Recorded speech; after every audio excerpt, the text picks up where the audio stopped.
It's not just an ordinary cane, my dear. Alec. It's a sword cane, see?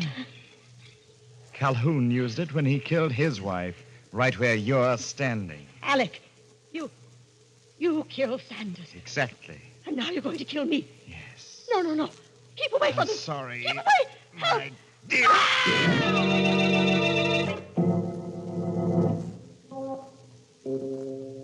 Midnight, the witching hour when the night is darkest, our fears the strongest, and our strength at its lowest ebb. Midnight, when the graves gape open and death strikes. How? You'll learn the answer in just a minute in The House Where Death Lived.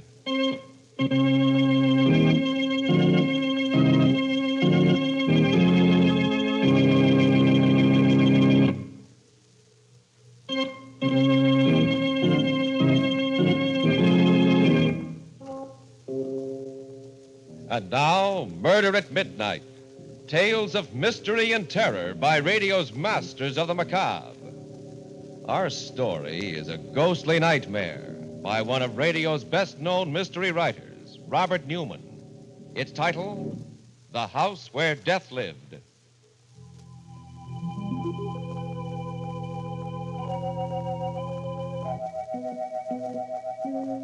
A large rambling house on top of a hill. A house whose windows are either shuttered or broken. A rusty iron fence surrounds it, and its grounds are waste and uncared for. A car grinds slowly up the hill, stops before the main gate, and two men get out. One of them is gray-haired but vigorous. The other wears a chauffeur's uniform. They push open the heavy gate, start up the gravel path. Quite a joint. You could hardly expect it to be a show place after being empty for more than 10 years. It's open. Yes. Well, I'm glad we didn't have to force it. All right, Sanders. You can go back to the car and wait for me. I should be out in about a half an hour or so. You mean you're going in alone? Why, yes. Somehow I don't think you're exactly suited by temperament for psychic research. Okay, Doc. I'll be waiting for you back in the car. Right. Now, let's see. I suppose the best place to start would be... Good evening. What? Oh, I'm awfully sorry. I hope I hadn't made a mistake. This is the Calhoun house, isn't it? Oh, yes. Oh, this is very embarrassing. I was down to see the trustees just this morning. They gave me permission to go through the place and told me that there was no one living here, that no one had lived here for many years. As you can see, that's not quite true. Not that it matters. I lead a rather lonely life, and I'm very glad you came. I'd be more than happy to show you around. Well, you're very kind. My name is Goff, Dr. Alexander Goff. Dr. Goff. For the past few years, I've been specializing in psychic research. Oh, yes. You've heard of me? I'm sorry, no. But I do know that scientists, specialists in psychical research, have been interested in the house for many years. There have been several books written about it. I read about it in the series of studies that Kinsey did. He said it was one of the most fertile fields for manifestations he'd ever come across. It has a long history of apparitions and hauntings. That's very true. And now, would you like to look around? I'd like that very much. Very well. I imagine the best place to begin is with the cellar. This way. The cellar. That's where Mrs. Calhoun was killed, wasn't it? Yes. I keep the door locked now for that and for several other reasons.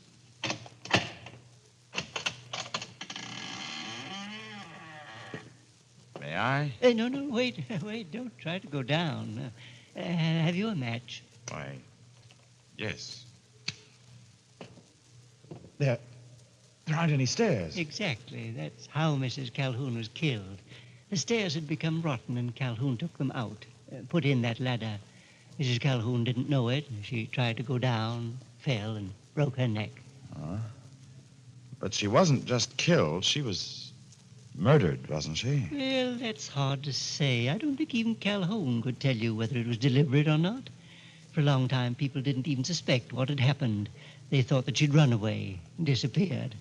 However, after she was killed, Calhoun buried her down there in the cellar.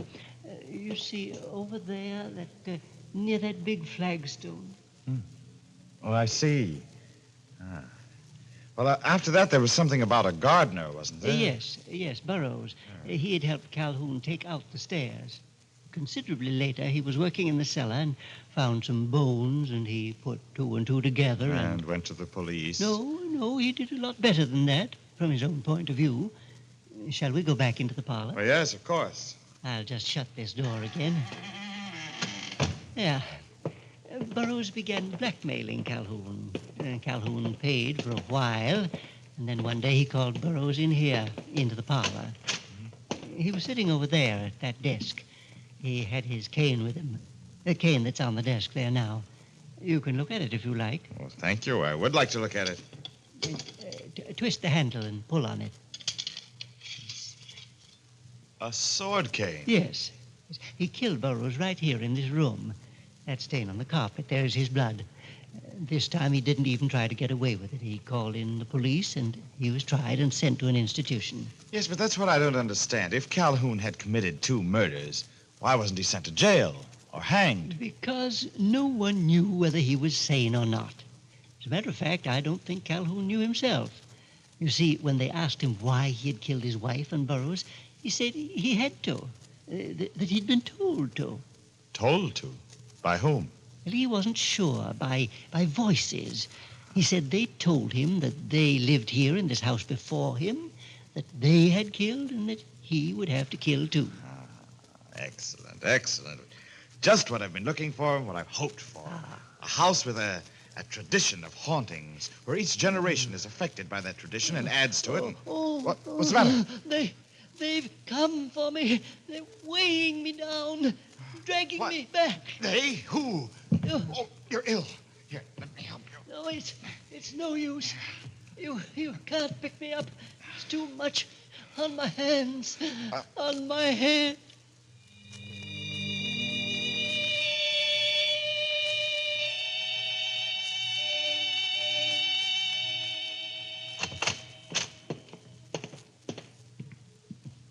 Where is he? He was there, right there on the floor. I tried to pick him up and put him on the couch, but I couldn't lift him. Oh, now he's gone. Oh, now, look, Doc, if he fell down, if he was as weak as you said it... Hey, wait a minute. Hey, what did he look like? Well, he was quite old, about 70, and very tall and thin. He had white hair and a white goatee. Holy smokes. What's the matter? Well, I was waiting outside for you. The guy that lives just down the hill came by, and we kind of talked a little. Yes? I told him you were inside here, and he described Calhoun to me, the guy that used to live here.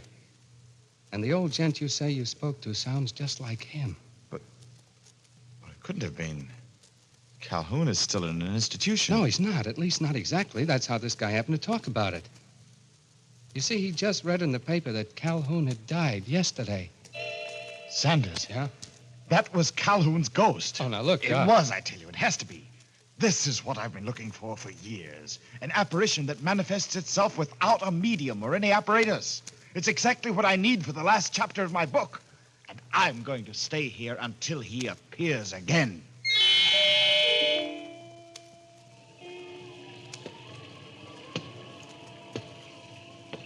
Calhoun? Calhoun? Where are you? Why don't you come back? I'm waiting for you. Oh, it's no use. 2 days now and not a sign of him. Maybe Sanders was right. Maybe I did imagine the whole thing. Either that. Wait a minute. He didn't die here. He died at the asylum. He'd lived here all his life, committed 2 murders here. Perhaps the aura, the forces here, were strong enough to evoke him once, but not to bring him back again. His wife and the gardener, they did die here. If I could establish contact, I might be able to evoke them. Or else if someone else died here, someone I knew and someone that knew me. Calhoun! Is that right? Is that what I have to do? What? Who's there? Me, Doc. Bandit. Oh, just a second. Oh, what a night. It's blowing like all get out. What do you want, Sanders? Well, the missus thought she's getting a little worried about you. She thought you might be running low on food. Oh, no, I still have plenty. I haven't been eating much. Any luck? No, he hasn't materialized again, but I'm sure he will. I know he will. If someone else died here, Huh? someone you knew, and someone that knew you. Yes. What's the matter, Doc? Hey, why are you staring at me that way? Doc! I'm sorry, Sanders. Sanders, I was just thinking that if you stayed here with me, it might help. But I thought you said I was all wrong for this kind of stuff. You know I don't believe in ghosts, anything like that. I did say that, Sanders, but... Oh, this place is different. This is such a powerful, fertile field for psychic manifestations that I think if you did stay, we could cure your skepticism permanently. Yeah? How? Well, this is such a perfect night for an evocation. Listen, I don't hear anything. Just a storm. listen hard. There it is again. It's down in the cellar. Where's that? It's back there. Where? Go ahead, run. You're quicker than I am, Sanders. Run, hurry! Okay, but I still don't hear anything.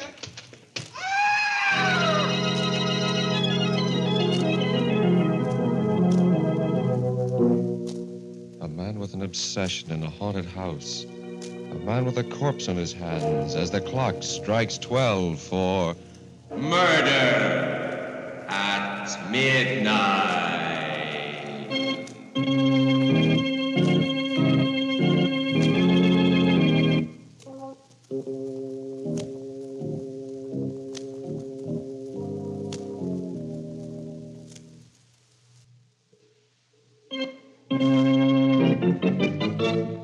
And now, to continue with our story.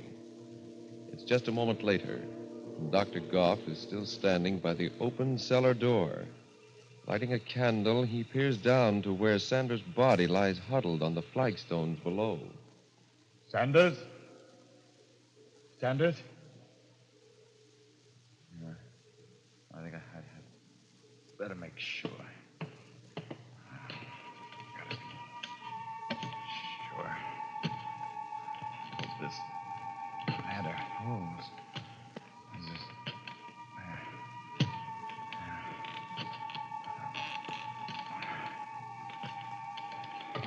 Huh.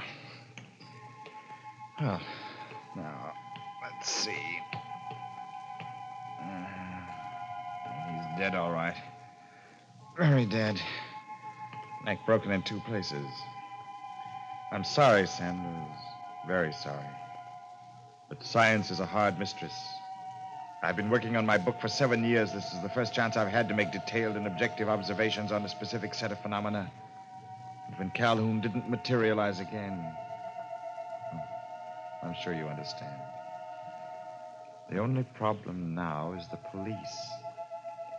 They're apt to be very uncompromising about something like this. If there were only some way that I could... I know. The car. It's quite late and with the storm blowing, there's not likely to be anyone around. Yeah. Oh, come on, Sanders. You and I are going to take a little trip.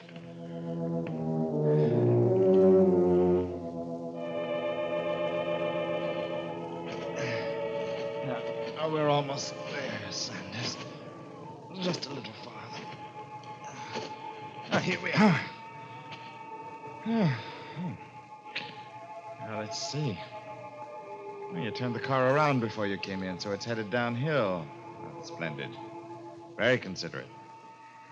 Now, open the door and put you in. Oh, up.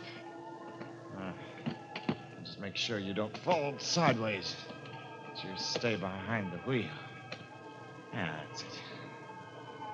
Oh, is there anything else? Anything I've forgotten? I don't think so. Well, let's take the brake off. And shut the door. And wait. There's no telling how far she'll go, especially with the street so bumpy.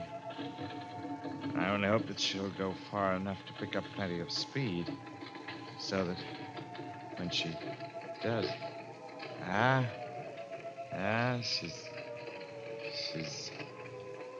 She's swinging. Swinging to the right. Yeah. And now I wait.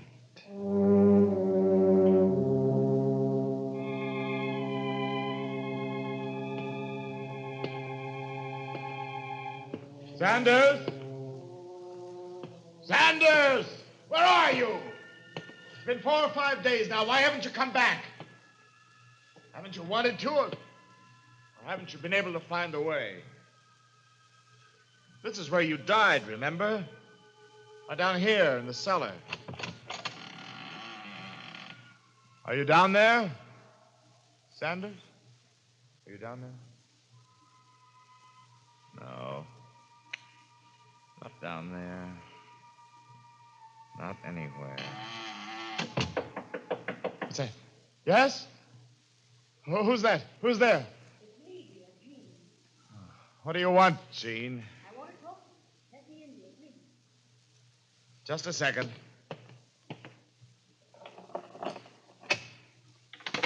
Alec. Oh, I'm so glad to see you, dear.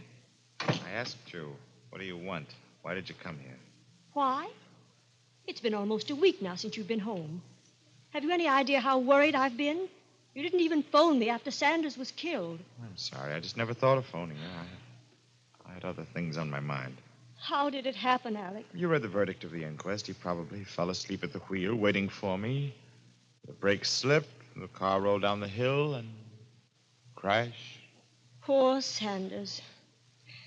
Somehow I can't help feeling. Feeling what? I don't know. Perhaps it's this horrible old house. Everything about it is just plain evil. Oh, Alec, why don't you give it all up? Give what up? This obsession of yours. You started writing a book, doing psychical research to prove that there were no such things as apparitions or ghosts. Suppose now... I found out that I was wrong.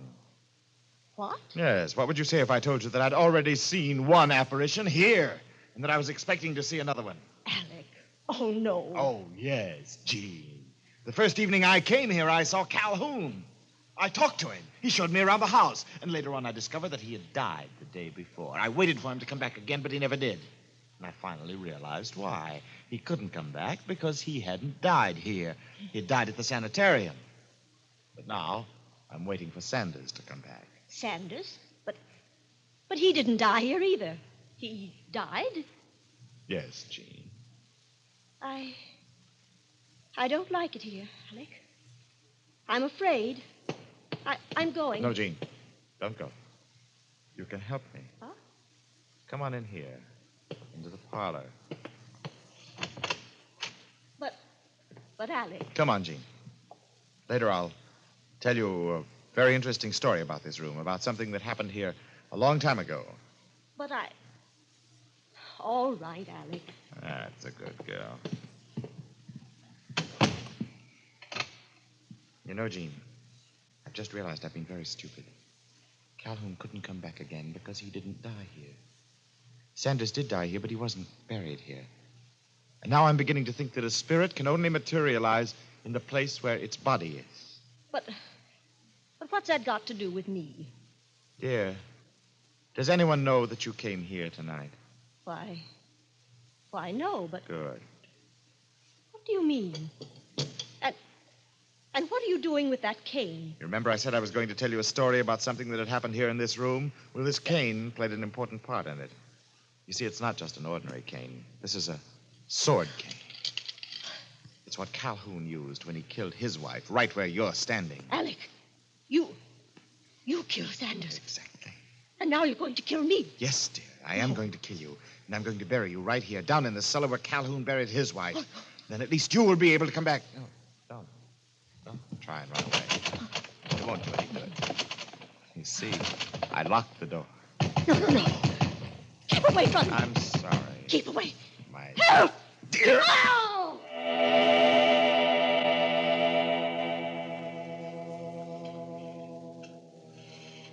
Now, smooth up travel a little. She's covered well. There. That ought to do it. Very nice, Doctor. Very nice indeed. You didn't do quite as neat a job as I did, but you did pretty... Calhoun. Yes, Doctor. You're dead. But you did come back. Yes, I came back to tell you how grateful I am to you. Grateful? For what? For having, shall we say, relieved me. You see, there's a curse on this house. When I was alive and lived here, even before I killed my wife and Burroughs, I saw the ghosts of those who had died before I was born. It was they who made me kill, because once I did kill, they were free. I don't understand. Don't you? As long as this house stands, someone must haunt it. Until I died, it was haunted by those whom I had killed. When I died, it became my job. I thought it'd be years before I could find someone to take my place, and then you came along. You mean... Yes, Doctor, yes, the curse, the evil that was spawned here has been passed on to you. Now it's haunted by those whom you killed, and I am free and can rest in peace. But you must stay here and live with the evil you created until you die. No, I won't stay. Yes, you will, Doctor. Oh, I didn't believe it either. I thought I could leave whenever I wanted to, but I found that I couldn't. I had to stay until they took me away. When you try to leave, you'll find out why. But I won't stay. I tell you, I won't. Neither you nor they can make me stay. Nothing can make me stay. No. No! What's more, you're right about this place. It is evil. But I'm not going to let that evil continue. It must be destroyed, along with every stick and stone in this house. And just how do you propose to do that? I'll show you. With fire. This can of kerosene. Oh, that no. pile of lumber there. It won't do any good. Take my word for it. No, you watch. There. The whole cellar, the whole house will go now. Yes, Doctor, but you won't go. I won't. You watch me. But you can't go without me, Doc. What? Don't you remember? You carried me out to the car. You've got to take me with you. Sanders. Yes, Doctor, your chauffeur. Let go of me, Sanders. Let go. I can't take you with me. And you got to take me too, Alec. No, Jim. No. Let me go. Both of you. You let see, me go. now you know why I couldn't go either. Let go. What dragged me back and weighed me down. Please. Now you know why you're going to have to stay here. I won't stay. I tell you, I won't. Not even if I have to take both Sanders and Jean with me. I'm afraid that won't do any good, Doctor. You see, the ladder isn't very strong. No! It broke. It broke. I'm trapped here. Goodbye, Doctor. If you don't mind, I'll leave you now for good. Help! Help! Somebody!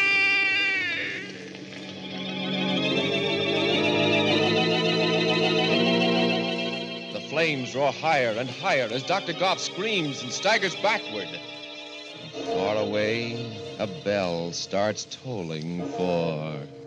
Murder at midnight.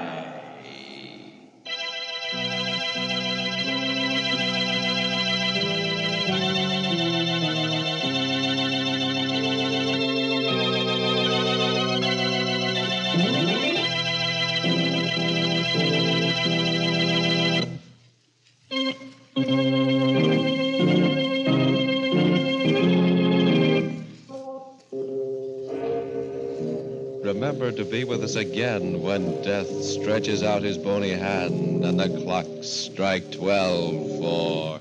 Murder at midnight. The part of Dr. Goff was played by Barry Kroger. With music by Charles Paul, Murder at Midnight was directed by Anton M. Leader.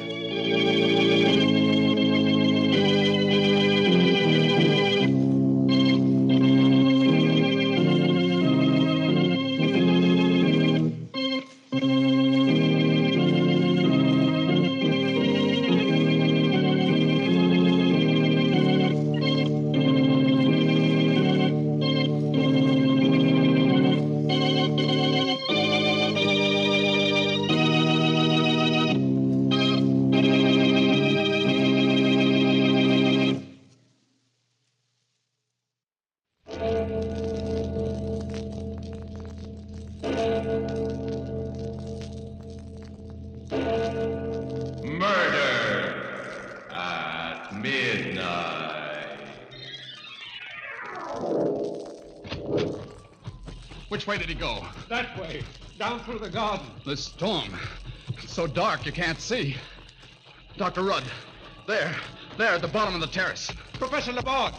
Laborde, why Oh, good Lord. What is it? He must have fallen down the steps, broken his neck. He's dead.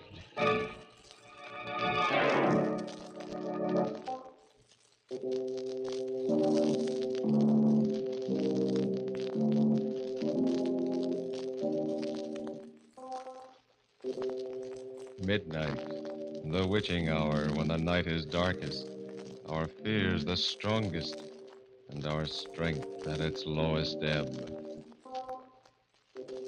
Midnight, when the graves gape open and death strikes.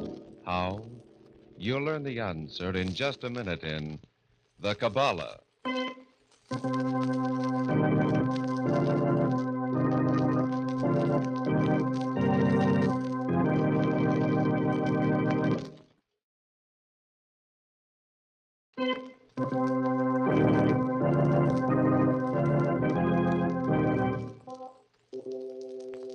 And now, Murder at Midnight.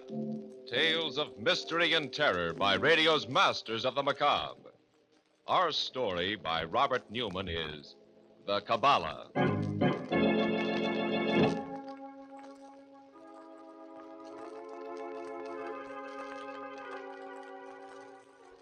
A rambling house on the outskirts of a small university town. And in the house, a room that seems more like the cell of a medieval alchemist than the study of a college professor. Its walls lined with ancient volumes and astrolabes and other curious instruments. Bent over his desk, Dr. Rudd does not hear the knock on the door at first. But when it's repeated, he says, Come in. Alan's going, Father. He wanted to say good night to you. Oh, yes, Alan. Good night. I was terribly sorry to hear about the decision of the Board of Trustees, sir. I mean, they're refusing to give you a grant to go on with your research. Oh, that. Well, it doesn't matter. I've about decided to give up the whole project anyway. Your book? Yes. Father, you're not serious. I thought you were almost finished with it. I am. All but the last chapter. I just can't seem to write that without additional research. And without the last chapter, why, the rest of the book is meaningless. Well, isn't there anyone you could talk to about it, sir? Anyone who could help you? I doubt it, Alan. I think I know as much about the occult as anyone in the world, except perhaps one man. Who is that, Father? The man I studied under at the University of Paris. And I haven't heard from him in over 10 years. I'm not even sure that he's still alive. Too bad this is the 20th century, not the 12th. How so, Dr. Rudd? Oh, it would have been very simple then. A pentacle, a pair of corpse candles, and I could summon up someone who would make things very easy for me. Yes, right now, I really believe I would sell my soul for the help I need. Father, you mustn't say things like that, even as a joke. Well, you're right, Barbara. And no one knows it better than I. Well, good night, Alan. See you in the morning. Right, Dr. Rudd. Good night.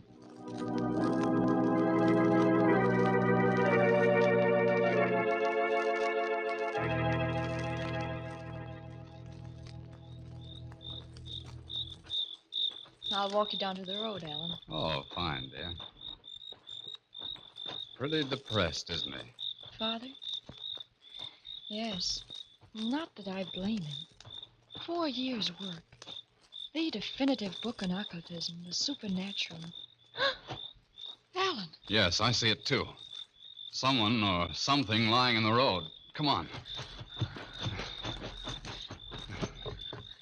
An old man, and he's dressed so strangely. He looks like an Arab. Wonder what he's doing around here. Anyway, he seems in a bad way. Here, I'll carry him into the house. You run ahead and tell your father. All right.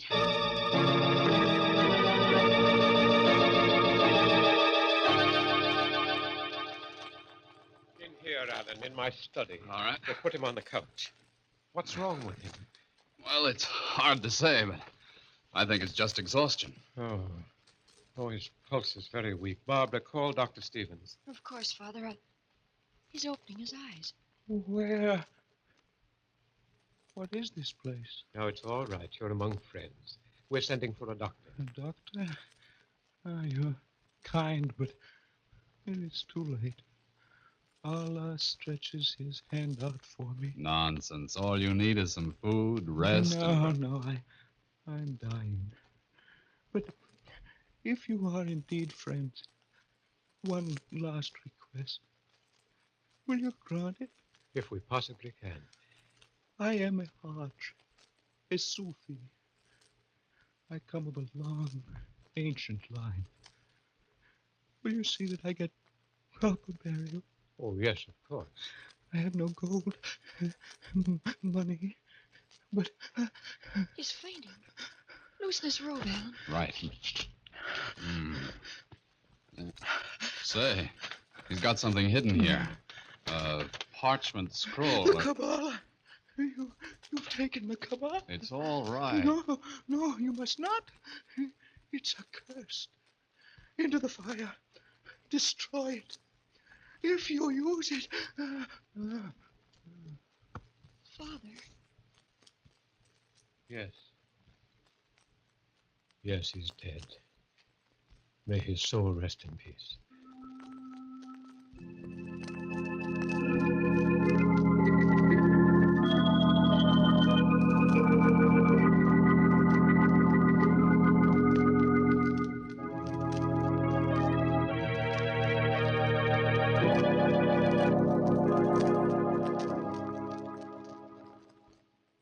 You're very quiet tonight, Dr. Rudd. Thinking about the funeral? Huh? Our Arab friend? Yes, Alan. Partly. And partly about this parchment he had hidden in his robe. It seems to be a form of the Kabbalah. That's right. That's what he called it when he got so excited. Wanted you to destroy it. But the Kabbalah is just the science of letters and numbers, isn't it? It's much more than that, Barbara. It's the science of the mystical attributes of letters and numbers, the basis for almost all occultism. But this system is different from any I ever saw before. Different? How? Well, this particular system tells how a question can be written out, the letters changed into numbers and manipulated. And when the numbers are changed back into letters, they will answer the question. Listen, Professor, what do you say we try it? Try it? Sure. Of course, it's a lot of nonsense, but, well, why not? Oh, well, all right. There's paper and pencils on my desk. What are you going to ask, Father? Oh, something simple, something we can check. Me, I'm going to ask something really practical. Okay, Professor, let's go.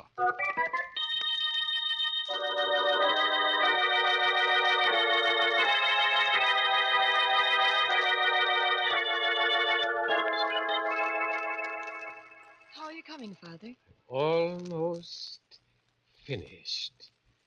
Now, let's see. Zadek, Mem, Vav. Great Scott. What is it? Look at this. Here's my question. Will we have any visitors today? Uh-huh. And here's the answer. 2 visitors. Professor Laborde and someone else. Professor Laborde. Do you remember my telling you yesterday that there was one person in the world who could give me the help I needed to finish my book? Yes. That man was Professor Laborde. Father, you don't really believe it, do you? I don't know. Told you I haven't seen or heard from him in 10 years. But just the same... Dr. Rudd, look. Hmm? Look here, I got something, too. What is it, Alan? Well, here's my question. How can the professor get the money to continue with his research? Yes? Here's the answer. Call Mark Endicott. What? Of course. Why don't you, Father? He's always been interested in you and your work. Well, I just never thought of it. I'll go in and call him right away.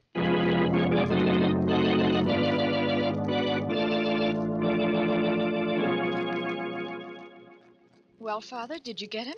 Yes. Yes, it's very strange. In what way? He said that he'd been thinking about me a good deal lately, and he's driving out here this evening to see me. There. That's the answer to your question. 2 visitors. Professor Laborde and someone else. Well, he must be the someone else. You think so? Oh, of course. Somehow I don't. Well, what do you mean, sir? I don't know. Except that I don't like it.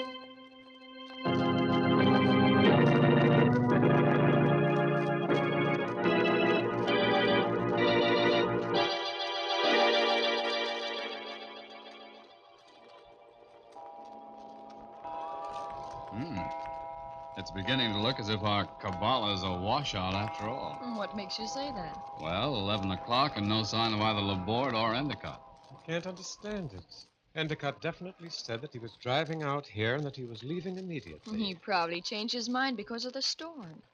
Well, it's still pretty bad out, isn't it? Yes, but it's not like him. You think he'd phone us and let us know?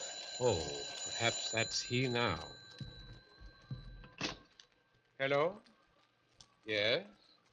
This is Professor Rudd speaking. Who? Oh, yes. What? But that's impossible. I spoke to him only a few hours ago, and... Why, I can't believe it. You're sure? Oh, I see. But thank you. Thank you very much. Goodbye. Who was it, Father? That was Mark Endicott's attorney. His attorney? What did he want? Mark Endicott was killed at about 6 o'clock this afternoon. Killed? On his way here, an auto accident. His attorney called to tell me Endicott had left me a $5,000 bequest for research. What? Father, the Kabbalah. It said you were to call him for the money to continue your work. It didn't actually say he was coming out here. No. Wait a minute. You mean you really think I that... don't know, Alan. But I do know that if I hadn't called him, he wouldn't have started driving here in the storm. He wouldn't have had the accident and been killed. And I probably wouldn't have gotten the money. But, Father, if it's true, if it has some sort of supernatural power, then what about Professor Laborde? It did say he was coming. Oh, please, Barbara, I told you I don't know. Endicott was my friend. Now he's dead. And somehow I feel as if I... Father, the door. Yes. Yes, let's see who it is. Great Scott, Professor. If it is Laborde, do you realize what this means? Yes, Alan. If it is, why, the thing's priceless. Absolutely priceless. Why, I don't... I beg your pardon. I'm sorry to trouble you, but... Come in, Professor Laborde. Come in. We've been expecting you for some time now.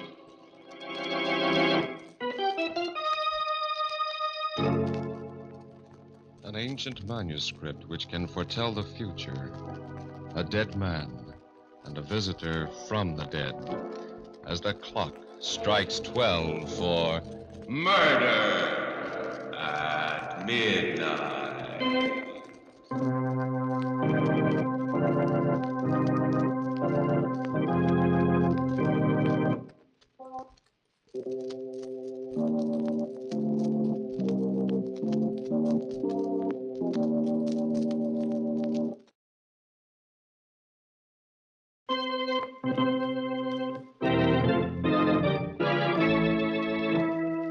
And now, back to Murder at Midnight and the Kabbalah. It's just a moment or two later, and Professor Laborde is being shown into Dr. Rudd's study. In here, Professor Laborde. Barbara, will you take the professor's things? Of course, Father. Thank you, my dear. You're very kind. But there's something I do not understand, Dr. Rudd. When you opened the door, you said you had been expecting me. Since early this afternoon. But that is impossible. Completely impossible. I'm here entirely by accident.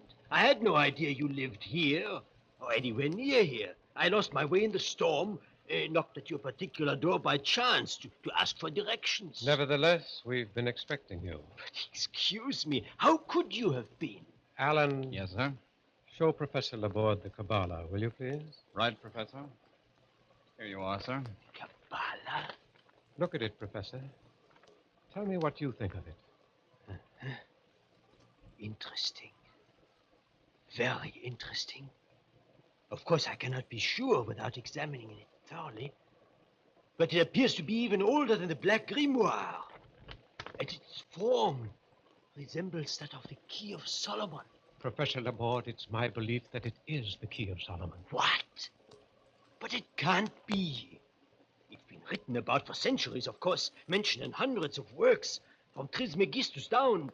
But there's never been any proof that it ever actually existed. And still, where did you get it? From an old Arab who came here last night and died here. The main thing is we tested it. Tested it? Yes, we asked 2 questions. The answer to one of them prophesied your coming here, and the other, well, that came true, too. But this is beyond words. If it's true, then it's the most priceless discovery that has ever... Professor Rudd, may I try it? Use it to ask a question to? Well, I don't know, Professor Laborde. Please. For years now, ever since I began studying the supernatural, there's been something, one thing I've always said I'd give my very life to know. If it can tell me that, you must let me, Rudd. And you must let me do it while I'm alone. Well, all right. Good. Come on, Alan, Barbara. We'll wait outside.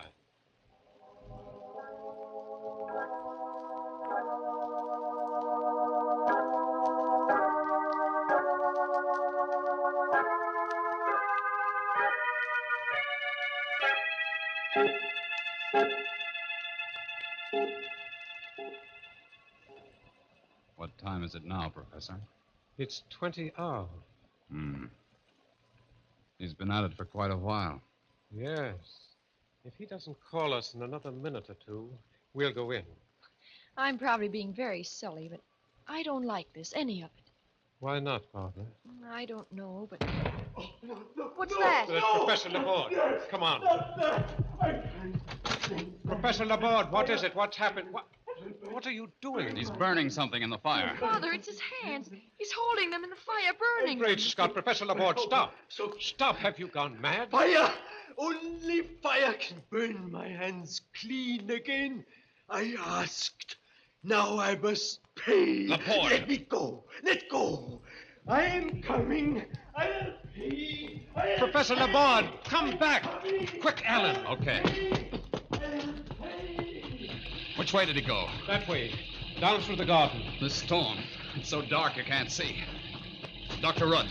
There, at the bottom of the terrace. Professor Laborde. Laborde, why... Oh, good Lord. What is it? He must have fallen down the steps, broken his neck. He's dead.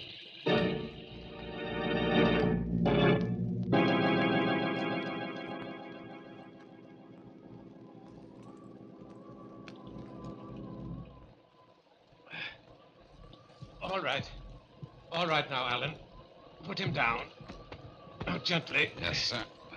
Father, are you sure that... Yes, Barbara, I'm sure. He's dead. But what made him do it? Go running out there that way? It must have been something to do with the Kabbalah. He was going to ask it a question. Yes, Alan, it has something to do with the Kabbalah. And standing there with his hands in the fire, as if he were trying to burn them clean. Father, what was the question he asked? What answer did he get?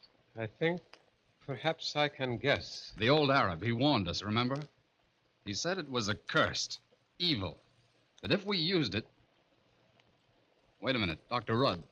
Laborde said he'd give his life to know the answer to that question, and now he's dead. Yes, Alan, that's what was in my mind, too. That and one more thing. Do you remember what I said just before you found the old Arab in the garden? That I'd make a pact with the devil, sell my very soul for the help I needed to finish my book? No, Father, you're not serious. You don't mean you really I've believe it? lived too long, my dear, seen too many strange things to disbelieve anything. If the Kabbalah is everything we think it is, if it is the key to the future, to all knowledge, if it can answer any question we put to it, then there are only 2 sources from which it can draw its power. One good and one evil. And you think... If God had wished us to be able to foresee the future, we should be able to foresee it. On the other hand, if it's evil, well, there's usually a penalty involved. Laborde. He said something about paying, too. Who must be paid, and how? There's only one way to find out, through the Kabbalah itself. Give it to me, Alan. No, please, no. I'm sorry, Barbara, I must. There's no need for you to stay here, or Alan. No, Father. We'll stay, both of us. Very well. Then, here goes.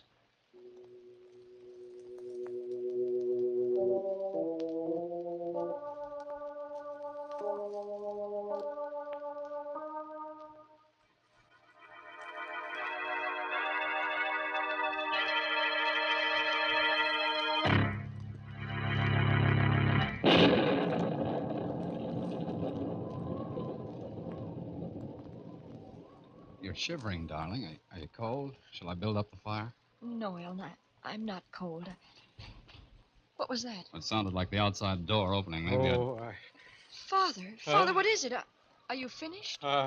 Yes. Yes, I'm finished. And what? Look. Here's the question. Who must be paid, and how? And here's the answer. Turn around, and you will see.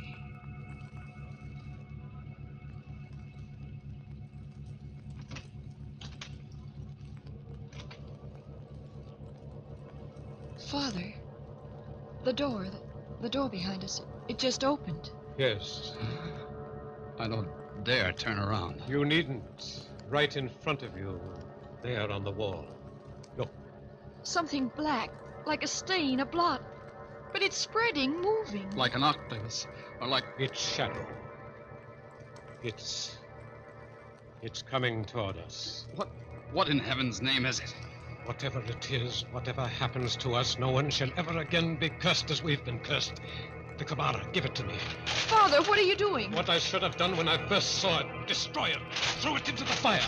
It's coming closer. Closer. Professor, isn't there anything we can do? Anything that... Father, look. The parchment burning. There on the wall. The shadow of the andirons. In the shape of the crux ansata. The first cross. Good Lord. The shadow, it's wavering, drawing back, retreating. I'm going to turn around, see what... No, wait. Wait until... All right. Now. There's nothing there. Laborde? Laborde? Dr. Laborde? Someone just came in. Who's there? Who is that? Oh, excuse me. I'm terribly sorry. I'm looking for someone. An old man with white hair and white beard. His name's... Holy smoke, there he is, Dr. Laborde. Dr. Laborde. I can't answer you. He's dead. Dead? Who are you, anyway? Well, an attendant at a private hospital in town. We've been taking care of him ever since he got to this country. Nervous breakdown. He disappeared this afternoon, and he'd been talking about you so much lately that I had a hunch he might have come out here. Talking about me? But he said he had no idea I lived here. Of course he knew. I told you he wasn't right in the head. That was one of the signs. Father, if it's true, if his mind was going, that would explain what he did. Burning his hands, running away like that. You mean the Kabbalah didn't have any occult power? What about the money from Endicott? Oh, just a coincidence. And what just happened? That shadow we saw on the wall? Well, it was only a shadow. It could have been just our imagination. Yes, Barbara, it could have been. But somehow, I don't think it was.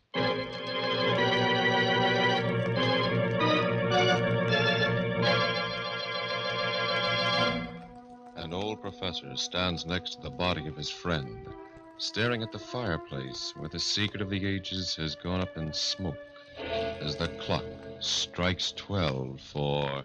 Murder at midnight.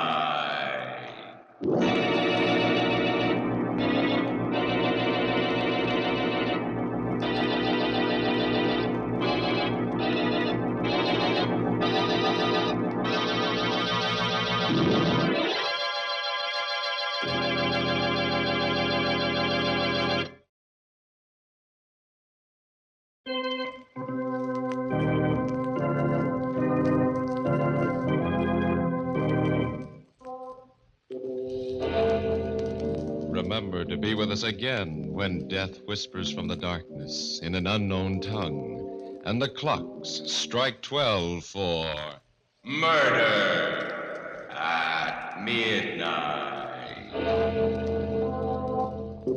The part of Dr. Rudd was played by James Van Dyke. With music by Bert Berman, Murder at Midnight was directed by Anton M. Leader.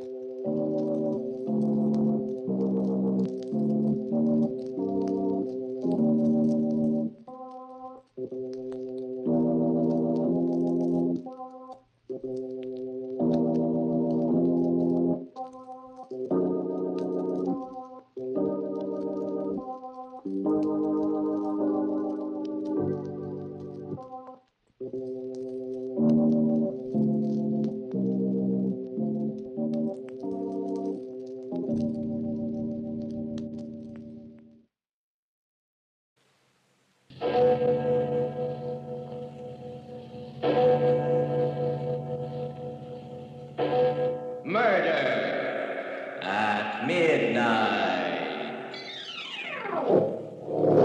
Your card, Mr. Thompson. The King of Hearts. Colonel Moore. The 5 of clubs, Mr. President. Count Rizzini. Come, Count, we are waiting. What is your card? L'asso di spada. I beg your pardon? The ace of death.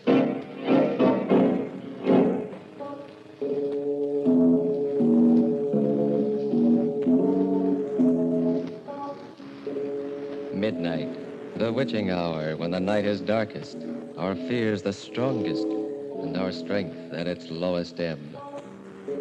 Midnight, when the graves gape open and death strikes. How? You'll learn the answer in just a minute in The Ace of Death.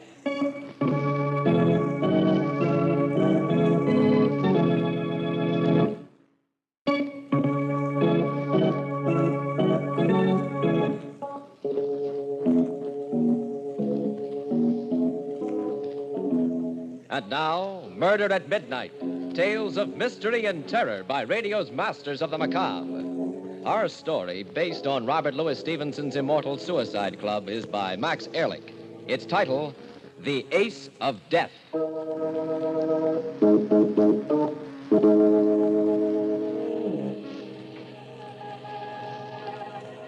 I stood there on the bridge and stared down into the swirling fog.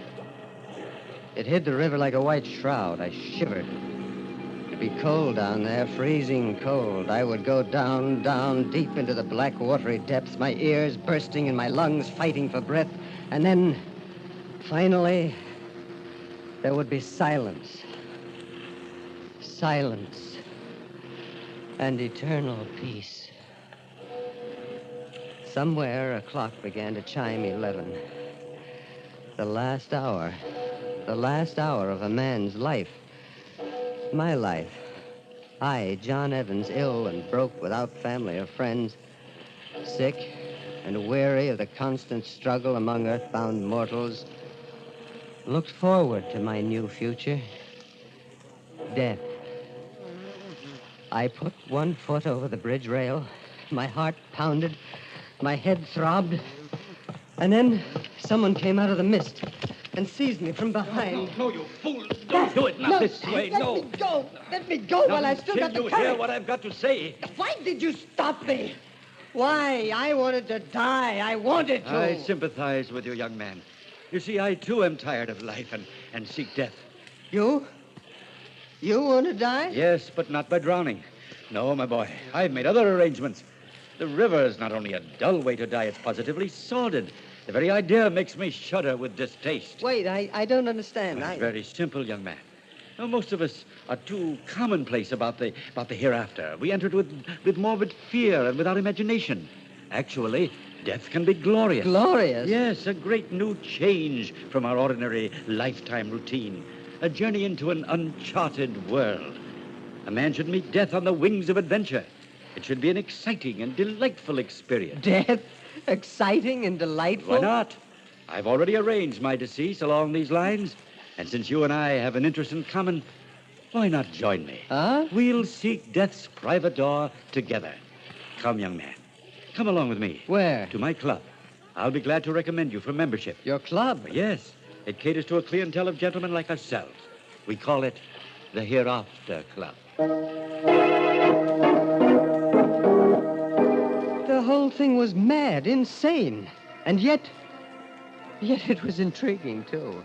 I looked hard at the elderly gentleman who'd come out of the fog to pull me from the brink of death, only to offer me a pleasanter and more delightful variety later.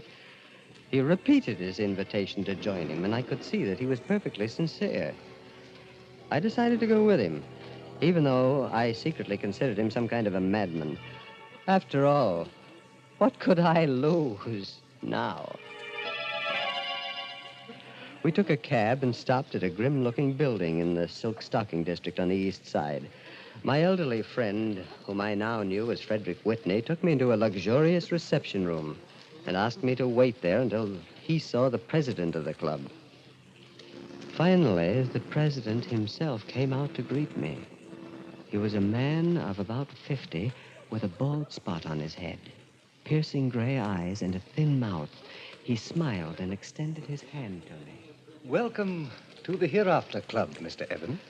Thank you, Mr. President. Mr. Whitney has recommended you very highly, and I'm delighted to count you among our members. I am pretty vague as to what all this is about, but Mr. Whitney mentioned something about a $400 initiation fee, and, well, I'm afraid Tut, my boy. Mr. Whitney knew you were in delicate financial straits and took your initiation fee upon himself. Oh. You were fortunate indeed, Mr. Evans, that he happened along and rescued you from the river. Such a morbid way of entering the hereafter would have been tragic indeed. Isn't death in any form tragic? By no means, Mr. Evans. Death can be a triumph, a fine, heady wine, when so designed by a connoisseur. Come, Mr. Evans, follow me. You are about to embark on an exciting and unforgettable experience. Like a man in a dream, I followed the president into a large room. There was a green baize table in the center of it, and several men in evening dress lounged around the room, drinking champagne. They seemed nervous and distraught. And when they laughed, it was high-pitched and too loud. They seemed to be waiting for something to happen, some event to begin. As the president and I stood at the door, he turned to me and smiled. These men, Mr. Evans, are charter members of the Hereafter Club. They come from all walks of life, but they have one common desire, death. I see. And what happens now? Our procedure is very simple. We all play a game of cards. A game of cards? A simple but fascinating game of cards. That is, these gentlemen play. As president of the Hereafter Club, I am the dealer. And what is the game? Each man draws a card and turns it face up. The man who is fortunate enough to draw the ace of spades dies. For this is the card of death. And how does he die? By the hand of the man who draws the ace of clubs. Oh, I see. The ace of clubs eliminates the ace of spades. Precisely.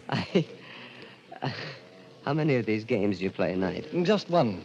But as you can see, Mr. Evans, during its course, a man can live a lifetime of adventure. For this makes of death an exciting game of chance, a game to whip the blood and make the pulses race. You see, one never knows whether he will draw the fatal ace of spades tonight or whether he will survive for weeks or even months. A question, Mr. President. Yes? How much of this can a man stand? I can only answer in this way, Mr. Evans. Our members always come back to the Hereafter Club night after night until they draw the ace of spades. Once a devotee of the game, it's impossible to resist. Now, but come, we're ready to begin. In a kind of hypnotic trance, I followed the president into the room. But when the members saw him, their conversation stopped suddenly. They put down their champagne glasses, straightened. Their faces grew pale and tense, their eyes brilliant with a mixture of fear and anticipation.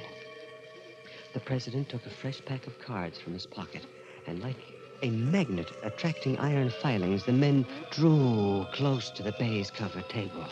I found myself standing next to Frederick Whitney as the president spoke. Gentlemen of the Hereafter Club, the game is about to begin. Someone here tonight will draw the ace of spades. Whoever he is, let me assure him that we will arrange his death so that it will appear to be an accident with no breath of scandal and with no unnecessary anguish to his family. We all know that life is only a stage to play the fool upon, as long as the part amuses us. Now we have wearied of our daily performance and have chosen a civilized and exciting way to quit that stage. Gentlemen, the deal. It was a fantastic, weird, monstrous experience. The green baize table, the president puffing on his cigar and dealing a card to each man face down, each man his face like a graven image, turning his card up. I could feel the sweat pouring down my forehead. My heart pounded like a hammer, and next to me, Frederick Whitney stood rigid, his eyes shining as the president's voice droned on. Mr. Thompson, your card. They're here. The 3 of diamonds. Colonel Moore. The 6 of hearts. Mr. Dennison. It's the Jack of Spades. Count Rizzini. The 8 of clubs. Mr. Evans. Our new member. The Queen of Hearts. Mr. Whitney. Mr. Whitney, what is your card? The Ace of clubs. Well, Mr. Whitney, congratulations. You shall be the official agent for tonight. Now let us see whom you will guide into the hereafter. Frederick Whitney left the game and went directly into the president's private office. There was only one card to be drawn now, the ace of death. The tension was almost unbearable. I felt like running away from that table, screaming at the top of my voice, but I didn't. I only stood there, riveted, staring at those cards, listening to the president's hypnotic voice. Mr. Benedict. The 3 of spades. Mr. Wallace. 9 of diamonds. Mr. Thompson. The King of Hearts. Colonel Moore, your card. The 5 of clubs. Count Rizzini. Count Rizzini, we are waiting. What is your card? L'asso di spada. I beg your pardon? The Ace of Death. I stumbled from that horrible place into the cold night air. I went directly to my room, shaken to the core at what I had seen. In the cold, gray light of the morning, it took on the aspect of a bad dream, a macabre nightmare. I resolved to shrug it off, forget the whole thing. But when I bought a newspaper, the headline struck me like the blow of a hammer. Quickly, my heart beating wildly, I read the lead paragraph. Count Pietro Rizzini, prominent Italian nobleman, was hit and instantly killed at midnight when he stepped off the curb into the path of a speeding taxicab. The Count, who had recently lost his fortune, was with a friend, Mr. Frederick Whitney, when the unfortunate accident occurred. And so, in the darkness of the night, a man who has played a grim game and lost goes to his death as the clock strikes 12 for Murder at midnight.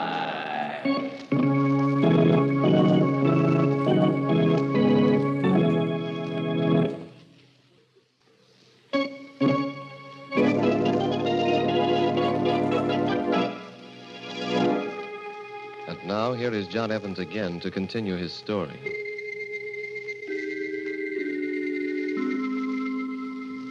Yes, the Hereafter Club was really a murder club. A racket conceived and created by the polished gentleman who called himself the president. He made a game of death and grew rich on it. For each night, although he lost a member, he made $400, the member's initiation fee. And as the members dropped out, according to Hoyle, there were always plenty of disillusioned neophytes like myself ready to replace them.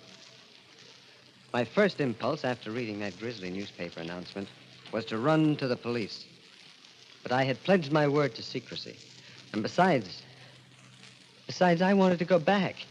I had to go back. The thrill of the game was in my blood. I fought to resist it, but it was like a hypnotic drug.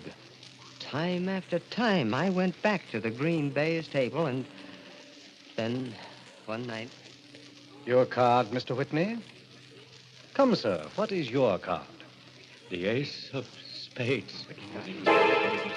Now, my friend, Frederick Whitney, the man who'd introduced me into the Hereafter Club, had drawn the Ace of Death. His string had run out. He was through. I stared at him. He was calm, and there was a half smile on his face. He seemed almost glad that for him the game was over. The president kept on dealing. Mr. Thompson, your card? The Jack of Hearts. Colonel Moore? The Four of Spades. Mr. Dennison? The Ace of Diamonds. Mr. Benedict? Ten of Clubs. Mr. Evans? They were waiting for me. Come, Mr. Evans. Your card? The Ace of Clubs.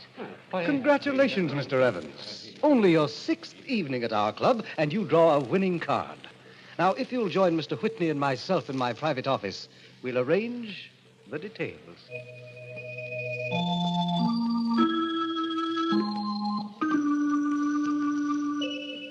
The instructions were simple. I was to drive Mr. Whitney into the garage of his home, leave him in the car with the motor running. That was all. And so without a word, I got behind the wheel and drove my elderly benefactor to the appointed place. We looked at each other there in the garage, and then he said, John, if anyone had to draw the Ace of Clubs, I'm glad it was you. No, Mr. Whitney, look here. I don't want to kill you.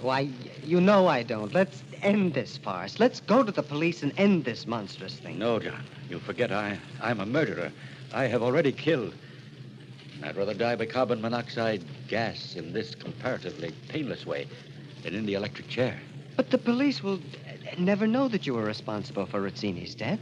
If we expose the Hereafter Club, the president would be sure to tell him.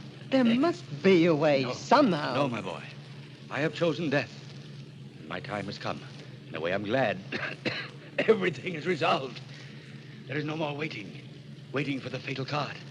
No, it's over now. Go, my boy. Leave the garage. Slam the door. No, Mr. Whitney. For God's sake, turn off the motor before... Go, John, before it's too late. Hurry. Don't worry about me. I have sought death for weeks. Now I welcome it. Meet it gladly. I staggered to the garage door, went out, and slammed it shut. I heard the motor still going. 5 minutes. 10 minutes. I knew that it was the end now for Frederick Whitney. I looked at my luminescent watch. It was just midnight.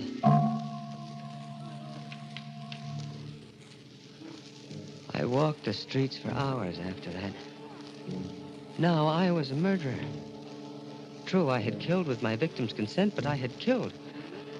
Now, as the dawn came, I began to shake with a cold rage against the connoisseur of death who called himself the president. Men killed. Men died, and he profited without risk. He always dealt the game and never participated. He was a prince of ruin, and unfortunate men like myself could not resist what he had to offer.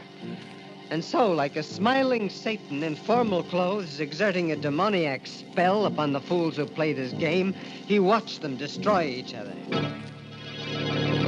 That night, I went to the Hereafter Club, and just before the game, confronted him. Ah, good evening, Mr. Evans. I see you are back again tonight. Yes, Mr. President, I'm back again. And I want to congratulate you. Indeed? On what? On your financial vision in starting this club. By simple mathematics, it nets you a handsome profit. We play 5 evenings a week, and each evening you make $400. That, Mr. President, adds up to $2,000 a week. Yes, it's a tidy sum, Mr. Evans, to be sure. But to tell you the truth, tonight we play our last game. Our last game? Yes, to be frank with you, Mr. Evans, the sport of the game is beginning to pall on me. I've decided to retire to the country and pursue the delights of horticulture. Flowers are my hobby, you know. Oh, I see. Even you can tire of sending men to their deaths. And just what do you mean by that, Mr. Evans? I mean that you are a coward, Mr. President. You have created a monstrous game, and yet you haven't the courage to play it yourself. You question my courage, then, Mr. Evans? I do, and I question your honor, too. It seems to me that if you profit by your clients, you should take the same risk they do. You are a very impertinent young man, but I cannot let your accusations go without rebuttal. Indeed, it might be an interesting experience to play this last game myself. A kind of fitting climax to a successful career.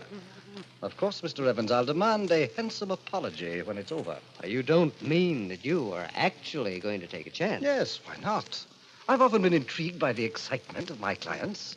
Now, I might as well savor that excitement myself before I close the Hereafter Club.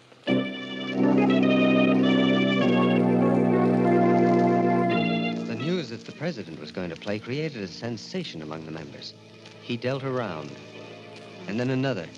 And the third time around, for the second night in a row, I drew the murder card, the ace of clubs. The president smiled his congratulations at what he called my phenomenal luck and continued. Mr. Thompson, your card. The two spades. Colonel Moore. The King of Hearts. Mr. Dennison. The 7 of clubs. Mr. Benedict. Queen of diamonds. And now, gentlemen, I'll turn over my own card.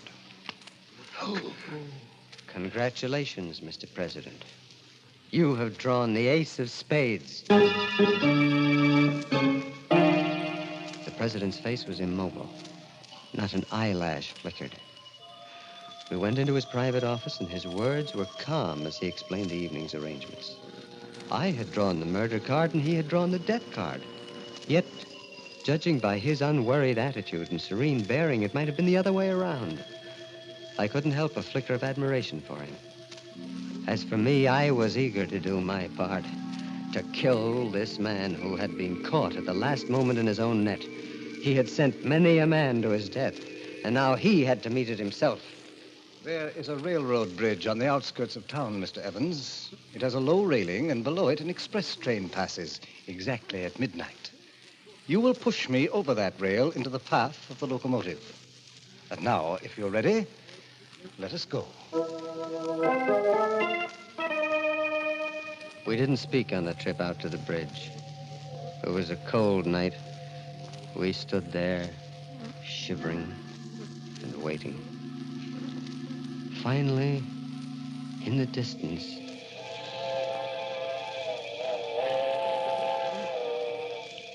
that was it. The midnight train. I could see its bright headlight flickering as it approached. Then the president spoke. Mr. Evans, of course we are not going through with this. Of course we are, Mr. President. Look here, my dear boy. As you know, the Hereafter Club is disbanded. Unlike my clients, I have no desire to die. There's no point in doing so. Well, you are going to die, Mr. President, just as you have sent others. I'll see to it myself. Be reasonable, Mr. Evans. I have everything to live for, and so can you have. Now then, I'm a very wealthy man, and I'm quite sure you could use, say, $10,000. Get close to that rail, Mr. President. I suggest you listen to reason, Mr. Evans. The others died without a whimper. You sent them into the hereafter, and now you're going yourself as you deserve. You're a very stubborn young man, Mr. Evans. No, drop that gun. Don't. Try to kill me, will you? Well, you got me in the arm, that's all, and now you're going over that rail. Don't! I'll give you anything! Over you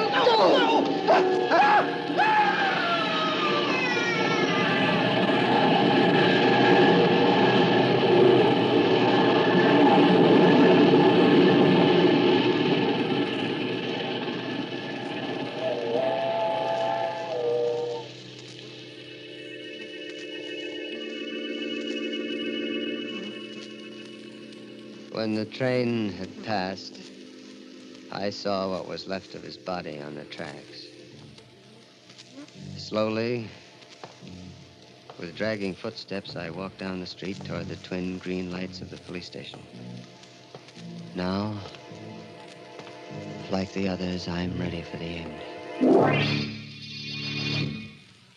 The doors of the police station open and close on the man who trumped the ace of death.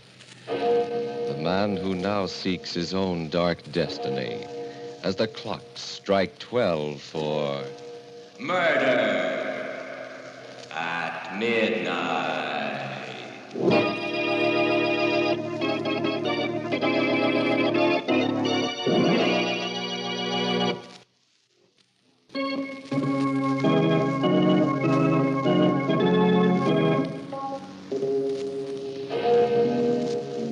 Remember to be with us again when death deals his final hand and the clocks strike 12 for Murder at at midnight.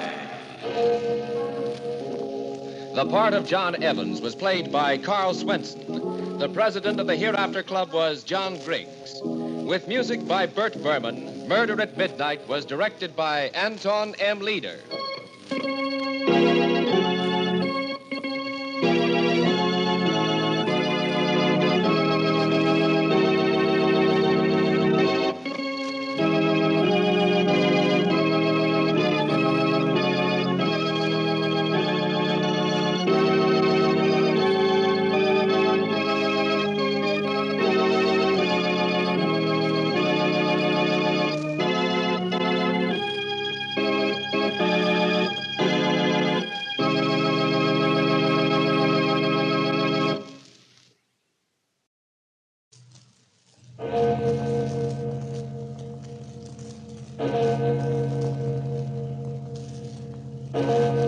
Murder at midnight.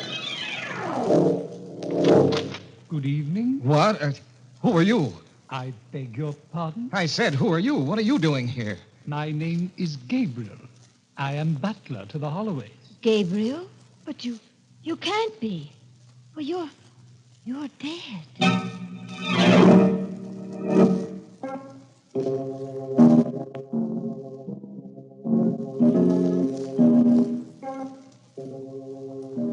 Midnight, the witching hour when the night is darkest, our fears the strongest, and our strength at its lowest ebb. Midnight, when the graves gape open and death strikes. How? You'll learn the answer in just a minute in The House That Time Forgot.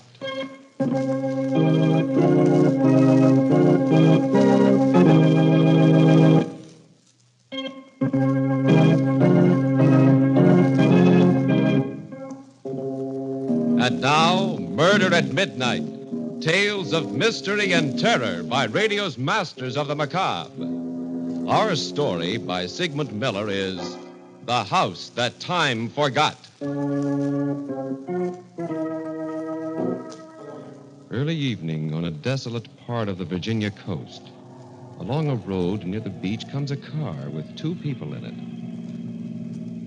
I guess we've done enough looking for today, Eva. Oh, it's really beautiful country around here, dear. Wild and lovely. Mm-hmm. Darling, if we can't find a house, perhaps we should buy some land and build. Well, we'd better start back to town. It's getting dark, and I think we're in for a storm. Oh, look, Fred. Hmm? Look at that house we're coming to. Huh. Oh, now, isn't it a beauty? Oh, yeah. Mm-hmm. Nobody that owns that one would want to sell it. Drive slowly, dear. I'd like to take a good look at it. All right. There's a for sale sign. Yeah? This house for sale. See Mr. Cecil Smith, Westfield, Virginia. Oh, that's interesting. Well, let's drive in there, into the grounds. We can come back tomorrow, Eva. It's really starting to blow up. But it'll only take a minute. I've just got to have a close look. All right, but we're going to get caught in the rain. I'll back in to save time. We'll watch the fenders on that side. All right, dear, I'll watch. Come ahead. Am I clear? Okay, you're all right. Fine. Ah, there's a light in one of the gable windows. Oh, I guess somebody's home. It's beautiful, Fred. Simply magnificent. Yeah, the grounds look a little neglected, though. Grounds, who cares about that? Go ahead and knock. Okay. I wish they'd hurry. We're going to get caught in a storm. Oh, don't worry about it. They don't seem to answer, do they? Try knocking again. That's odd. Must be somebody home. We saw a light in the window. Maybe they can't hear us. Let's try calling them. Oh. Hello there. Hello? That's very strange. Yeah, Hey, What? I hear something. Listen. It's a clock striking. Now, let's try the door. It's not locked. What do you think? Let's go in.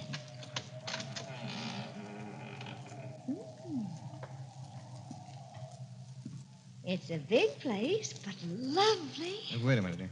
Anybody home? Well, if there is, they can't hear us or don't want to. Come on, dear. We'll come back tomorrow. Place needs fixing up, but it's worth fixing. Shall we take it? Well, I don't know. We'll talk to the agent in Westville, and then, well, we'll see.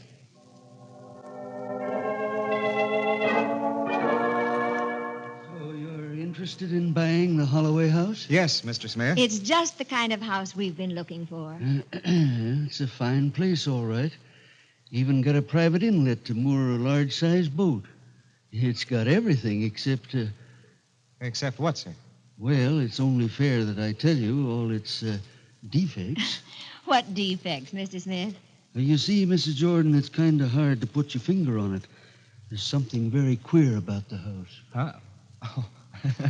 You mean it's haunted? Well, I don't know exactly, Mr. Jordan. No one has seen a ghost there yet. Well, we don't mind ghosts, do we, Fred? No, we don't believe in them, Mr. Smith. I didn't say it was haunted, but, well, people say that the house is alive, that it has a life and a will of its own. A life? Well, I don't know what you mean.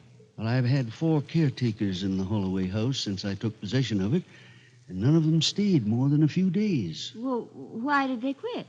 I don't know. They didn't see any ghosts or apparitions, but they all felt the same way, that the house was alive. Every one of them. Oh, well, there must have been something that scared them away. Well, I'd better tell you the whole story. Yes, we'd like to hear Please it. do. The house originally belonged to Richard Holloway. 7 years ago, in 1939, Richard and his wife, Diana, went on a short cruise in their yacht, the Viking Second. That's an interesting name, isn't it? They never came back. Oh? They had 2 friends visiting them who refused to go with them. The strangest part about it is that these friends warned them that they'd never return alive from the cruise. The Holloways laughed at them. Oh, well, how did they know, these friends, that the Holloways wouldn't come back? I don't know. Nobody knows. Well, did you talk to these friends? No, I never saw them. I only know about it through John Gabriel. He was the Holloway's butler. Oh. He's been dead for 2 years now. As a matter of fact, even Gabriel didn't know these friends. He'd never seen them before. It's a mystery that I've thought about for years. I'm afraid it's going to be a mystery forever. Very interesting, but we'd still like to buy the house. Mr. Smith, there was a light shining in one of the windows when we were there yesterday. We also heard a clock chiming. That's funny. No one's been inside that house in over a year. Oh? Eva, perhaps we ought to think this over. Oh, nonsense, darling. You're not going to let some old wives' tale bother you, are you? No. But how could a clock still be going if no one's been in that house for a year? Well, there's a life buoy not far from the house. You might have mistaken it for the clock. Now, you see, everything has a logical explanation. Yeah, what about the light in the window? Well, it was probably a reflection from the sun or something. We'd like to take the house, Mr. Smith. Well, if you wanted, I'd be glad to sell it to you. I just thought it fair to tell you all about it, so if anything happens, you can't blame me.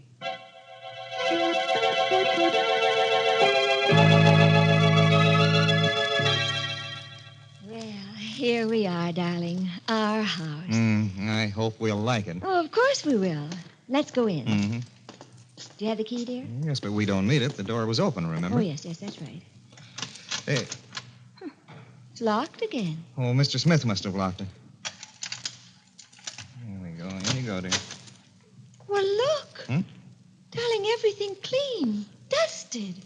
Why, it's spotless. Oh, now, Mr. Smith really is a dear. Hey, it looks lived in, doesn't it? I told you we'd like it. I suppose. You also put flowers around. It does smell of flowers, roses. But let's look around. Bright-looking kitchen, isn't it, Fred? Yeah. And this wonderful big refrigerator. And it's full of food. No. Fresh food, yeah. Oh, that Mr. Smith, why, he thought of everything. Oh, the bedroom is even bigger than I thought. Look at the beds. What? Someone has slept in them. That man Mr. Smith sent to clean the house must have slept in it. Yes, and he apparently slept in both beds.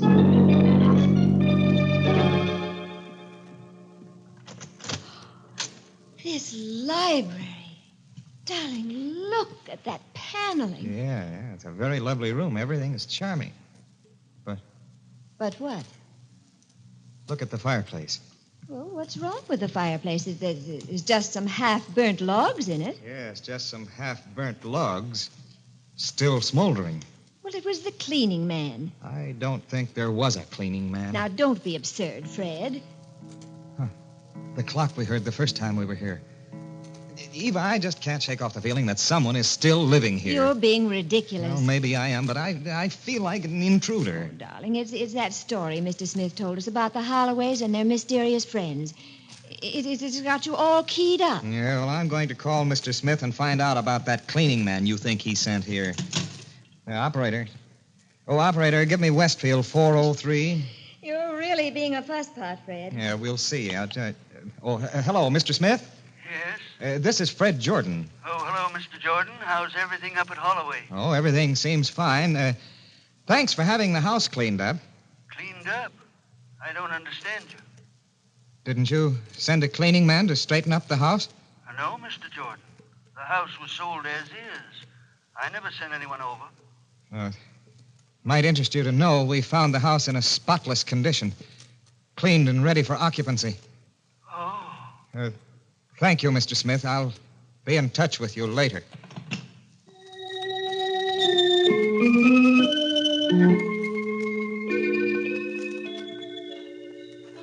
Such a lovely night, darling. I'm glad we came out. Yeah, we'd better go back to the house. Oh, now, please don't be upset. There must be some logical explanation. Maybe somebody took advantage of a boarded-up house and was living in it rent-free. I'd like to correct you, dear. Someone is still living in it besides ourselves. Sometimes, Fred, you get very ridiculous. Maybe. Let's go back inside. Look. What? There's a fire burning in the fireplace. Well, now, what's wrong with that? I haven't touched this fireplace since we got here. You didn't. And look. The table is set for tea. Did you do this? No, I didn't. Ooh, the teapot is hot. Somebody must be here, hiding. If they are, I'll find them. Come on.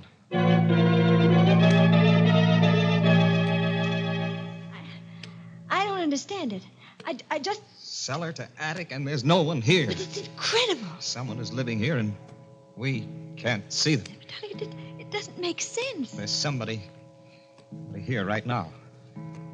Right in this room. It sounds crazy, but I know it. Fred. What?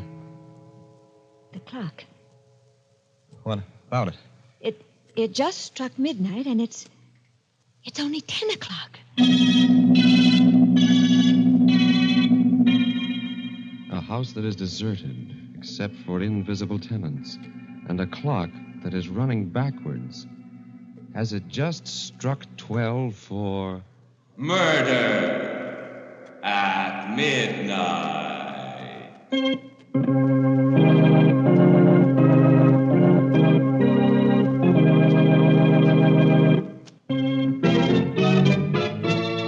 And now, back to Murder at Midnight and The House That Time Forgot. Fred. Fred, wake up. Get up. Huh? What is it, dear? What's the matter? Look out there, out the window.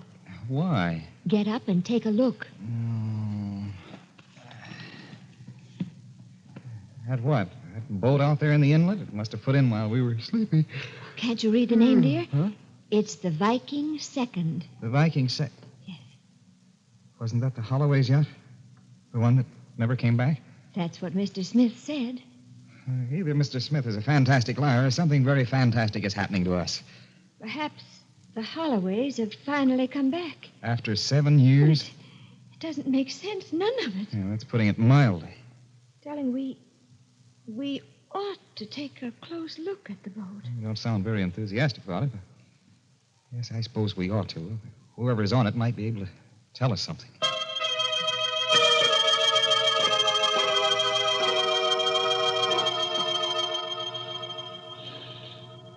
Well, the gangplank is down. Somebody must have come off the boat. They couldn't have, dear. At least they didn't come up to the house. Well, let's go up and see. All right.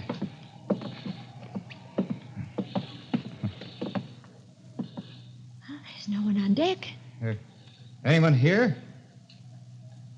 answer. Maybe they're down below. They must be. I'd rather not go down there. Oh, we've got to find out. Let's both go down together. All right, you keep right behind me. Oh, don't worry, dear. I will.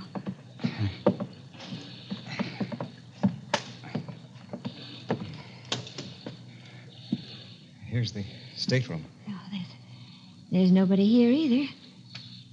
Anybody here? No one. At least. Yeah, but the beds are still warm. Somebody just left the stateroom a little while ago. It seems so. Let's get out of here, Eva. I've got a peculiar feeling down my spine. It is chilly. We'd better go back to the house.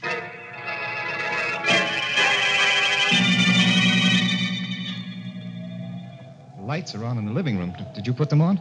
Just one of the lamps, a floor lamp. Well, all the ceiling lights are lit. I can see that, dear. Let's go in. Yes. The door's locked. We didn't even close it when we went out. No. I remember we left it open. Good evening. Who are you? I beg your pardon. I said, who are you? I'm John Gabriel, butler to the Holloways. Gabriel? That's right, ma'am. Whom do you wish to see? We don't want to see anyone. We live here. I'm afraid you're mistaken, sir.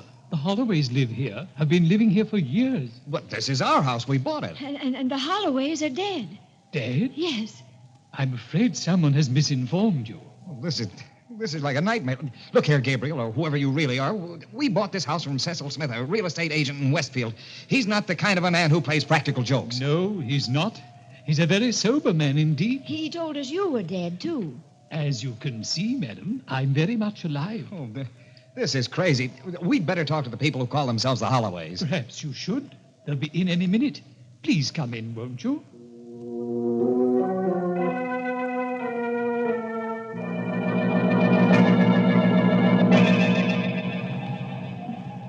Will you excuse me if I close the windows? We're going to have a storm. Perfectly all right. Would you care for some tea? Look here, Gabriel. We've been waiting an hour for Mr. Holloway and his wife. They haven't shown up, and I don't think they will. Now, just what is your game? Would you care for some tea, Mrs. Jordan? No, thank you. Did you hear what I said? Yes, sir, I did. As soon as Mr. and Mrs. Holloway arrive, I'm sure you'll be convinced of your error. They should be here any minute since they plan to leave tonight on a cruise. Oh, this is mad. Fantastic. They've come. Just missed the storm, Gabriel. Oh, hello. I don't believe I know you. This is Mr. and Mrs. Jordan, Mr. and Mrs. Holloway. Oh, I'm glad to meet you, Mrs. Jordan. Mr. Jordan. Well, thank you. Are you Richard Holloway? Yes. I can't believe it. It's all terribly confusing, Mr. Holloway. These people claim that this is their house. What? That they bought it from Cecil Smith. They also claim that you, Mrs. Holloway, and myself are dead. Somebody's playing some kind of a joke on them. Well, I'd say it was a very unpleasant joke, Dick. We've been living here for years and years, Mr. and Mrs. Jordan. Oh, before I forget, Gabriel, get our suitcases aboard the yacht, will you? We'll be leaving in a few minutes. Yes, sir, right away. Fred, do you suppose that maybe we're dreaming this? Well, if we are, we're dreaming it together. I'm sorry. I don't know how this happened to you. Perhaps you'd better stay here for the night. There's plenty of room. And we'd be delighted to have you. Would you mind if I called Mr. Smith? Oh, please do. The phone's right there on the table. I know, thanks. Operator, let me have Westfield 403. Never. Hello, Mr. Smith? That's right. This is Mr. Jordan. Who? Fred Jordan. Remember, you sold me the Holloway house? The Holloway house? Yes. You must be mistaken. I never sold it. That property's not for sale. What are you talking about? Who is this? Listen, Mr. Smith, you know very well who I am. You won't get away with this. I'll have you brought into court now. I never heard of you in my life. You must be crazy. Goodbye. Hello. He hung up. What did he say? Well, he said he never sold the house and he'd never even heard of me. You must have been taken in by someone who posed as Mr. Smith. That's really a shame. You have to be very careful these days. We'd be glad to have you stay here till you find other quarters. Well, As a matter of fact, you can stay for a few days until we get back. We're taking a trip on our boat. Perhaps you'll be able to get it all straightened out in the morning. I just don't understand it. The Mr. Smith we had dealings with wasn't a crook. I know he wasn't. That was my feeling, too, but I... You're not going out to sea in this kind of weather. Oh, we don't mind a little rain. My husband's a very good sailor, Mrs. Jordan. He can handle the Viking second in any kind of weather. It sounds like a gale coming up. We like them. Exciting. Well, it's dangerous to set out in this weather. Very dangerous. Oh, now don't worry about us. We don't drown easily. Oh, darling, we'd better get started. Oh, yes. I'm all set. Are the suitcases aboard? Yes, Gabriel took them. Something's wrong with your grandfather clock. It only struck 8 times. Yes, it's correct. My watch says 8 o'clock, too. Well, how can that be? It's after midnight. You really are mixed up, Mr. Jordan. It's only 8 o'clock. Well, my watch says 1:30. Well, so does mine. I'm afraid ours is right, Mrs. Jordan. It's very old, but very accurate. Of course, there's a legend about it. The story is that it will sometimes go backwards in time. Has that ever happened? No, it's only a story. It's never gone anything but forward, like any other clock. But it's a nice story, isn't it? Yes, delightful. Might even be true. Mrs. Holloway. Yes? What is today's date? Why, I believe it's September 10th. What year? 1939, of course. 1939? Yes, of course, Fred. Mrs. Holloway, I'd like to ask you and Mr. Holloway something. Yes? Please don't go out on this trip you're planning. Why not? Because if you do, I don't think you'll ever come back. What a terrible thing to say. Please, Mrs. Holloway, please. I don't know what's wrong with you two. You came in here with a strange story about owning my house, and now you tell us we're never going to come back. She's right. You won't come back. You'll pardon me for saying so, Mr. Jordan, but I think you're both crazy. I don't care what you think, but please don't go. Why, Mrs. Jordan? I have a hunch about it. We don't believe in hunches. Well, it's more than a hunch, Mr. Holloway. I know you're not coming back. If you'll excuse us, I think we'd better get started. Come along, darling. I'm ready. I've put everything on board. Is there anything else, sir? Yes, just take care of our guests. See that they're comfortable. Goodbye, Gabriel. Goodbye, and pleasant voyage. Make yourself at home, and we'll be back, despite your hunches. Oh, you mustn't go, please.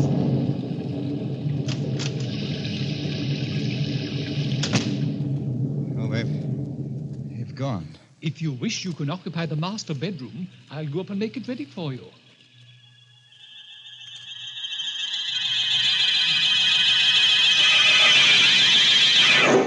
Was there anything else you wished, Mr. Jordan, ma'am?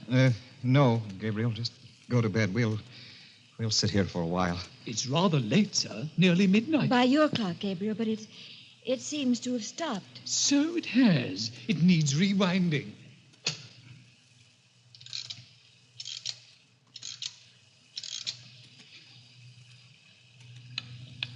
It's going now. Yes. Seems to be ticking rather fast. Something's wrong. It never did that before. Fred. Something's happening.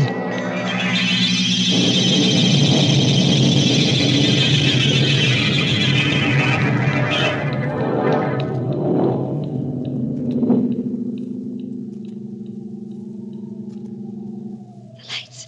Switch them on, Fred. As soon as I find the switch. What happened? I don't know. Maybe the storm, lightning. Where's Gabriel? Oh. Gabriel. Gabriel. Never mind, dear. Can't you find the switch? Here it is. Oh. Fred! All that dust. Like the first time we saw the house. Darling, it's as if no one had been here for years. Where's Gabriel? There is no Gabriel. We're back in 1946. And that means he's dead. You mean the clock did go backwards? Something else. You understand, too, now, don't you? We were the friends that Mr. Smith told us about. The mysterious friends that urged the Holloways not to go on that trip. Yes. Fred. What? The clock has stopped. Well, it needs rewinding. No, don't touch it. We won't wind that clock again. Ever.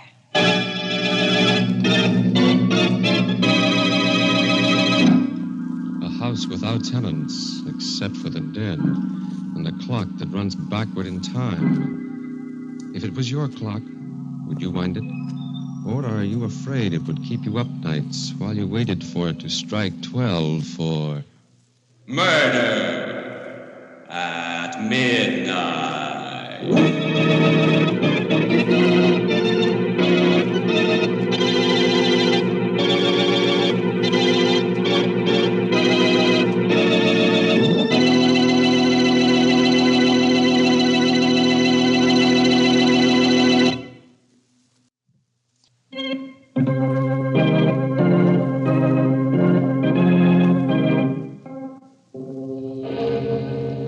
remember to be with us again when death comes out of the past, out of time gone by, and the clocks strike 12 for...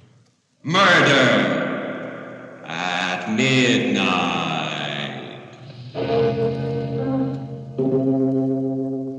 The Jordans, husband and wife, were played by Vinton Hayworth and Elsie Hitz. With music by Bert Berman, Murder at Midnight was directed by Anton M. Leader.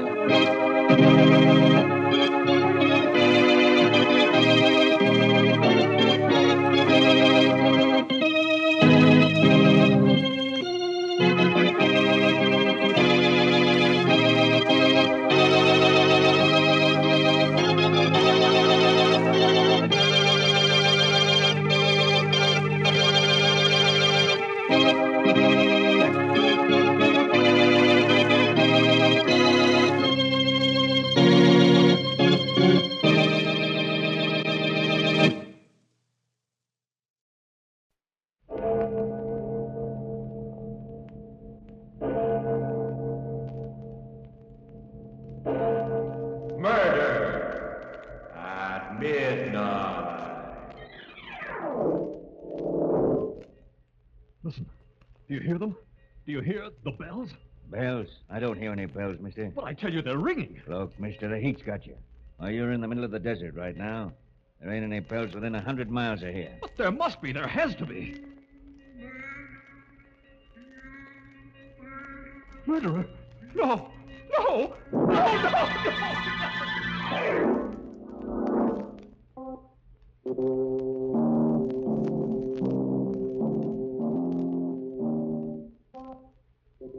Midnight, the witching hour when the night is darkest, our fears the strongest, and our strength at its lowest ebb. Midnight, when the graves gape open and death strikes. How? You'll learn the answer in just a minute in Death Tolls a Requiem.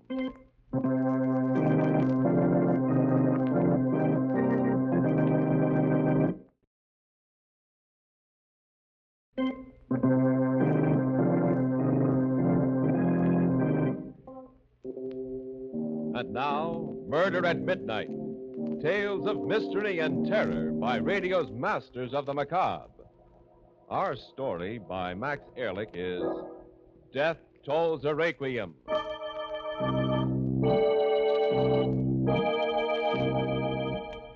I came into the room and quietly closed the door behind me. It was a room ready and waiting for death.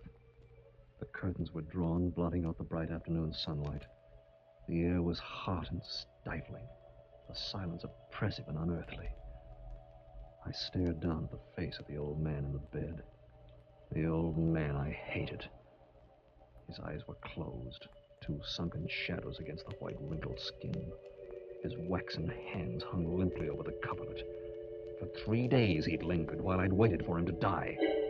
Now, for a moment, I thought... But no, his pale lips moved. Hello, Arthur. How are you feeling, Father? I've not long to go, my son. Not long. It's only the bells that keep me alive. The bells? Yes, over there in the tower. I lie here and wait to hear them. They seem to rally me. I live for the sound of them, Arthur. Yes, Father? What time is it? 2 o'clock. 2 o'clock. Peter must be there now. There in the tower, pulling on the ropes, starting them swinging. The Pedwick bells, Arthur. There they are, my son. Listen to them. Your inheritance. Listen to them ring. Oh, what music they make. What beautiful, vibrant music. They give me the strength, the will to live a little longer.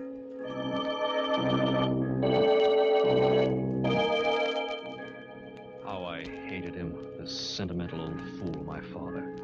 He'd spent $500,000 to bring those bells over from Pedwick, England, the place of his birth. And with them, he'd brought the bell tower, brick by brick, and the English bell ringer, Peter Griggs. $500,000, my inheritance, hung in that bell tower. There was no money left, nothing. My father had lost everything, left me nothing. Nothing but those accursed bells. Ding dong, ding dong. They seemed to mock me, taunt me, jeer at me. I hated the very sound of them. But the old fool in the bed babbled on. Oh, my son, those bells bring back the past to me. When I was a boy in Penwick, I heard them toll out the hour, every hour. I married your mother to the sound of those blessed bells, and I buried her to the sound of them. Stop raving about those bells. What? Stop it. There's evil in your face. Evil. You cheated me out of my inheritance, left me penniless.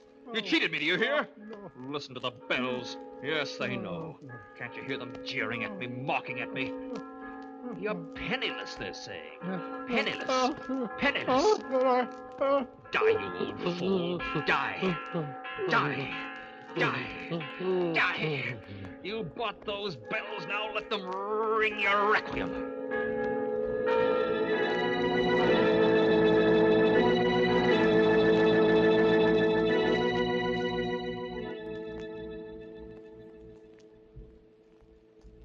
The bells stopped finally.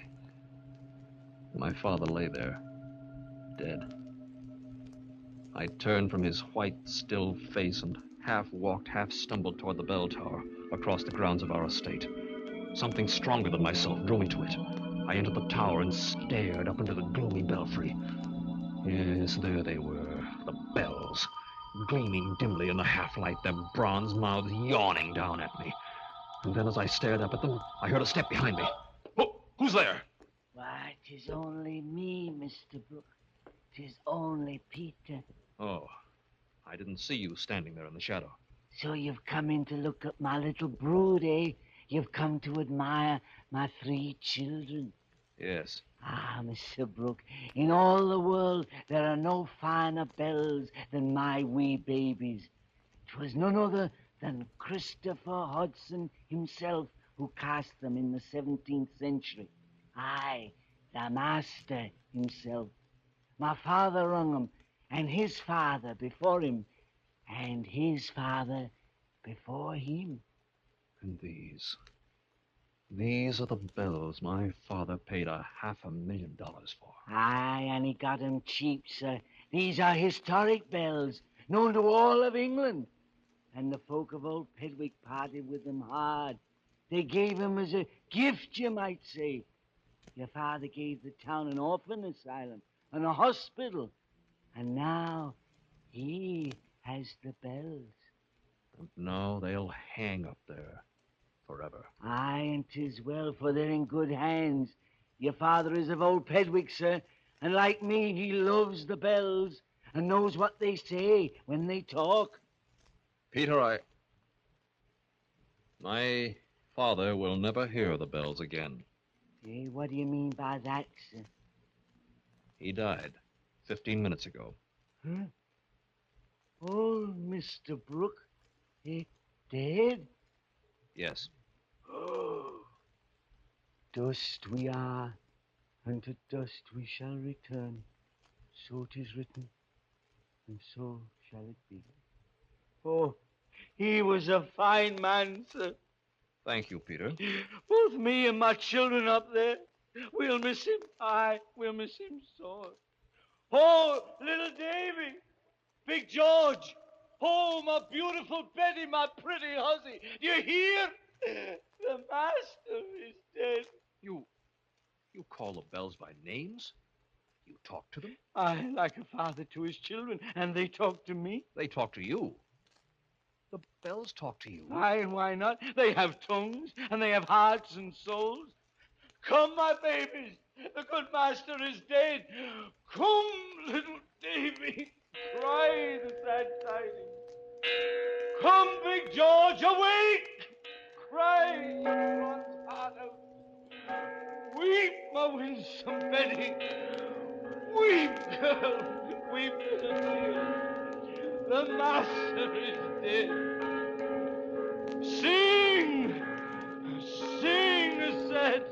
my lazy one, my beloved one. Higher and higher! Weep, weep, my babies. Pour out your tears. Cry out to the countryside. The master is dead! I watched him, fascinated, as he pulled one rope, then another, and worked another bell by means of his foot thrust through a loop in a third rope. The bells rang and clanged, throbbed and echoed, beat against my brain in jangling tones and overtones. I looked up at them as they swayed, and their mouths seemed to accuse me of my father's death. I couldn't stand it. I couldn't stand it any longer. I turned and ran from the bell tower.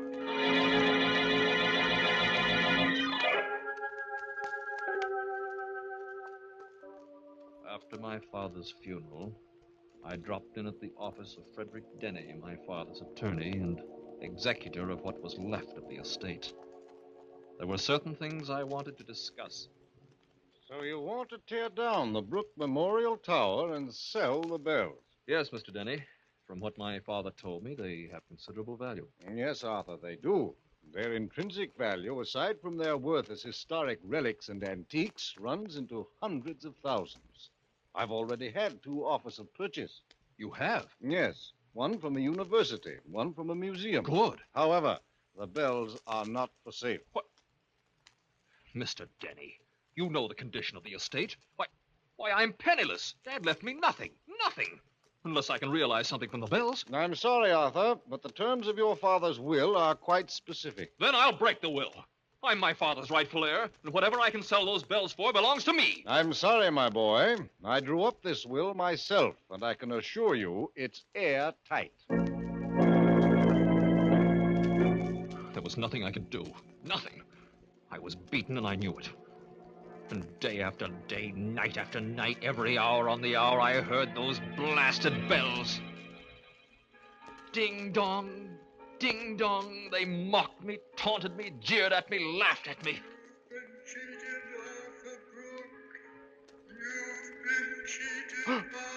They seemed to talk to me.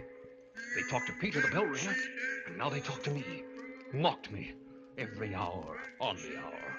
Oh, I hated them, cursed them, blocked my ears against them, but they kept on ringing and ringing and ringing until I thought I'd go mad. Finally, I could stand it no longer. I had to silence those hateful bells once and for all. I had to still their cursed tongues forever. That night late, I went to the bell tower, fevered, in a kind of frenzy, determined to blot out their voices somehow. I entered the bell tower. Peter was there ringing the bells. Peter! Aye, Mr. Brooks. Stop ringing those bells! Stop it, I say! Huh? Stop the bells? Yes, now! Now, do you hear? No, I will not. There's evil in your face. You don't like the bells like your father. You hate my little children. You mean them harm. I told you to stop those bells. I'll make you stop. Mr. Brooks, what are you doing? No.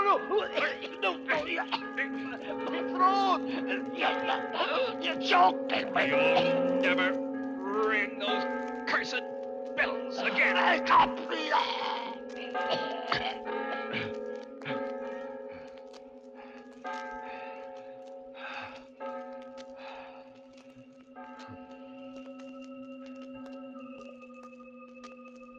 It was quiet now. Quiet.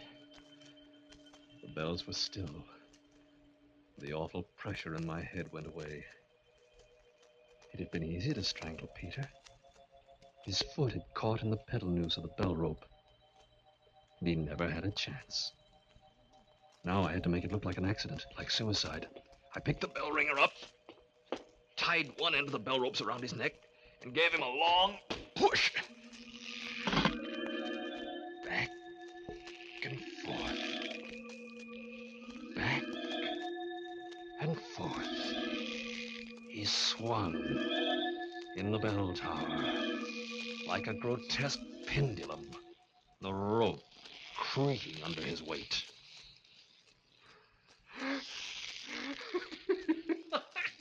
Well, little Davy up there, Big George, pretty Betty, why don't you talk now, eh? Why don't you talk now?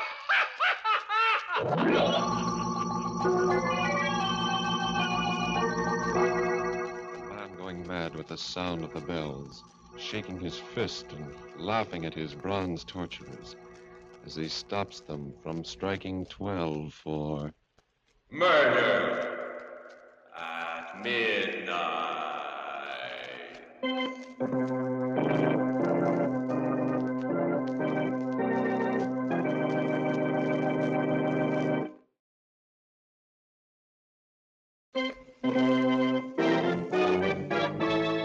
And now, here is Arthur Brooke again, continuing his story.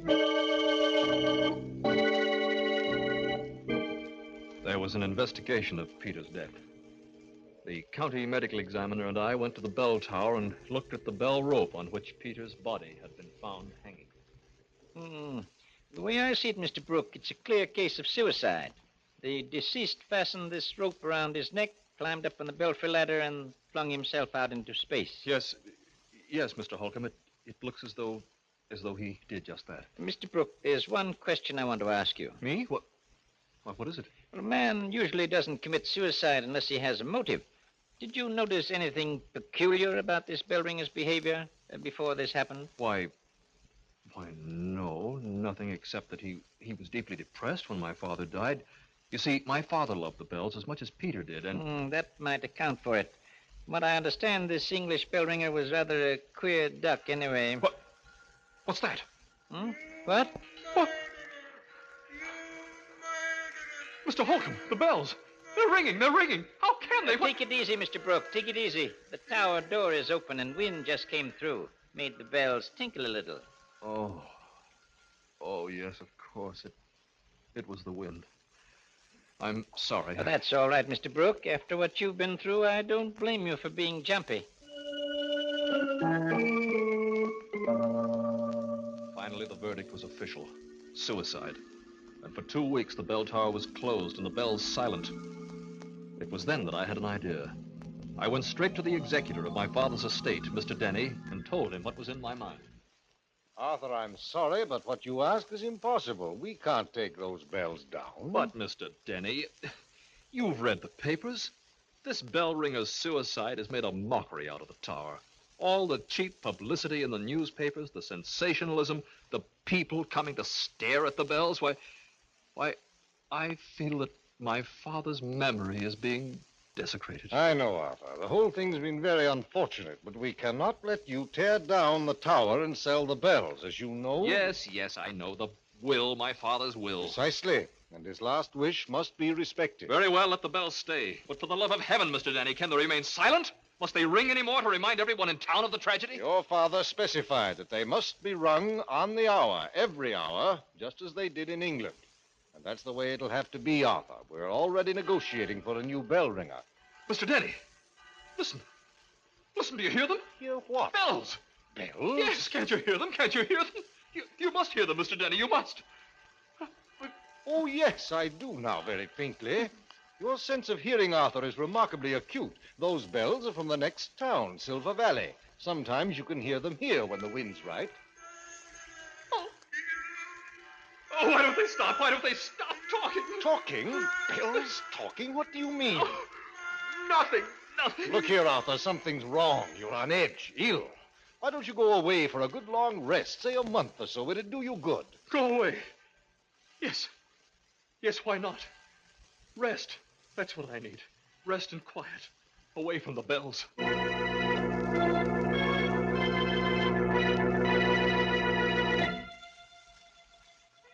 There was a quaint little inn I knew in the mountains, 100 miles away. The food was good, and a golf course nearby, and, well, I made reservations. For a week, I ate, slept, played golf, rested. And then one afternoon, I was in the lobby of the inn, chatting with the proprietor. Enjoyed your stay here, Miss Brooke? Oh, yes, Frank. Fine. Well, you've been lucky in the weather. I never did see such nice weather. Why, Frank! What's that? What's what? Do you hear? Bells. Bells? Of course I do. From the church at Greenville, 2 miles away. But why are they ringing? Well, Mr. Brooke, what's come over you? It's Sunday, and that's Frank! Lady... Frank, I'm checking out. Checking out? Now? But, Miss Brooke, you made reservations for a month. I'm leaving now, do you hear? Right away, just as soon as I can get my bags packed. I had to get away from the bells. That was it. That was all I needed. I remembered a place when I went when I was a boy. An island off the seacoast. There was an old fisherman there, a friend of mine, and I knew he'd put me up. The place was miles from anything, from the mainland, from bells. I took a train, chartered a small boat, and spent 3 quiet days there. Then, on the 4th day, as we were surf casting for striped bass. All right, Mr. Brooke, let's see you cast way out into the surf. Nice long one that was. Now, if a striper just hooks onto that bait of yours, why, you're going... Well, what is it, Mr. Brooke? I hear bells. Bells? Why, sure you do. The Coast Guard's testing a new bellboy out on those reefs over there. Oh, what's wrong, Mr. Brooke? You're as white as a sheet. I've got to get away from here. I've got to get away.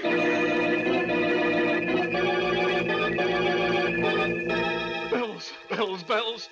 Everywhere I went, they pursued me, ringing their accusations in my ears. I left the island, got into my car, drove. I didn't know where I was going. I didn't care. I just had to get away from those bells. And then, some days later, I was driving through a desert area in the southwest. I was deep in the desert, reeling off mile after mile on the highway when suddenly from far off I heard bells. I set my teeth, gripped the steering wheel tight. Enough was enough. I'd fight them now. Fight them to the bitter end. I wouldn't let them master me, tear me apart, drive me mad. No! I had to beat them, and I'd do it now! I drove on and on and on, and the bells followed me. They must come from a train running parallel to the highway somewhere over the rim of the desert. Yes, it must be a train. It couldn't be anything else. Mile after mile I drove, and mile after mile the bells followed me. I began to wonder, when would the tracks cross the highway? Tracks always crossed highways somewhere. They just didn't run parallel indefinitely. And then up ahead, I saw some trucks and men. It was a construction crew fixing the road. I stopped the car and hailed the foreman. Yeah? What is it, mister? Doesn't the train cross the highway somewhere up ahead? Train? What train? There's no railroad in this area of the desert. But there must be. I hear train bells. Bells? I don't hear any bells, mister. But I tell you, they're ringing. Look, mister, you must have sunstroke or something. There ain't no train within 100 miles of here. But there no must bells be. either. There must be. There has to be. No.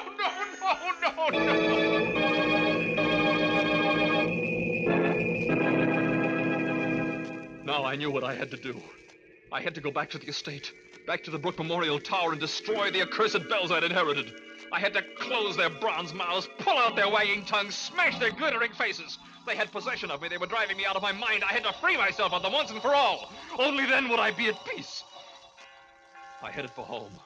And every mile, every hour, the bells pursued me, ringing in my ears day and night, pounding and relentless.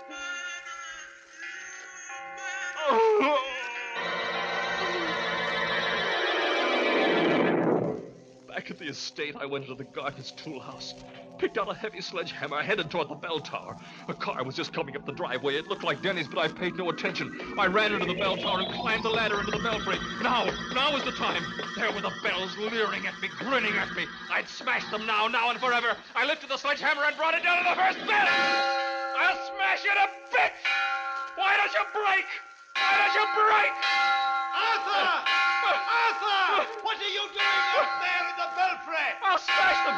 I'll break them to 1,000 pieces! It's the last thing I'd do! Arthur! You've gone mad! Stop it, I say! Stop it! Why don't they stop ringing? Why don't they stop? No! No, don't! Don't say it anymore! I can't stand it any longer! I can't!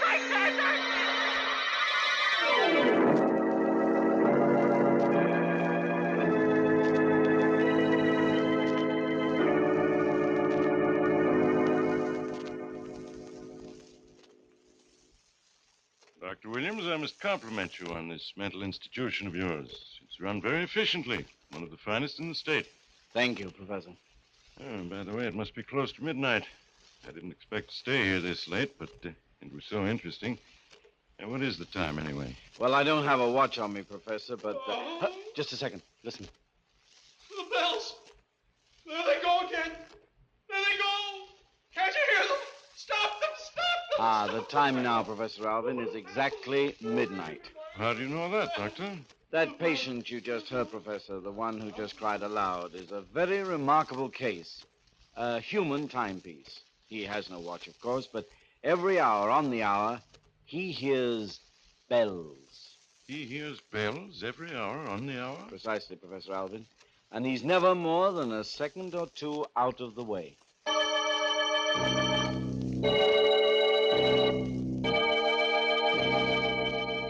And so a man lies on a bed in a padded cell and hears the bells ringing, ringing, every hour on the hour, just as he once heard the real bells strike 12 for... Murder at midnight.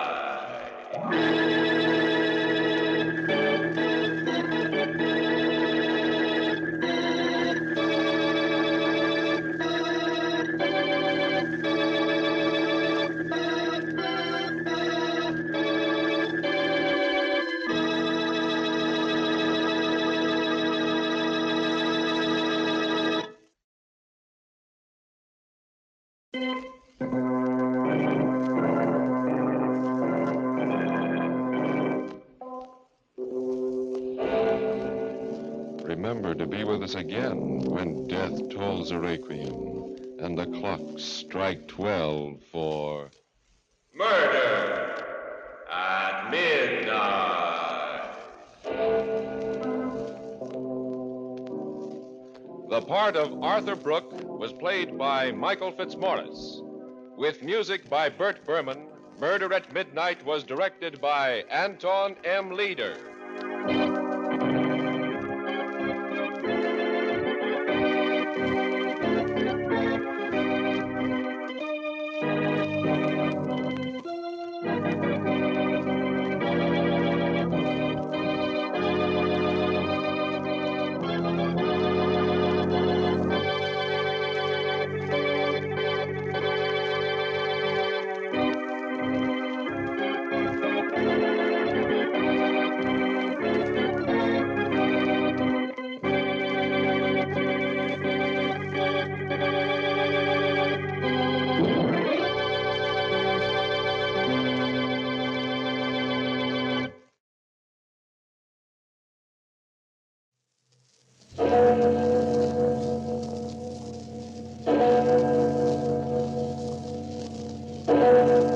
Murder at midnight.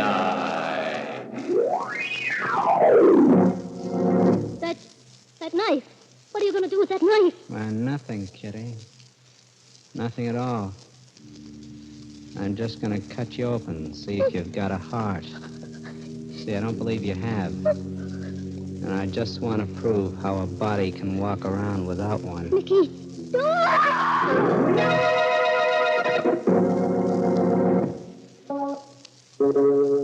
Midnight, the witching hour when the night is darkest, our fears the strongest, and our strength at its lowest ebb. Midnight, when the graves gape open and death strikes. How? You'll learn the answer in just a minute in The 13th Floor.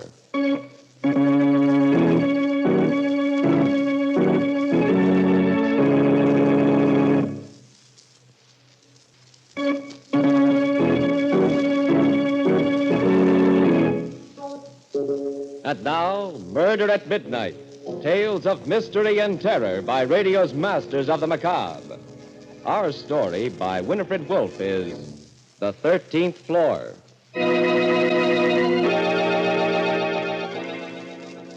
Hotel corridors scare me late at night. They're too long and too creepy. I'm always afraid the walls, like big, flat, plaster hands, are going to close in on me. I wish somebody was around. No, not anybody. Anybody might be Nicky. And his hands aren't made out of plaster. They're bone and they're blood. And they want to choke the breath out of me. I just gotta get down this corridor and close the door behind me. I'll lock it and hide under the covers till I turn on the radio and I hear that switch. It was pulled in a little room. And Nicky's dead, full of hot sparks and his big hands hanging like putty. Then I won't have to be afraid anymore. It's what happened tonight, just now. making the inside of me all curdled and sour and sick. Even if I live a million more days, I won't forget how I came into that lobby. Just like always. I walked over to the desk. Hi, Joe. What's a good word? Here, got a rent statement from the hotel. No letters. Oh. Certainly is hot out, isn't it? Sort of muggy and sticky. Think it's gonna rain? Maybe. You don't like me very much, do you? No, not very much. You'll excuse me, I'm quite busy, Miss Owen. Hey, you're a fresh little punk. I ought to tell the manager. It's a fine way to treat guests who pay their bills. Don't I always pay my rent on time? Sure. Why not? $5,000 lasts a while if you take care of it. Why, you... Hey, wait a second. Hold that elevator. Sweet dreams, Miss Owen. I said hold the elevator a second. What's the idea of almost slamming it in my face? Sorry, Miss Owen. Yeah, I bet you are. Oh, Mr. Talbot. Evening. Good evening. Sure is hot out, wouldn't you say? I was saying to Joe, muggy and sticky. Yes. I was, just at an awful good movie at the Franklin. Tomorrow night they're having Lana Turner. You like Lana Turner? Very much. Yeah, me too. A lot of women don't because they're jealous of the way she looks. Me, though, I got blonde hair myself. I was planning to see it tomorrow night. Do you plan to... Sorry, Miss Owen. I have an appointment tomorrow evening. You run the elevator, you fresh punk. That's what you're hired for. Oh, by the way. Me? No, Tommy. Yes, sir. Will you let me in with your pass key? I forgot mine. Yeah, sure thing, Mr. Talbot.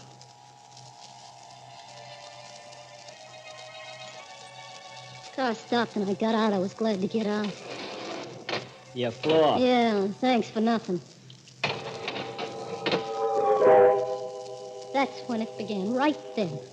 The light from the elevator looked like a lot of lemonade, only being poured the wrong way, up instead of down. Hey, I remember thinking that. Funny to remember it now. I looked at my watch. It was 2 minutes to midnight. I started down the hall. The feeling something's wrong. Don't pay to get the jitters for nothing. Everything looked the same. Nothing was any different. My room was at the end of the hall. I took my key out and I shoved it in the lock. Couldn't open. I kept twisting it and pushing against it with my knee. Then, all of a sudden, I looked up and realized what was wrong. The number on the door was 1307, not 1407. Huh. I was on the wrong floor. That was it. That rotten little kid. I'll fix him. I was ready to bet he'd done it on purpose. Then... Give Nicky a kiss, baby. Aren't you glad to see me? Nicky. Come on in. I've been waiting for you a long time. I said come in. I'm getting a draft. Nicky, let go of my arm. You're hurting me. Sorry, baby. Maybe I don't know my own strength, huh? What do you want? How'd you get in here? One thing at a time. Don't rush me. What'd you lock the door for? I don't like interruptions. You never used to either when you were alone with me. Remember, Kitty? I don't remember nothing. Yeah, I know. You got a memory like a faucet. You turn it off and on, off and on. Wonderful. Take me, for instance. I have the kind of a memory you can't turn off. Keeps running all the time. The longer it runs, the hotter it gets. It's so hot now, Kitty, it'll scald you. Look, Nicky. I am looking. You're still a nice-looking number, you know. I always did like the way your waist curves in, how white your neck is. You didn't come here to tell me how I The way look. you toss your hair over your shoulder like it gets in your way. Go ahead, Kitty. Toss your hair back for Nicky. What are you trying to do, dangle me on a string? Yeah, you're still a good-looking number. I don't look so hot, though, do I? You think maybe I lost a little weight? Look, Nicky, My please. face looks let me... kind of pasty. That's because you don't get much chance for fresh air sweating what's left of time away in a death cell. If I scream, the police will come and get you. If you come near me, I'll You scream. won't scream. No, come one step closer now. You won't scream because there's not that much sound left in you. It's all frozen and sticking in your throat like an ice cube. Because you're afraid. You're afraid of me. Try screaming, Kitty. You see? What'd I tell you? Nicky, I can help you. I can hide you here so they won't find you. Then I can help you get away, Nicky. Anywhere you want, I promise. I asked you before to kiss me. You still haven't, you know. No, don't come near me, please. You used to like it. You never used to wait for me to Don't. ask you. Nicky, don't. No. Sometimes you used to come over to me without me asking. Well, what's the matter? Do I look as bad as all that? Oh, you afraid I'll get your pretty dress dirty? Look, you gotta give me a chance. I can explain. I know I'm not clean. You know, I crawled for half a mile in the mud until I couldn't hear the dogs chasing me anymore. If I'd known you were going to act like this, I would have said... You gotta give me a I would have break. said, Warden, call me a taxi. A nice, clean taxi so I can go see my girl, Kitty Owen. A cheap little squealer who sold me down the river for 5 G's. 5,000 lousy Leave me bucks. alone. Take your hands off me. Oh, I like to hold your face like this. Such a little face. Such big eyes. Big green eyes like a small tiger. Kitty, kitty. Like a cat. A sly, sneaky cat with long blonde hair. Don't you remember how I used to kiss you like this? Ricky, let go. Like this? Just like this. Ricky. Ricky. You act like you do remember. You remember, too, don't you? You remember how it used to be with us, Nicky? Feel my hair the way it used to. Go on, you like to do it. You said it was soft like silk. Feel my hair, Nicky. You're not mad at me, are you? I said I was sorry. I went crazy. I didn't know what I was doing. I'll help you now, Nicky. You want to run your fingers through my hair, Nicky? You old lousy little tramp. Don't make me laugh. You crying, huh? Cat crying crocodile tears. Are you crying because you're sorry for me? You're sorry because sooner or later the cops will catch up with me and drag me back and I'll burn to a crisp in a chair, huh? Or you're crying because you know what I'm going to do to you? Remember how it used to be with us, Nicky?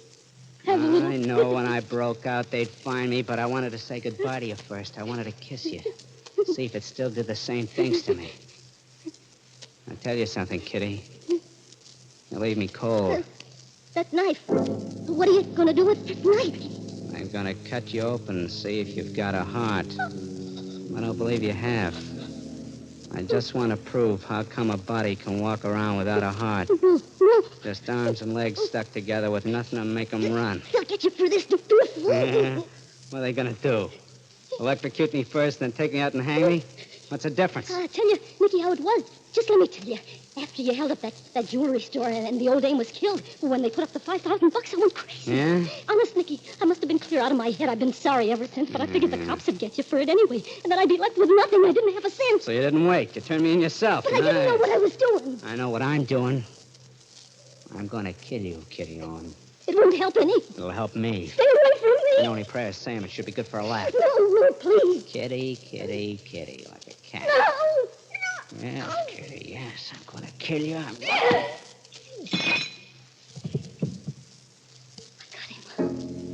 Following me slow like that, he didn't notice when I backed up to the table, picked up the vase. And after I hit him, he didn't know it then either. Just went down looking surprised. I knew he wouldn't be out long, so I bent over and took the key out of his pocket. He moved and made a funny little noise through his lips. Then I stopped breathing altogether. I had the key. I was free. The hall was empty, no one around. I started to run down the narrow little corridor to the 13th floor. I pressed the elevator button, and I waited. Help, that was the only way I could get it. It seemed like hours instead of seconds. Finally, I heard it coming. I felt like I was standing on hot coals. My insides wouldn't stand still. The hand of the clock above the elevator climbed slowly from 5 to 6 and to 7. I was going crazy just standing there. And 7, 8, to 9, to 10, to 11, to 12. And my heart exploded. My legs were soft, sticky pieces of dough, hardly able to hold my body up. The elevator had stopped at 12, and then went on to 14. 14! Then I remembered that it wasn't going to stop. It couldn't stop. Because in this building, there wasn't any 13th floor. A man from the death house, and the girl who betrayed him playing cat and mouse on a floor that doesn't exist.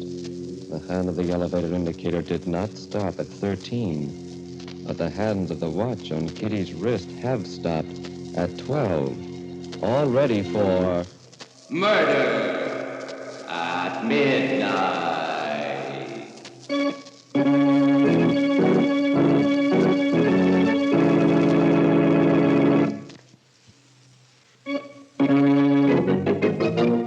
And now, back to Murder at Midnight and the 13th floor. 13th floor. Yeah, that's where I was, a floor that didn't exist, so how could I get out? How could I get away? What was I going to do? I didn't understand. I didn't understand anything. Pretty good little slugger, baby. Nicky. You took so much trouble to unlock the door, you should have taken a little time to lock it again after you. Don't come after me with that knife. Please, don't. I don't want to die. You think I did? Why don't you give me another chance, What Nicky? chance did you give me? Ow! Well, I didn't think you had that in you. Well, why doesn't somebody come, huh? Maybe it's because there isn't anybody besides us. Cozy, huh? Try it again. Go ahead. Try your own again. Maybe you'll have better luck.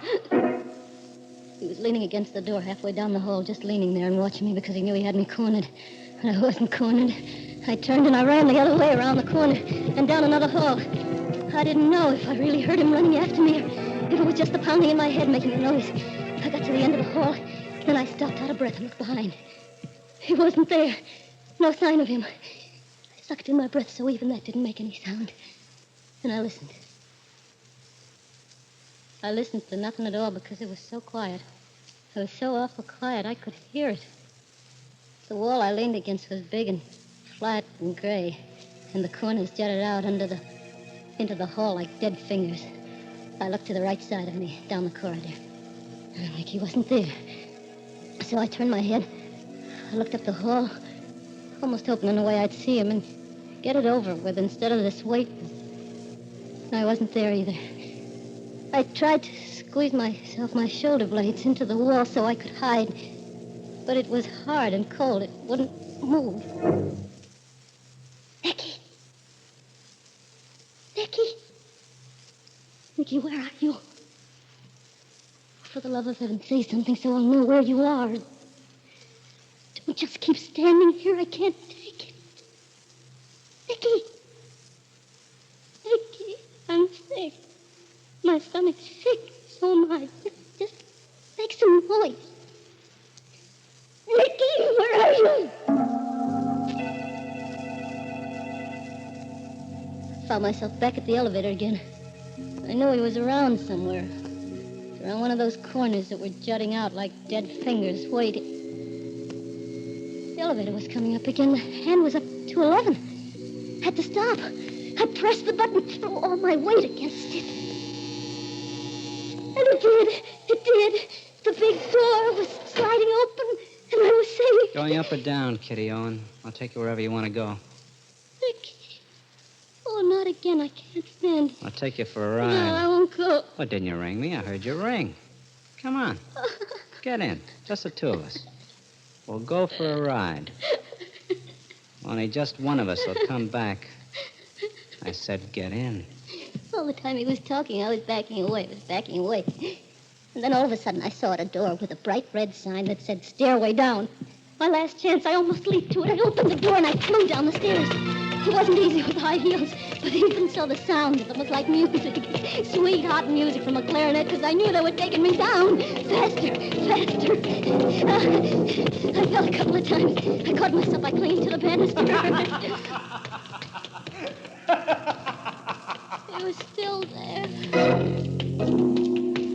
So I kept running. Suddenly, there I was. I was out on the street again. Now I was really safe. There were always a lot of people in the streets. I didn't see any people, just a big policeman with a red face. Boy, he sure looked good to me. Hey, wait a minute. Now, take it easy, miss. Don't get excited. Hey, look, Nicky Carstairs, he's in that hotel. He's after me. Carstairs? Yeah. Sure, and who you wanting the kids? It can't be. Look, he's out, I tell you. I saw him. He wants to kill me. But Nicky Carstairs is in the death cell. Don't you read the papers? Say, I'll have you reported. What kind of a cop are you anyway? What kind of a woman are you without a heart? Just arms and legs stuck together with nothing to make them go. You're not a policeman. You're Nicky. You're still Nicky. You didn't look like Nicky a second ago. I don't understand. I don't understand. What's the get-up? How do I look? Nicky, please, no, not anymore. I told you we were playing cops and robbers, and this time I'm the cop. And I'm still gonna kill you, Kitty Owen. It wasn't over yet. I had to run again. My last stronghold. My last hope, the hotel lobby. If there was no one there, I just gave up. I was through. As I ran around the corner, I thought the war had ended all over again because there was confetti coming out of all the windows, so much of it, falling. The sidewalks were beginning to look like it had been snowing for a long time. I ran over them like a carpet. I ran with my eyes down, and I could see the headlines. Nicky Carstairs in death house, prison break. No one had to tell me this. I ran into the lobby to find people, to tell them where he was.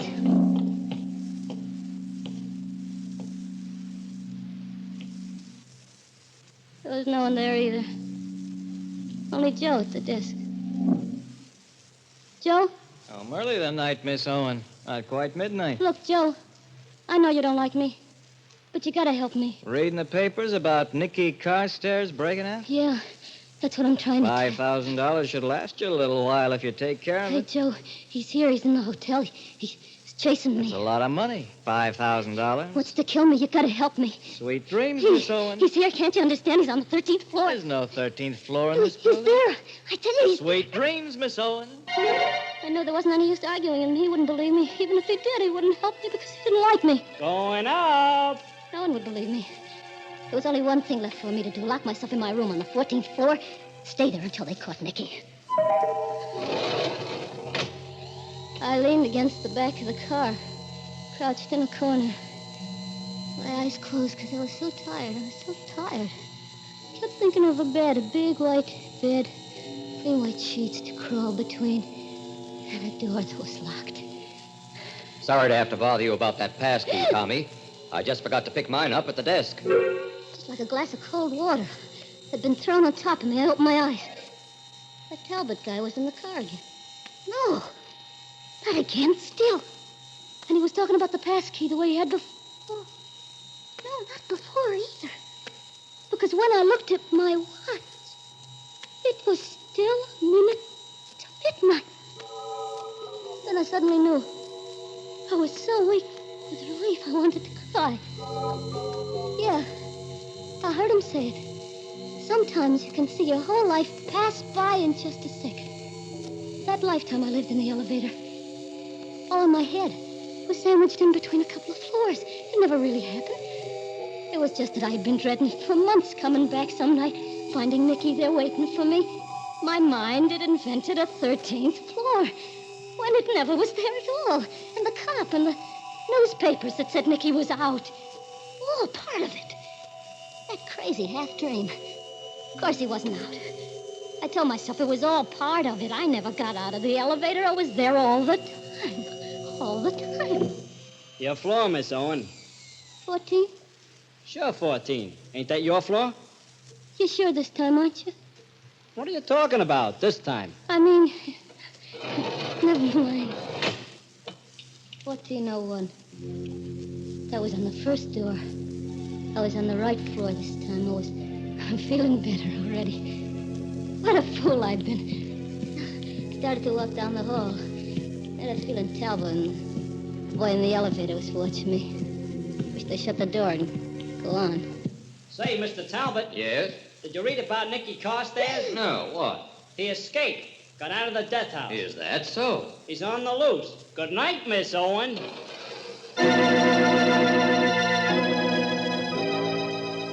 Yeah. Hotel corridors scare me. They're too long and too creepy. I'm always afraid the walls, like big flat plaster hands, are gonna close in. Now I know it was more than just dreading it for weeks. Made me imagine. Nicky was out and after me. Must have known it all along. Had a feeling I wasn't safe.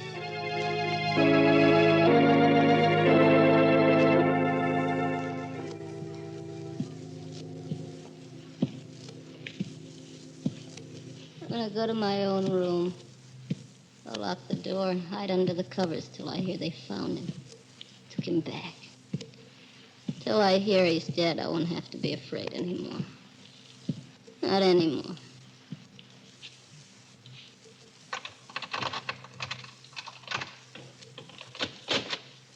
Give Nicky a kiss, baby. Aren't you glad to see me? The 14th floor this time. A floor that does exist. But the hands of the watch on Kitty's wrist still stand at 12 for... Murder at midnight.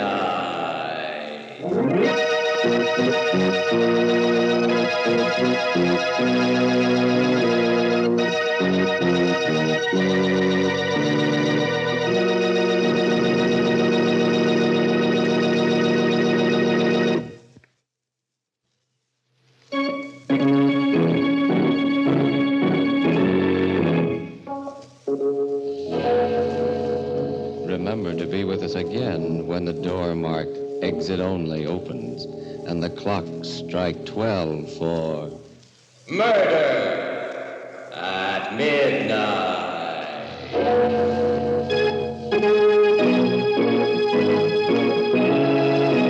The part of Kitty was played by Ann Shepard, and Paul Mann was Nicky. With music by Charles Paul, Murder at Midnight was directed by Anton M. Leader.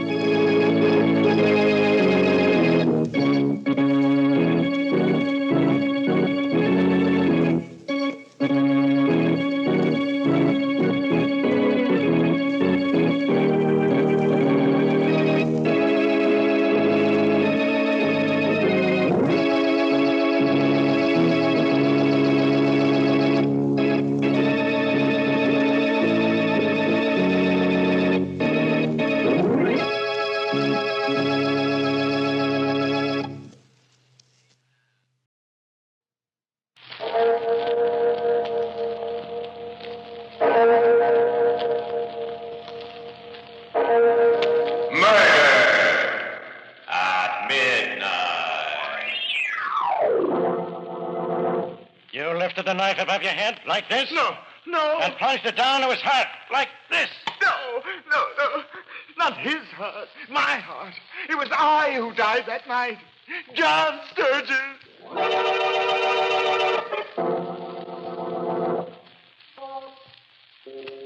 Midnight, the witching hour when the night is darkest, our fears the strongest, and our strength at its lowest ebb. Midnight, when the graves gape open and death strikes. How?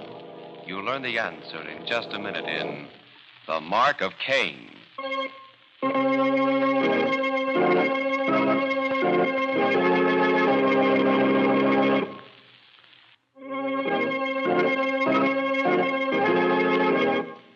And now, Murder at Midnight. Tales of mystery and terror by radio's masters of the macabre. Our story by A.S. Guinness is The Mark of Cain.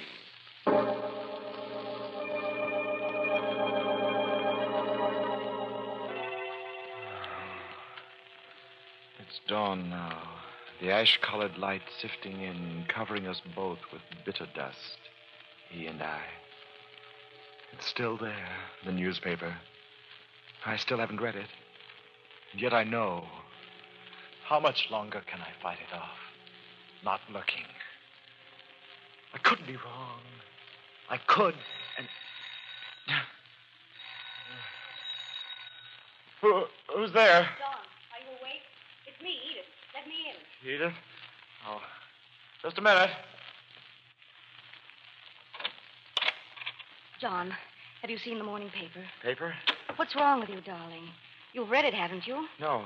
But you're dressed and awake. Why? Please, Edith. What does it say? What did he do? After you dropped me at my hotel last night, I saw the item. I couldn't sleep. I waited for you to call. Then when you didn't, I became worried.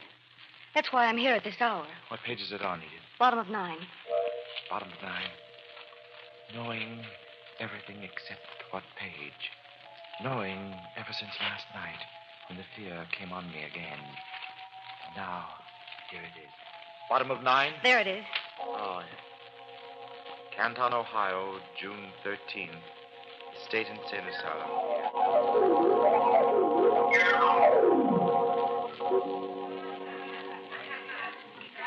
Come on, Sturgis. Be a good boy. No. Get back in your room like the others. No. You like me, don't you? No. I never hit you like the other guards. Who makes those noises in my head? You. You make crazy noises in my ears when I'm sleeping. You do. You know you do. Sturgis, I'll give you anything you want. 2 helpings of pudding tomorrow. Wouldn't you like that? No. I want to get out of here. I'm no loony. I want to get out. You will, Sturgis, you will. Now you'd better get back in your room. For years you've been saying I'd get out of here. But this time I'm really going. This time Stand back, Sturgis. Don't come near me. Stand back! Why? I'm no loony. I won't hurt you. Help! Oh, no, you don't. Don't make noises. Didn't ask you. Don't make noises. I just want you to keep quiet. That's all. Keep quiet. I just want you to keep quiet. That's all. There. See? Nice and quiet. Shut up! You crazy bunch of loonies! Shut up!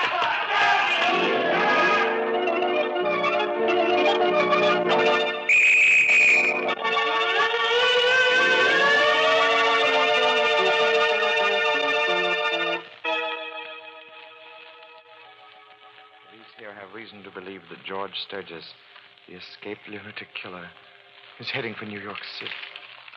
John, perhaps it's all for the best. This may be his end, and then... What are you thinking, John? That's an interesting question, Edith. What am I thinking? Am I thinking about George or about myself? It's hard to tell, isn't it? Because now we know, don't we? There's a lot more to being an identical twin than just flesh and blood. We have proof of that now, haven't we? And now we know, beyond the shadow of a doubt, that I'm a drama critic and he's a lunatic, only by the grace of God. Darling, you've got to stop that. If you begin to slip back into your old fears, you're lost. Edith, dear, I'm going to see Stillman. Stillman? What for? Because, my dear, an editor is a little like God. At least he can give me the assignment I want. A police reporter's assignment. John. To cover the case of the dangerous lunatic, George Sturgis, my brother.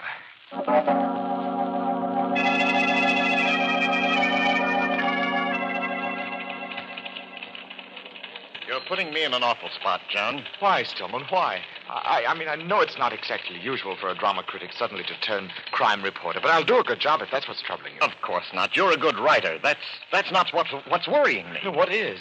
Frankly, your state of mind. My mind? Sturgis, I can understand your emotions about your brother. Being identical twins, it's no surprise that you're suffering from a sense of guilt about his actions. But, well, darn it, man, do you have to work it off in this particular way? Tracking him down, bringing him into justice? What'll it do to you? No more than it's already done. Okay, Sturgis. You're a grown man, and I'm no psychiatrist. Have it your way. I'll tell the city editor. Thank you very much. Just one thing. Mm-hmm. For my sake, keep talking this thing over with Edith as you go along.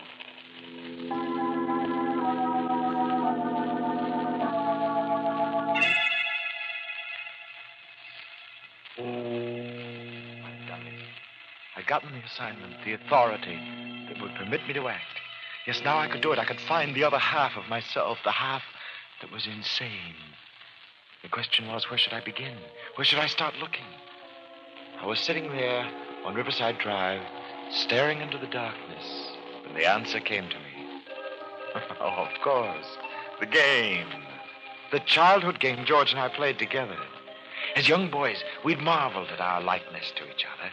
We played tricks on our parents. Even they couldn't tell us apart. But the game.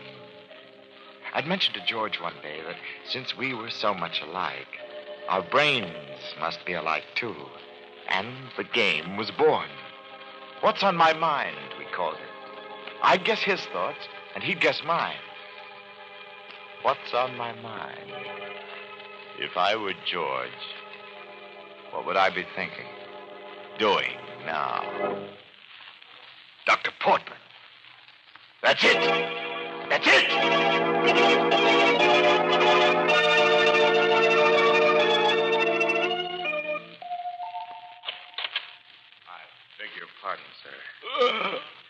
woke me up.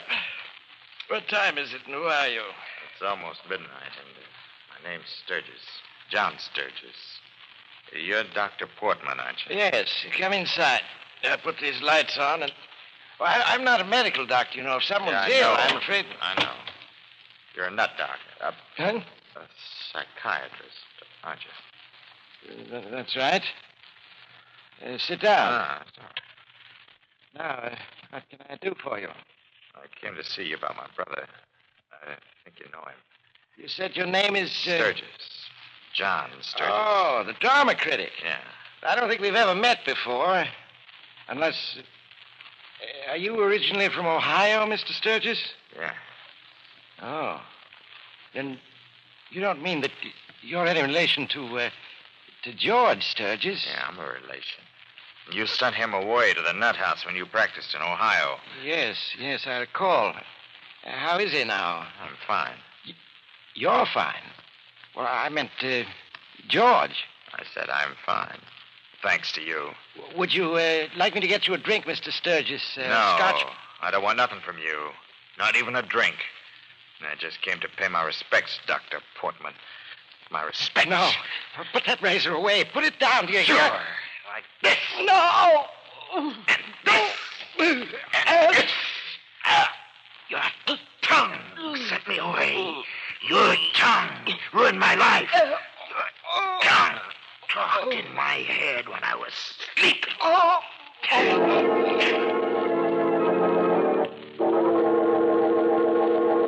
Sturgis. Stillman, thank God you got here. I called the police. They haven't come yet. The police? What happened? Whose house is this? Mrs. Doctor's the one who sent him away. I couldn't have missed him by more than a couple of minutes. Missed him? Who? What are you talking about? Behind the couch there, look. Good Lord. How could Only anyone... a maniac, Stillman. Only a maniac. Listen, Sturgis. I warned you that you'd taken on a tough job. Now you know just how tough. Stillman. That body there behind that couch ought to be reason enough to turn back. Sturgis, why don't you drop it now? Leave it to the police. I can't, Stillman. I mustn't. I was able to figure out what George was going to do, wasn't I? Nobody else could, don't you see? All right. So you figured it out. But what good did it do you? You got here too late. But next time, Stillman. Next time I won't be too late. And who is next, Sturgis? Do you have any idea? Sturgis, pull yourself together.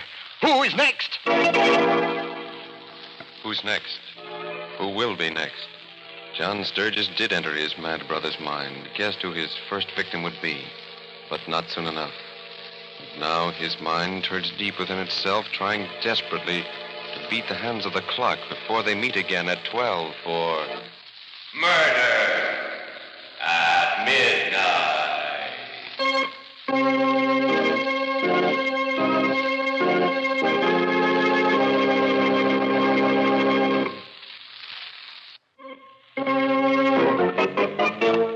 And now, back to Murder at Midnight and The Mark of Cain. Who's next?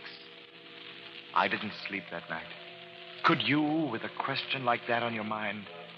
And I didn't rest all that next day. Who's next? Who? Trying every minute to get inside George's mind and think the way he would. And then, that next night, I thought I had the answer.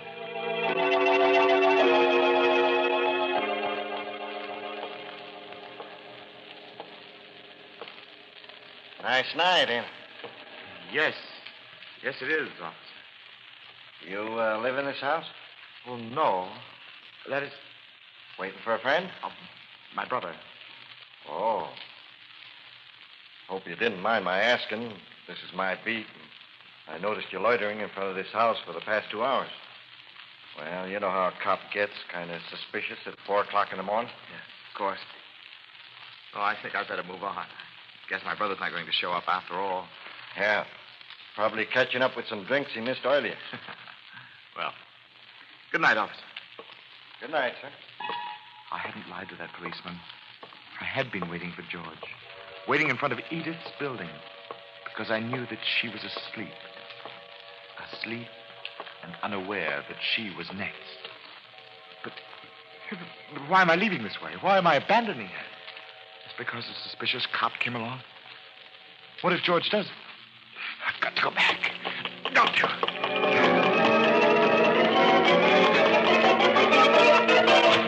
Edith, darling, are you all right? What? Why, John. Edith. What is it? Are you all right? Of course I'm all right. Why shouldn't I be? Why? John Sturgis. How long is it since you've had a wink of sleep? 2 days, I guess. I don't remember. Oh, no wonder you wake me at 4 in the morning to find out if I'm all right. 2 days without sleep, and a man will do a lot of crazy things. It wasn't crazy, Edith. Then why, darling? I'm a grown woman. What can happen to me? Edith, I love you very much.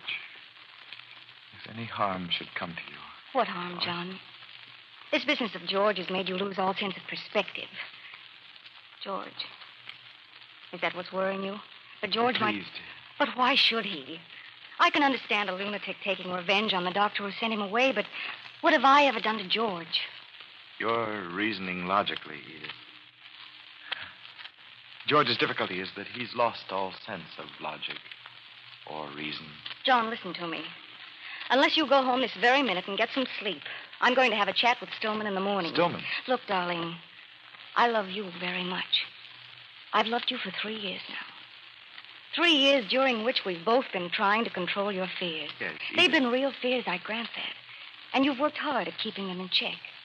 But if you go on the way you're going, you'll undo all we've accomplished. Edith, but what about Stillman? Unless you get a night's sleep and get hold of yourself, I'm going to ask him to take you off his foolish assignment. Perhaps you're right, Edith. Of course I'm right. Now, kiss me goodnight and go home like a good boy. Darling. Oh, John. Now, off to bed with you. Good night, Edith.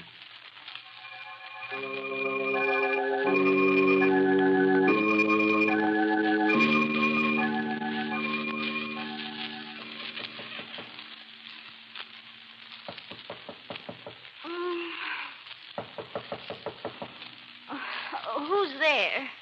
Yes. It's me. John? Yeah. Oh, just a moment.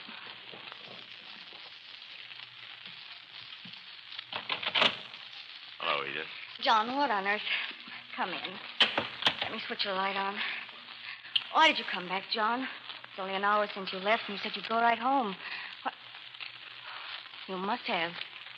Your clothes. They're different. Darling, you look sort of, well, disturbed. What made you come back?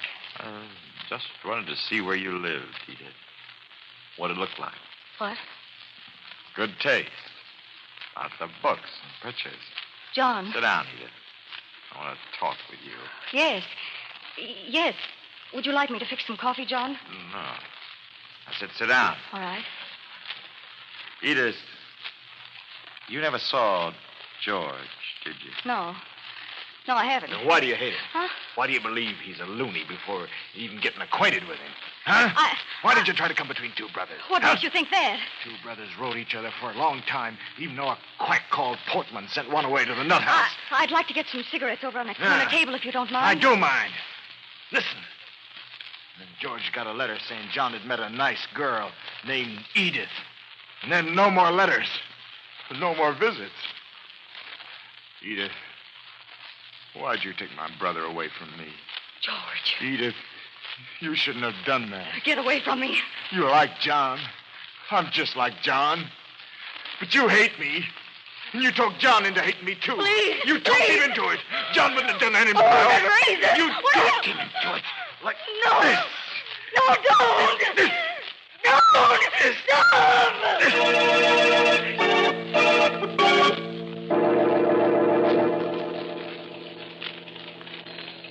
Well, John? Stillman, I let her. I let her send me home. I should have known I was right. It's my own fault. I don't know what to say, John.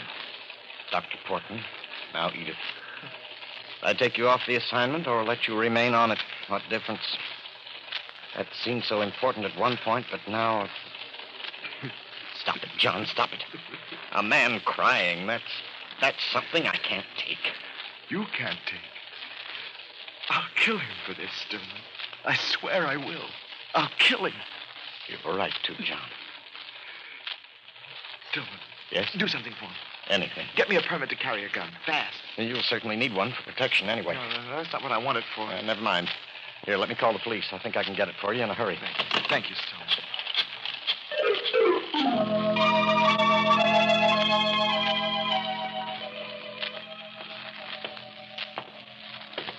What's on your mind, mister? Is Lieutenant Rogan here? Who wants him? Mr. Stillman of the Times Herald called about a gun permit, and Lieutenant Rogan suggested that I come on down. My name's Sturgis. Oh, Mr. Sturgis. Yes, sir. The lieutenant's waiting for you. Right through that door, sir. You'll find him. Lieutenant Rogan? Yes, Mr. Sturgis. Come right in. Sit down, won't you? Buffett. Gun Mr. permit. Sturgis, you're the brother of George Sturgis, aren't you? Yes, I am. I just thought I'd ask you a question or two about him while you were here. You're quite certain George committed those 2 murders, aren't you? Yes, quite. You mind stepping into the next room with me, Mr. Sturgis? No. Right in there. There's something in here, Mr. Sturgis, I'd like you to see. Yes, sir. Does this concern my gun permit, or are you still on the subject of Now, my brother? right through here, Mr. Sturgis. Why is it so cold in here?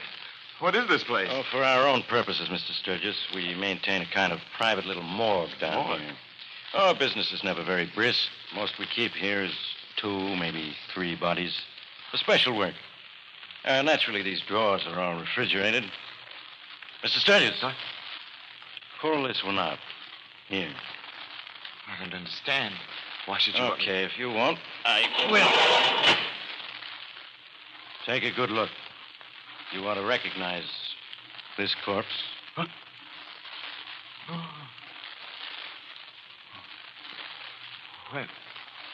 When did he die, Lieutenant? That's the interesting thing about this, Mr. Sturgis. Edith, your fiancée, was murdered 3 hours ago. Dr. Portman was murdered... At midnight? Yeah, 8 hours ago. When? And your brother, George Sturgis, has been dead for 24 hours. Also murdered. 24 hours? No, that's impossible. Now, why did you do that, Mr. Sturgis? Why'd you push your brother back into the wall? It disturbs me. Something happens to me. Please, Lieutenant, I'm terribly tired. Let me go home. Could I see you tomorrow about all this? I can't think We can't now. wait, Mr. Sturgis. If your brother didn't commit those murders, then who did? Who did? Who? Yeah. Well, George. Everybody knows George was insane. He had reason to kill. Well, George did. That's who. George, huh? But George is dead, lying in that refrigerated drawer. And while the murders were being committed, he was dead then, too, lying on a rubbish pile near the river, a half block from your house. That's where my men found him an hour ago. Nah, not George, Mr. Sturgis. Please, let me go home, Lieutenant. You don't understand all that's happened. Please, rest. Tomorrow I'll explain it all to you. Tomorrow's too late, Mr. Sturgis. Let me explain it all to you. No. Look, it must be the way I say it. George did it. George was a maniac. I'm the sane one. Can't you see, Lieutenant? George broke out of the asylum in Ohio. Yes. He made straight for New York. He called you. You told him not to come to your apartment. You agreed to meet him at the river. At the river? You were afraid of him. Not physically afraid, but mentally. Mentally afraid. In your own words, Mr. Sturgis, he disturbed you. At the river? You were frightened of your own mind and what might happen to it with a lunatic twin brother around. So you took this along with you.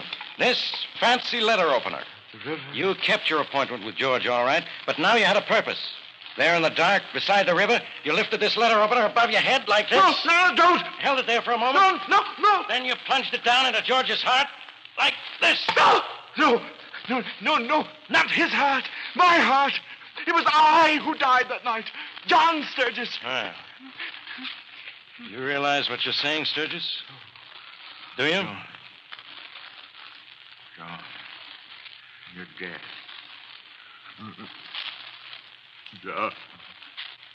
John, you're dead. And I'm lonely. John, what happened to us? When it was all over, Mr. Sturgis, when you thought that you'd finally rid yourself of George forever, a strange thing happened. You became George, and the man in the rubbish pile was John. Well, maybe it's easier for you to take it that, Mr. Sturgis. Now that you're George, the crazy one, you can forgive yourself a lot of things, can't you? Like murdering your fiancée and the doctor and your own brother. No! Take me back. John is dead. Take me back, please. Please. That we can do, Mr. Sturgis. Come on. We got a nice, comfortable room for you. A room just like the one your brother broke out of.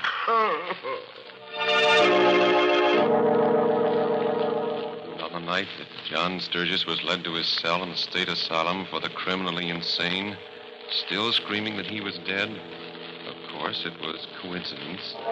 But why did the door snap shut just as the clock on the tower struck 12 for... Murder at midnight.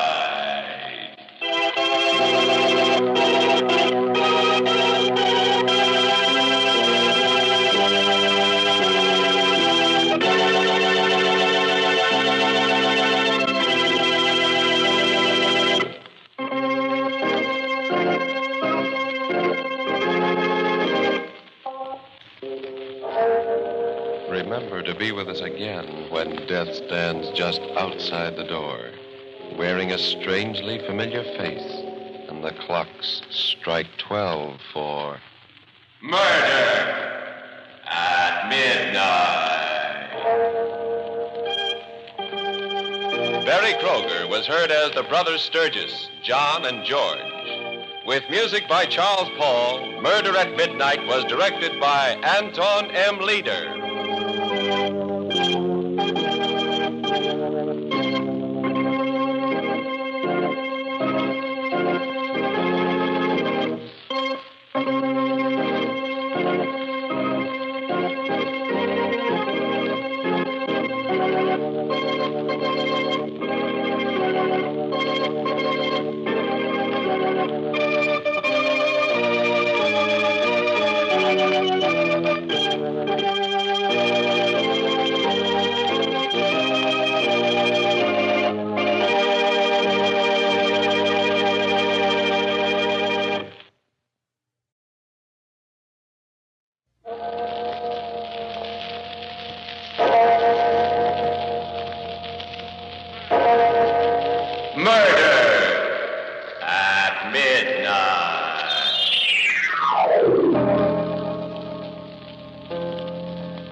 I said put that gun away, Joe.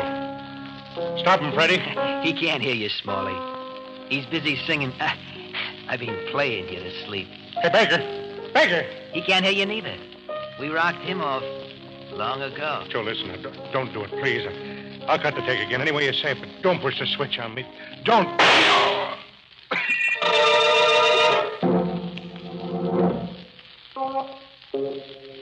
Midnight, the witching hour when the night is darkest, our fears the strongest, and our strength at its lowest ebb.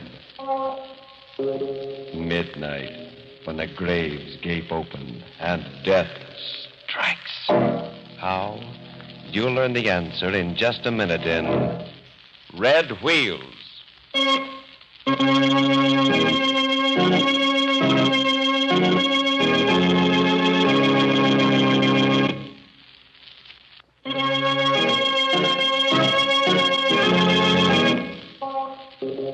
And now, Murder at Midnight. Tales of mystery and terror by radio's masters of the macabre. Our story by Jack Gordon is Red Wheels.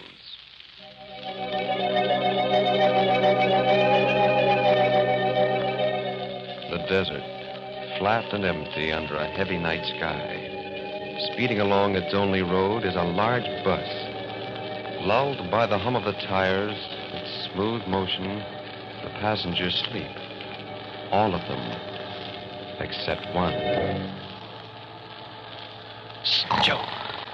Joe, hey, wake up. What? I said wake up. What? Oh, let me alone, will you? Let me sleep, will you? Hey, Joe, you don't think nothing went wrong? You don't, do you? All right, I'm up. You know, kid, you got a face that talks too much. I want to make sure everything's all right, that's all, Joe. I want to make sure. This makes 3 times tonight you got to make sure. It's starting to get me, see? All right, now, I tell you once more. There ain't nobody following us. Okay? But there was. You said so yourself. There was at first. That was a couple of days ago. And it was the newspaper said so, not me. Now, will you put that imagination of yours in mothballs? Nobody's following us. Nobody knows we killed him. And if they did, they'd probably be erecting a monument for us back in Denver this minute. So you just turn your nose against the window and watch the desert. Yeah, but... It's pretty sand in the desert. But, Joe... Will you turn your nose like I say? Yeah, Joe. You picked your lucky seat. You're in seat 7, ain't you? Yeah, sure, Joe. Well, then turn around. Watch the sand in the desert. That's right. And you found a penny. That's the sign you're always blabbing about. Sitting in seat 7 and found a penny. Lucky guy, that's you. Yeah, that's me. Yeah, so let me sleep with you.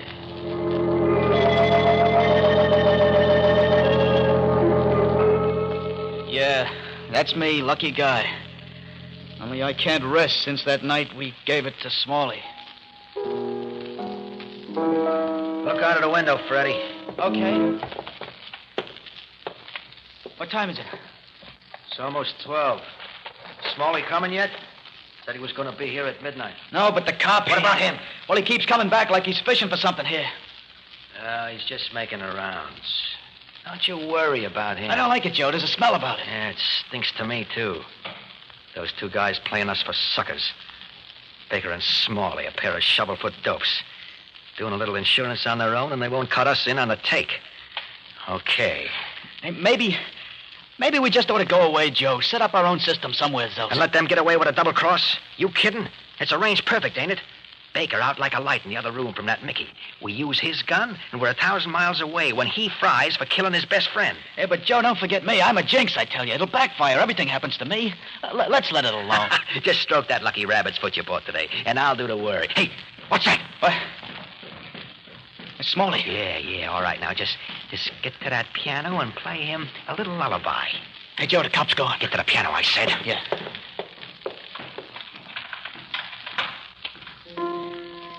Maybe my luck switched because of the rabbit's foot.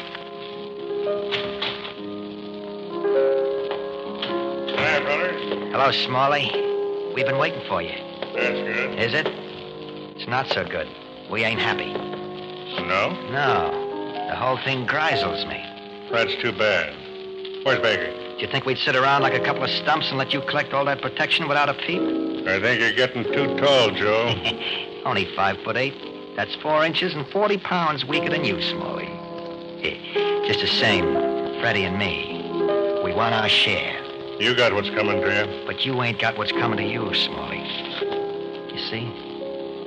This cuts you down to size. Put that away, Joe. Now you're 40 pounds, 4 inches. Don't make no difference. I say put that gun away, Joe. Stop him, Freddie. Freddie can't hear you, Smalley. He's busy singing. I mean, playing you to sleep. Hey, Baker. Baker. He can't hear you neither. We rocked him off long ago. Joe, listen, now, don't do it. I'll cut the take again. Any way you say it, don't push the switch on me. Don't. Keep playing, Freddie, like nothing's happened. I didn't figure on this kind of a cut. I said keep playing, Freddie. Nothing's happened. I can't. All right, then just keep stroking your rabbit's foot. And it'll be okay. Let's see now. Oh, let's get out of here. It's only half done, kid. Let's plant the gun on Baker before we blow. Okay. There, he's beginning to stir in there. Let's get out. Come on. Hey, see, I told you the cop downstairs. Oh, easy, kid, easy. That's perfect. Now they'll catch Baker just as he's getting up. So through the window and let the cops take over from here on out. Open up. Open up. Okay, kid, out you go. Come on. Atta boy. They're breaking the door down. You keep stroking that rabbit's foot. You'll wear it out. Hey, the cop got in. So now we got a grand sand seat to watch the go, with Baker right in the middle. Oh, no, Joe, let's beat it while we can. What do we want to look for trouble for? Come on, let's... This I gotta see. Here he comes, the lunk. Staggering out of the bedroom. Is he dopey from that stuff we give him? Jerk. You don't even know he's got that gun we planted on him. Please, Joe, I'm dancing around like crazy inside. Let's get out of here before they decide to look this way. This ain't smart, Joe. Okay. I've had my fun. Let's blow.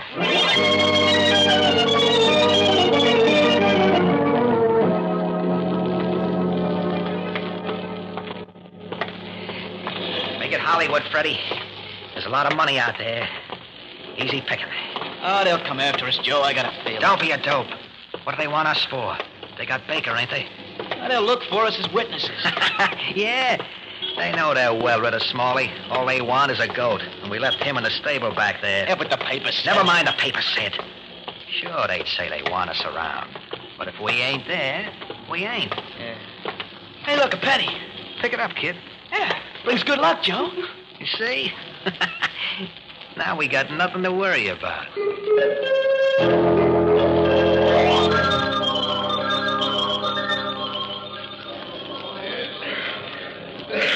What time does your next bus leave for L.A., ma'am? One's leaving in about 5 minutes. Okay, 2 for L.A. That's 21.5 out of 25. Here you are. Thanks. Come on, kid. Hey, Joe. Yeah? You got a penny? What for? I want to weigh myself. I'll get a fortune ticket. What about that penny you picked up? Oh, no, Joe. That's a good luck penny. I mustn't spend that. Okay, yeah. Oh, gee, thanks. What's the good news, kid? It says... Okay, so go on. What does it say? But it says you're going to take a long, unexpected trip. Say, that's pretty good. That's right, ain't it? Maybe it don't mean that. Maybe it means the cops will get us and... Finish reading it. Okay. It says you are too easily taken in and influenced by those around you. What are you looking at me for? Nothing, Joe. Come on, kid. There's our bus pulling in. Well,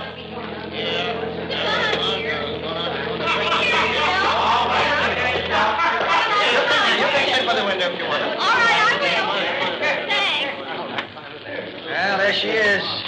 Let's get on, huh? Joe, let's wait for the next one, Joe. Are you nuts? A 3-hour wait? What for? That's got red wheels. Pretty, ain't it? Oh, red means danger. Let's take the next bus, huh? Oh, you dope. Stroke your rabbit's foot. Oh, but Joe, I got a feeling. Good, so have I. And it says let's get to L.A. double quick and pick up some of that gold dust. Hey, driver. Yeah? When do we pull into L.A.? Day after tomorrow. About this time. Thanks. Come on, Freddie. The red wheels is on the outside. Okay. 7 and 8. That's us. Give me your bags. I'll shove it up here. There we are. Joe. Hey, Joe. Now what? Hey, let me sit by the window, will you? You can't see the wheels anyway. Yeah, but you... Oh, I get it. It's the number, huh? Yeah. You want the lucky 7. Oh, sure, kid. Sit and see 7 if it'll make you happy.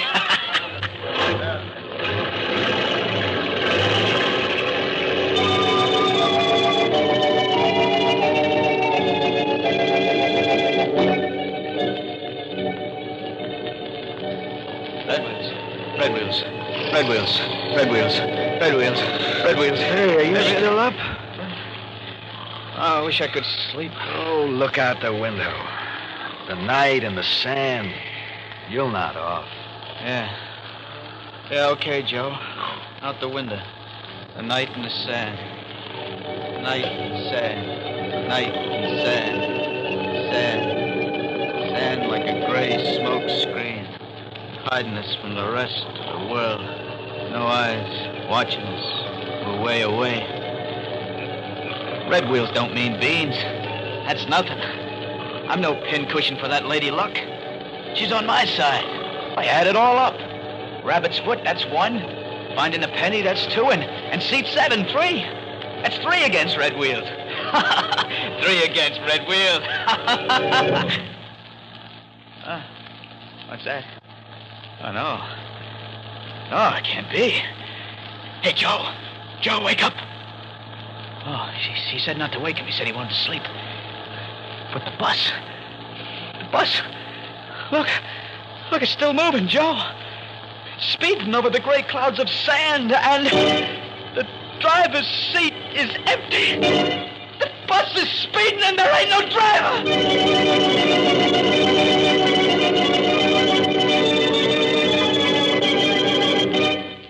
A bus with red wheels on a desert road.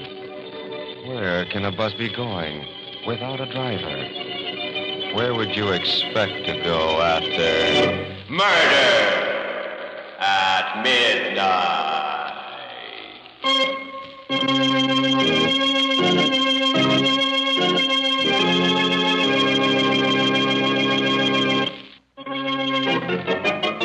And now, back to Murder at Midnight and Red Wheels. Back to the bus speeding through the desert without a driver.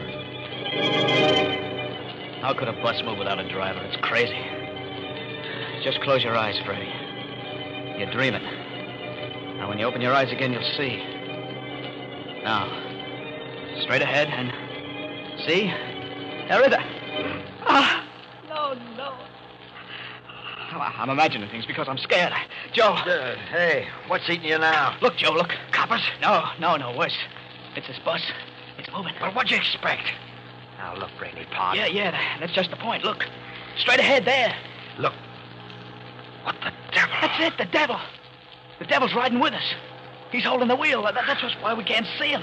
You see, there's no driver. Holy smokes, I don't get it. What's making it move? Something we can't see, Joe. Something. Shut up. The bus has red wheels, Joe, remember? Red burns like fire. Can take you to only one place. That's where we're going. Maybe some of these dopes sleeping can dream a way out. Hey, everybody, wake up! Wake up! What's all the racket? Darling, don't cry. What's the big idea? I'll tell you the big idea. Look straight front and see for yourself. Holy smokes! There's no driver. Baby! What's making it go? Wait a minute, everybody. Don't get excited. What do you mean, don't get excited? Well, if you listen to me, I'll tell you. There wasn't anybody awake I'll when the... tell you who's driving this bus. It's the devil. And that means... You know where we're going? Hey, you're creating a riot, you idiot. Let me talk. Sure, talk. That's just what we need. This bus is riding us all where we got to do a lot of fast talking. Dead people got to tell why they should be led into heaven or to that other place. Hey, what the devil are you... The devil, see? We talk about him all the time, the devil. That's the guy we're going to have to see, I know. I know there's no other place for me. It must be the same for all of you. I get talking to your hat. We're not dead, though, ain't we? Ha! We're on a bus. And the bus has got no driver. And the bus has got red wheels. And if you look outside, you can't see a thing but clouds of sand. Nothing, just a bus moving. And if you add up what you did during your lifetime, I'll bet you'll find there was plenty wrong. Hey, you, fat boy. How'd you do it, with an axe, maybe? I don't pay any attention to him, everyone. If you'll just listen to me... And you, lady. Small little dame with a gray hair. What's the devil got against you? And you. What's laying so heavy on your chest that you won't let me talk? Yeah. I'll tell you. I was Why up do when you keep jabbering? Nothing to get excited. There's plenty to get excited about. Go ahead, kid. Go on. No, Freddie. When someone gives you the green light to yap, that means to shut up. We put on a good show, Joe and me. We did it with music. I say button up. No odds now, Joe. I can sing in any key. What's the difference now if he is a copper? We're all going to the same place. I say shut up. I played Smully a lullaby. Joe rocked him to sleep with a bullet. Freddie. With a plain everyday gun, no fancy trimming. You're 2%, idiot. Am I, Joe? Am I? Maybe I was once, but no more. I'm not going to take what's around waiting for us. You dopes can stick here like pigs in a slaughter pen if you want, but me, I'm finding a way out. Hey, come back. Hey, stop it, somebody. Hey, stop it. Ah, that did it. Door open just for me. You chumps can fly where you're going, but not me. So long, suckers!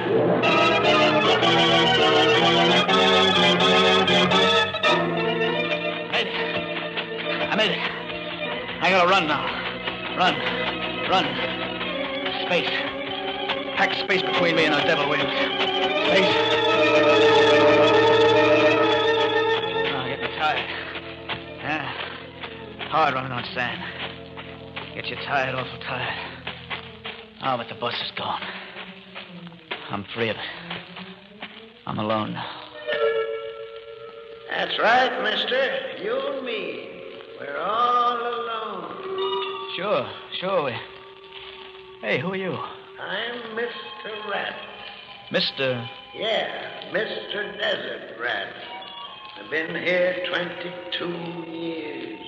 Fell off a bus just like you. And been wandering around ever since.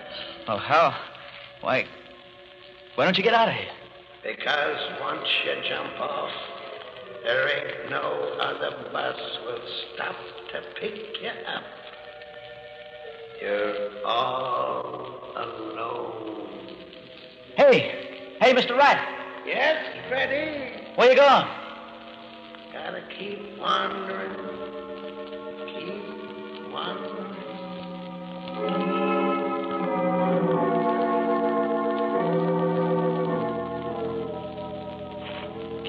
wandering. The desert. Sand and nothing else for 22 years. Maybe another bus will pick me up. Maybe I shouldn't have jumped. Maybe it might have been better the way it was before I changed it. No. No, there is something else. A tavern. Come on, Freddie. Pick him up and lay him down. Let's get to those people.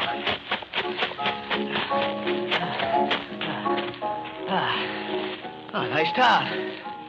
Got a road. 1, 2, 3, about 5 buildings. Hey! Hey, anybody around? Anybody home? Well, there must be. There, in that saloon there. Oh, brother, could I use a drink? A beer, yeah, that's for me. Hey! Hey! What happened, everybody? What? Hey, no, stop that. Not that song. That's what I was playing when... Stop it. Do you hear? Where are you? Through this door, maybe another room. Stop it, I said. Stop it. Oh, no. Oh, no, not again. A bus without a driver.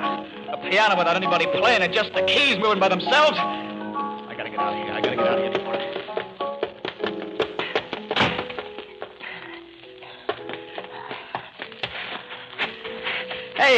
Hey, somebody! Ain't nobody here? Ain't there nobody? Oh, there it is again. What's coming from that house now? That last one on the road. Maybe this time. All right.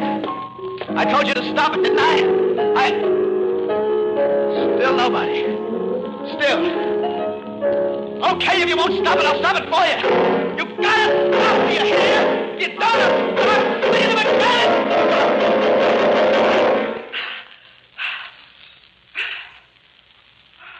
Hello, Freddie.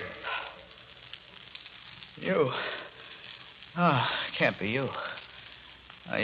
You're dead. And what did you expect to find in a ghost town? But you can't be. Don't seem to like the music either. That sounded pretty good to you a couple of days ago. Want a drink, Freddie? What kind of a drink? A Mickey? Like you and Joe gave Baker before you knocked me off? You shouldn't have done it, Freddie. I didn't have nothing to do with it, Smalley, honest. It was Joe. Have a drink, Freddie. You must be awful thirsty. No. I know I'm thirsty with that slug in my guts. Now keep away from me, Smalley. So why not let's have one together? A nice double Mickey. I said keep clear of me. You're scared, Freddie, aren't you? You're afraid of the dark and the desert and being here alone with me in a ghost town. Joe? Joe? When Joe isn't around, you get scared, kid, don't you? Too bad Joe isn't here to give you a little gumption. Fight me, Freddie. Get me, Freddie, or I'll get you first. No, honest, Smalley, honest. I ain't got nothing against you. We gotta stick together here. It's dark. And don't play with rats. I squash them. Now keep away from me, I tell you. No. Where are you gonna run to, Freddie? There ain't no place to hide. Not here. I got a gun. That makes you big shot again, don't it? I'll let you have it, Smalley. I swear I will. That gun sort of takes Joe's place, don't it, you weak-livered little... I warned you. Have a drink, Freddie, with a Mickey. With a Mickey in it. I didn't want to do it, Smalley. Not again, honest. I just got him before he got me, that's all. It's all mixed up. I don't know how he got here, but I'm alive. Luck's coming my way again. This time for good. I got a feeling. Lucky Rabbit's Foot, Lucky Penny, everything lucky. Lady Luck, she's on my side now. I see a car outside. I hear it. Yeah. Moon eye headlights straight at me. Yeah. Just hop a ride to L.A. I'll be okay. Hey, you! Just wave my hands like this. He'll stop. Up and down, up, down, up, down. Good. Slowing down. I'm okay now. Lift, mister, lift. No. My bus with the red wheel. And there's still ain't no driver.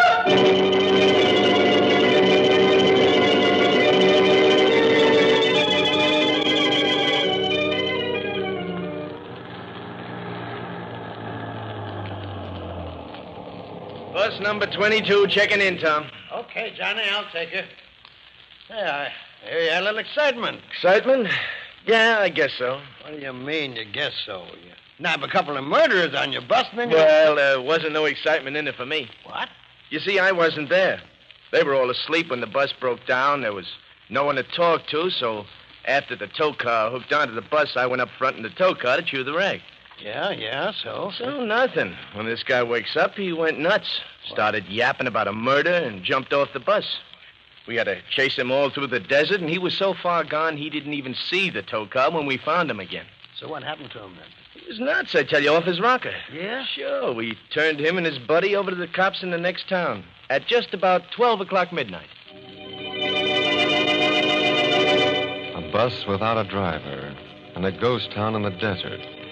Perhaps our two friends will make that same trip again, and very soon, when they make their final payment for their Murder at Midnight.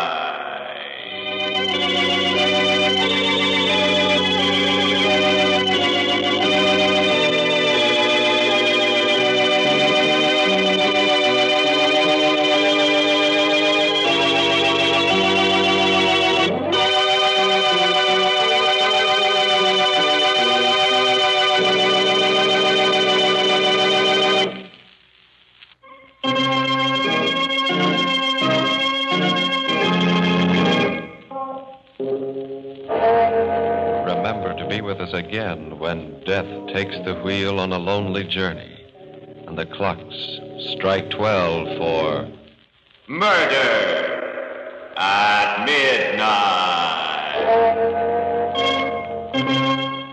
The part of Freddy was played by John Sylvester. With music by Charles Paul, Murder at Midnight was directed by Anton M. Leader.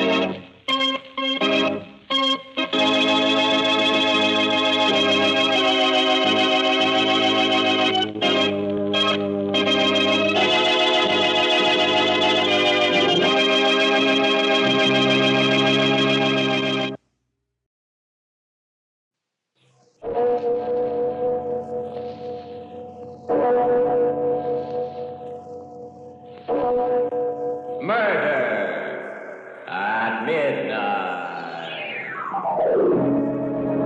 Don't be too sure about that, Wentworth. What do you mean? Don't forget that skeleton there. He was once a man, too. Until he was trapped in here or murdered. What of it? Oh, nothing. Nothing except this.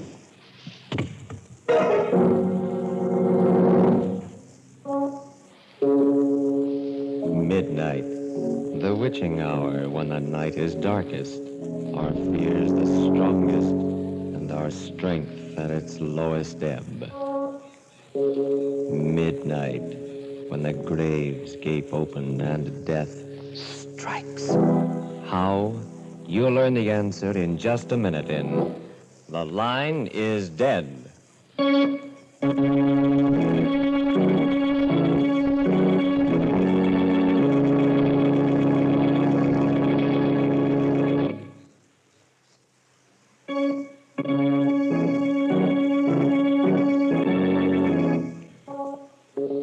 And now, Murder at Midnight. Tales of mystery and terror by radio's masters of the macabre. Our story by Bate Blau is The Line is Dead.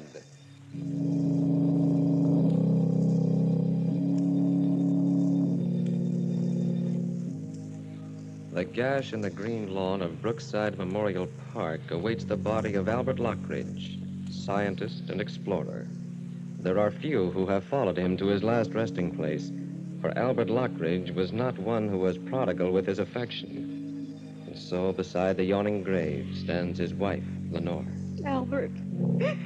Finishing the short service, the minister says, And so, unto dust, you are now committed. You may lower the casket. Strong hands grasp the straps attached to the coffin. The pulleys sing their discordant dirge, a strange melody heard over the soft weeping of Lenore Lockridge. Suddenly, Wait! Listen, knocking in the coffin. Albert! Albert, we hear you. We know you're alive. Let me out! Raise the casket. Raise the casket. Yes, sir.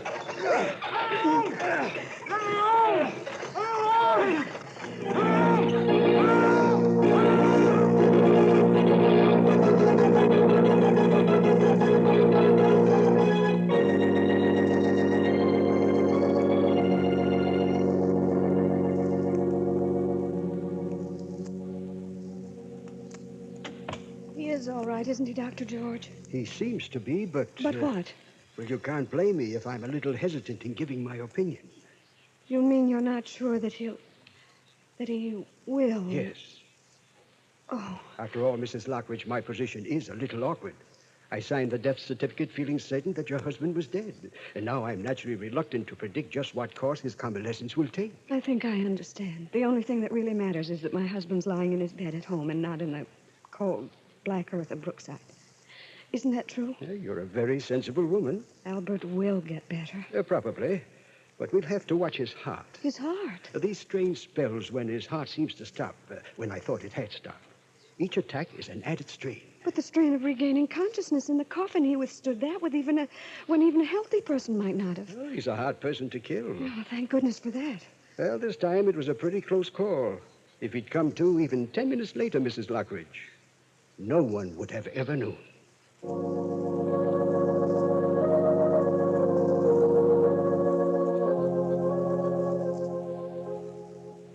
Albert. Lenore? Lenore? Is that you? Albert, the doctor says you'll be fine if you'll only rest. I can't rest. I've got to ask you a question. Dear, you've been through so much. Too much for any one person. So save any questions you may have. No, this question can't wait. That sealed envelope, Lenore. The one on my desk. The one I'm supposed to read after you're... Yes, after I'm dead. Lenore, you haven't read it, have you? No, Albert. I'd planned to read it after the funeral, just as you told me to. Sure? You haven't read it? Of course. Get it for me. I want to see for myself. Albert, no, you've so little strength. But I must know. You will. I must know now. Because if you've read it, I don't want to live. Albert, I swear I haven't. Please believe me. You saw it? No. Look at me. You can see I'm telling the truth. Look at me. Yes, I think you are telling the truth.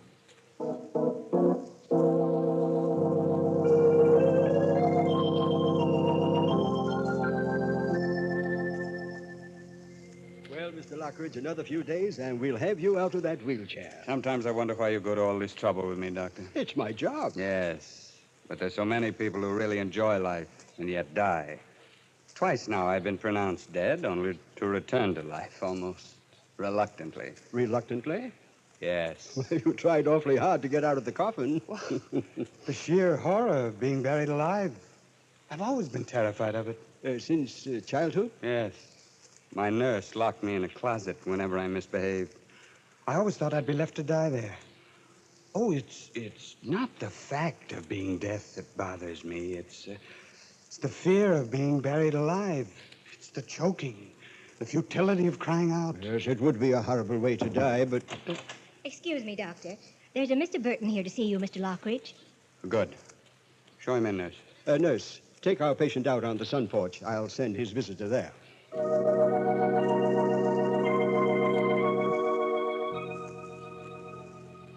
Mr. Lockridge? Sit down, Mr. Burton. Thank you.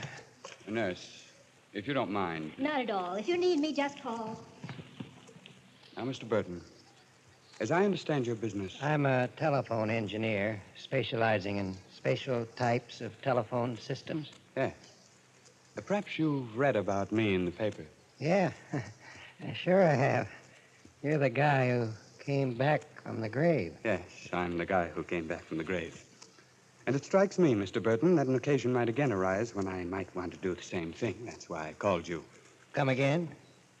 Sometime, a doctor again may pronounce me dead. Perhaps I will be, perhaps I won't. And if I'm not, I'd like to feel that I could call for help. I don't get it. Mr. Burton, in case it should happen again, I'd like you to install a private telephone from this house to my grave.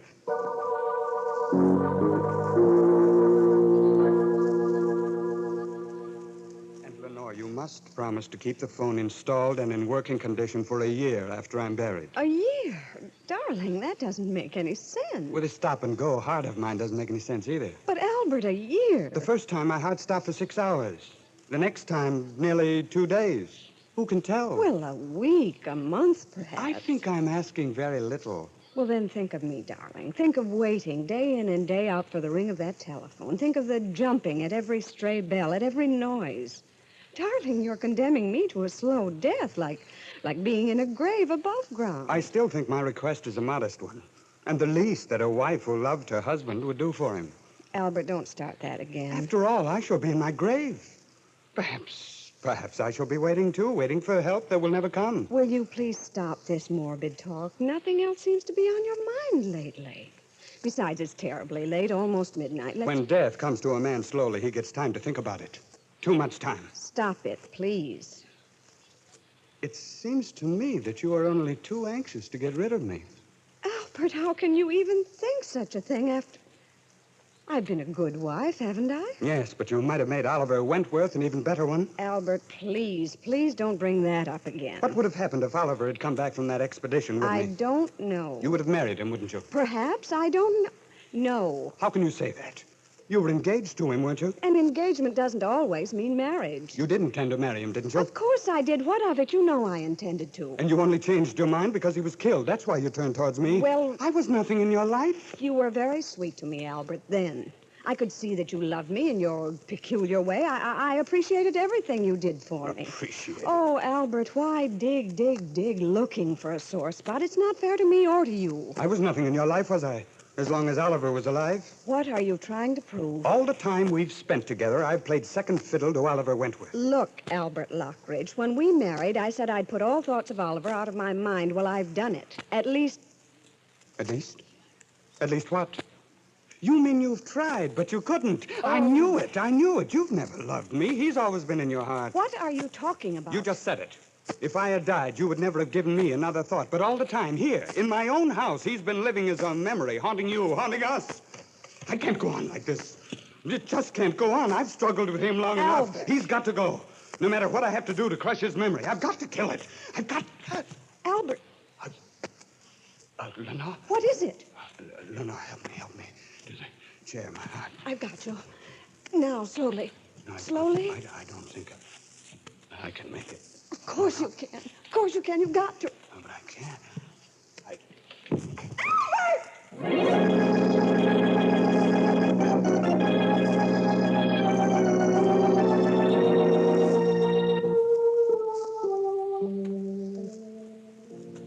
Doctor, are you sure? Absolutely, Mrs. Lockridge. And this time, the two heart specialists agree with me. But, Doctor, in view of what happened before... We've tried to take that into consideration. But even so... Well, can't you postpone signing the certificate? I'm sorry, Mrs. Lockridge. My colleagues and I all agree that your husband is dead. There can be no delay. Very well, Doctor. Thank you for everything. Goodbye, Mrs. Lockridge. Goodbye, Doctor.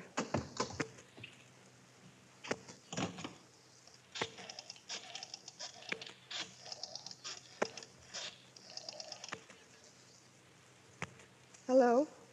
Mr. Burton? This is Mrs. Lockridge speaking. My husband died yesterday.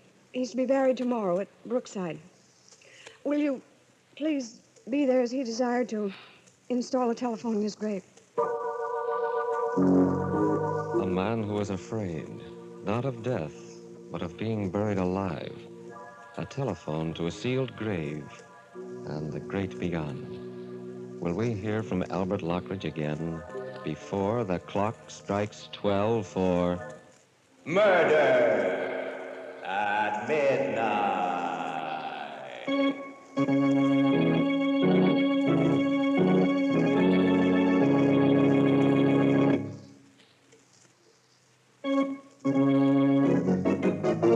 And now, back to Murder at Midnight and The Line is Dead. One minute. Oh, Dr. Joe. Good evening, Mrs. Lockridge. Awfully nice of you to call. I was worried about you. Oh, I'm all right. I'm fine. I couldn't come to the funeral. I tried to phone you, but... The phone's disconnected. So they said. And so I came over. I rang the bell several times. No answer either. Finally, I knocked. I've had the doorbell disconnected, too. You mustn't cut yourself off from the world like this, Mrs. Lockridge. Believe me, Doctor, that's not my intention. But as long as I stand guard at this telephone, I want to be sure that the only bell that ever rings in this house is the one that tells me that Albert's not dead, that he's still alive there in his coffin, that he needs help. You're really going through with this? He asked me to. It doesn't seem too much. No, you're only deluding yourself, Mrs. Lockridge, believe me. Waiting this way is only a perverse and completely futile sort of mourning. I know you can't understand. I can't. But I do know that this morbid watch will only deepen your grief, prevent you from making any kind of adjustment to his death. What difference does it Now, make? you're a young woman, Mrs. Lockridge. You have a whole life ahead of you. All the more reason for spending some of it as he wanted me to. Doctor, my husband was not the sort of person who inspired affection. I know. But in his odd, sometimes unaccountable way, he did love me. Now that he's gone, no one on earth holds any fond memories of him but me. A heavy responsibility, Mrs. Lockridge. Still, you must take care of yourself. I will, Doctor. Assume that he is dead. Mourn him as you will, but don't live in a state of suspended animation. For instance, if he's left a will, don't put off reading it. There are some papers which I was supposed to read after his death. They're in a sealed envelope in his desk. Read them. Read them immediately. No, not yet. You should. Perhaps they'll contain some message of comfort. Get the envelope now. Not now, Dr. George, but very soon.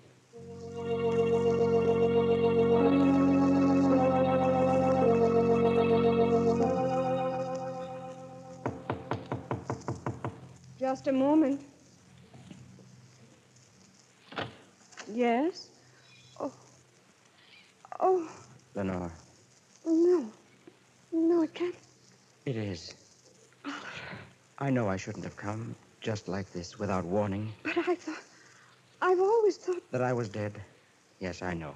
that's what Albert told me, and you never came back. No. Why? It's a long story, Lenore. A story you ought to hear. You know that Albert died yesterday? I know. That's why I came. Why didn't you come sooner when he was alive? Were you afraid to meet him? I was afraid to meet you. Me? Why, Oliver?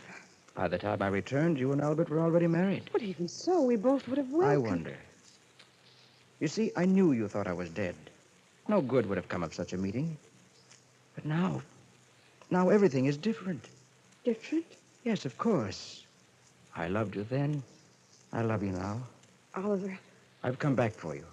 Oliver, you don't understand. How can I even think of such things today? Lenore, I had to come. I've waited so long. I couldn't wait a day longer. Can't you see? It's useless even to think about that now. He may still be alive. I know. No, it's not right to speak as you do, not today. I was afraid you'd think so. Lenore, I wanted to avoid this, but now I see I must tell you. Lenore, neither of us knew Albert Lockridge. After all, Oliver, I've lived with I him. still don't think you ever really knew him. I never did, even though I worked with him for many years. That is, until the day we stood in the great hall of the old Aztec temple. The temple we found on that last expedition. The one from which I was not supposed to come back from. We were trying to find a door to an inner chamber.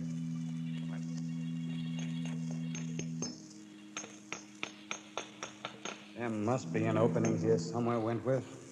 In every Aztec temple ever found, there was always a room near the altar used to keep ceremonial objects. I know. Now, wait a minute. Sounds like a little hollow here. Now, what about that slab on the floor? What about it? I think that it might...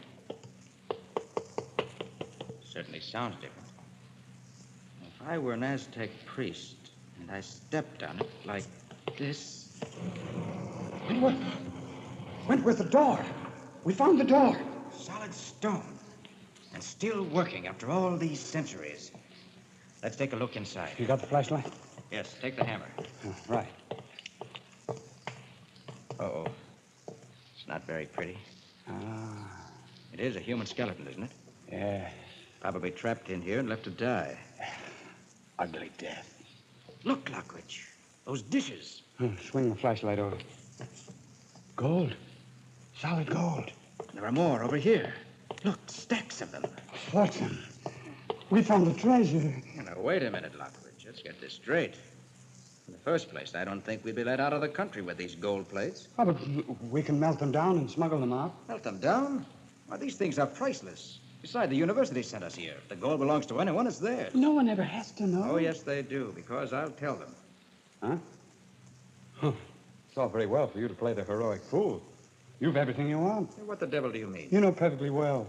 You got all the money you need. Besides, you have Lenore. What's she got to do with it? You do have Lenore, haven't you? You act as if I took her from you. You were afraid of me. Oh, Lockridge, don't be an idiot. Lenore would no more look at you than... Oh, wouldn't she? She'd marry me if you weren't in the way. I know it. Why, you fool. She's just being friendly to you because I asked her. We'll see. If you weren't around... But I am around. And as far as the gold plates are concerned... I said we'll see. After all, that skeleton there, he was once a man, too. Until he was trapped in here. What of it? Oh, nothing. Nothing. Nothing except... When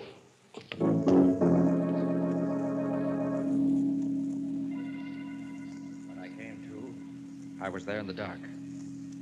Flashlight, the gold plate's gone. Left there to die. Trapped behind a stone door. Oh, no, Oliver, no. When Albert Lockridge closed that door, in his heart and his twisted brain, there was only one intention. Murder. How did you get out? By luck more than anything else. I had the hammer and I knew where the stone latch was. I started chipping away at it. To this day, I don't know how long it took me, but when I finally got out, I was a sick man. Exhausted. And by the time I was well enough to travel, come home here, you were already married. And he told me that you'd been killed by natives. Of course, that was a lie, but... Oliver, I still can't believe that your story's completely true either. But why? A man who's been the victim of an attempted murder would see that the murderer was punished. You didn't. Didn't even try to. Well, Lenore, how could I? He was your husband. Well, why should that be? Could I brand you as the wife of a murderer? Loving you as I did, as I do? I had to wait.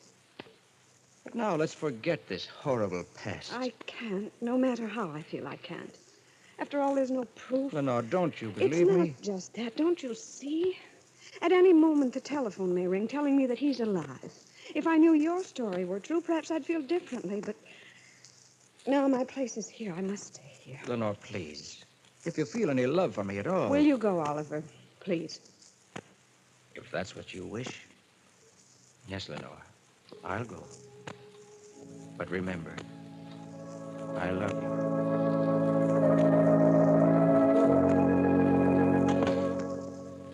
I don't know why it should matter now, but I still hope you told the truth, Oliver, for then. The papers in the sealed envelope. I promised Dr. George I'd read them.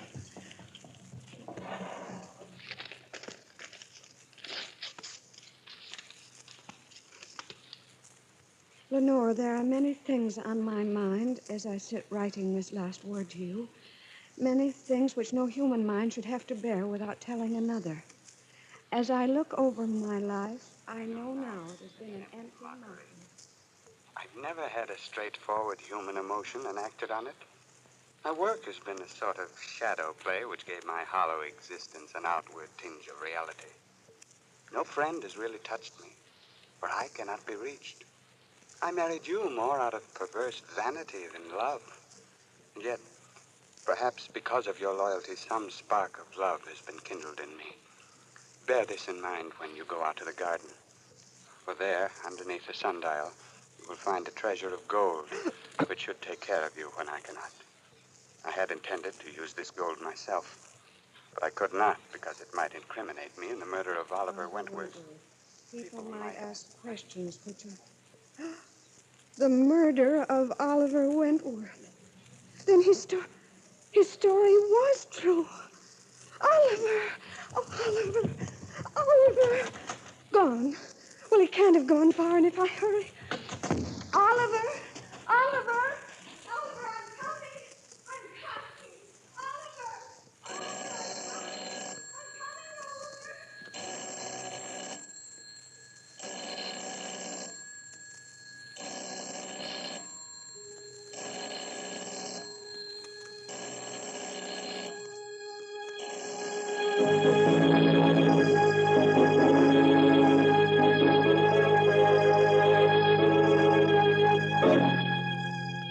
A telephone ringing in an empty house. A man who is not dead, lying in his coffin, fighting for breath and waiting for an answer that will not come. A fitting payment for Murder at midnight.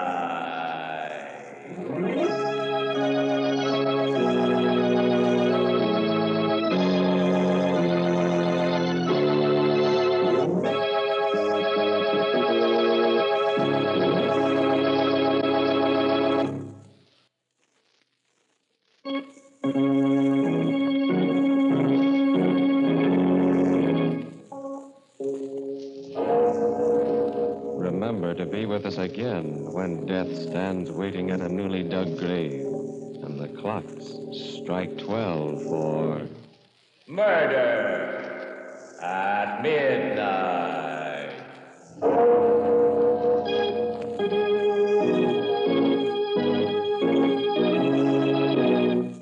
The parts of Mr. and Mrs. Albert Lockridge were played by Mr. and Mrs. Raymond Edward Johnson, with music by Charles Paul.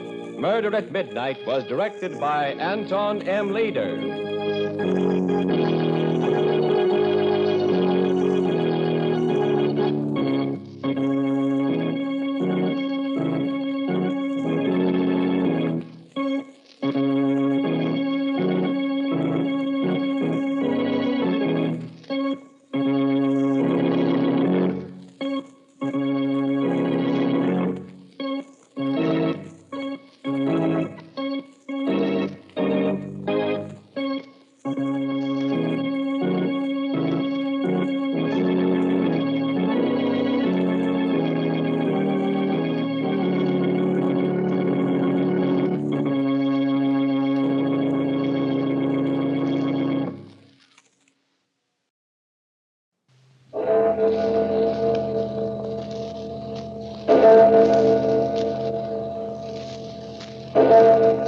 Murder at midnight.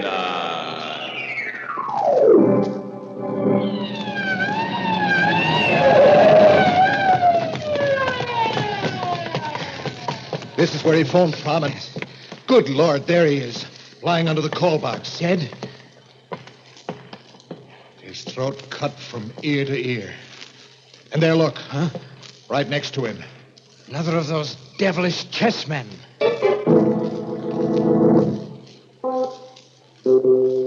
midnight, the witching hour when the night is darkest, our fears the strongest, and our strength at its lowest ebb.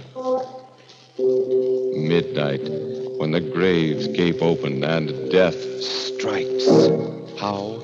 You'll learn the answer in just a moment in Death Across the Board.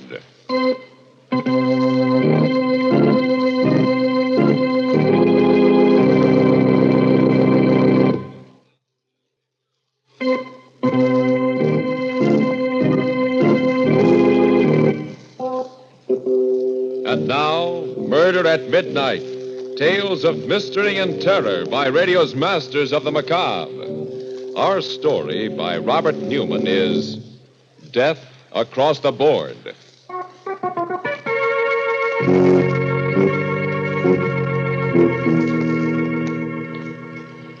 It's about 11 o'clock on a sultry summer evening, and Dr. John Strand is standing in front of the window of a pawn shop in the oldest part of the city. There is the usual collection of odds and ends on display, and also some items that are rather unusual.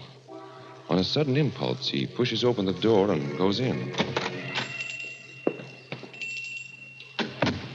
Good evening, sir. Good evening. Is there anything I can do for you? No, thank you. If you don't mind, I'd just like to look around. By all means. I just thought that if there was something in particular you were looking for, I have some very fine glassware. Hobnail, flint, and sandwich glass. No, thank you. I don't go in for glass collecting. Hello, this chess set. It's a very interesting one. And a very interesting game you're playing. My dear sir, you have no idea how interesting. Whose move? White's. Oh, well, then White should win in 6 moves. That, sir, is very much open to question. Well, perhaps we can play sometime. How much for this set? Oh, I'm awfully sorry, but it is not for sale. Oh, that's too bad. Yes. However, if you are interested in chess and chessmen, I know of a set that I think might appeal to you. It is an Arabian set, 12th or 13th century ivory, reputed to have belonged to Salah ad-Din. The white pieces are Saracen warriors, and the black pieces are crusaders. You have it here? Unfortunately, no. But it is not very far away, and if you thought you'd like to see it... Well, if it's not too expensive, and if you're sure it's no bother... My dear sir, don't give it another thought. I will be most anxious for your reactions, even if you do not buy. The address is 23 Vallon Place. That is down 2 blocks and 1 to your right. Ask for Felix and tell him that Raphael sent you. 23 Vallon Place and ask for Felix. I will phone him. Tell him to expect you. Your name is... Strand. Dr. John Strand. Very good, Dr. Strand. Somehow I have the feeling that we shall see each other again. All right. Perhaps even have a chance to play that game you mentioned before.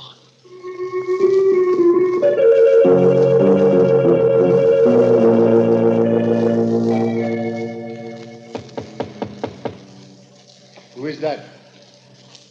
Who is there? Felix? I said, who is there? My name is Strand.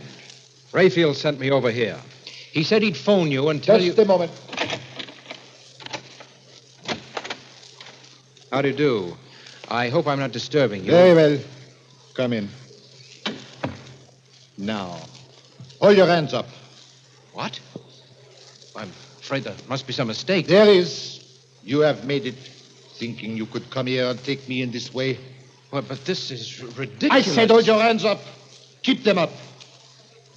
Now, look, Felix, if that is your name, will you do me a favor and call Rayfield? He sent me over here to look at a chess set. And don't move, do you hear? Stay right where you are with your hands behind your head. You so much as move. Hello? Oh. Hello, Raphael. Yes. He just got here. What do you think? I shall take him into the back room. Do it there. No. No one will hear. Right. I call you back. Very well. In there. What for? Because I said so, that's why. Here! What? Drop that gun. Drop it, you hear? Oh, my wrist! I should have killed you right away.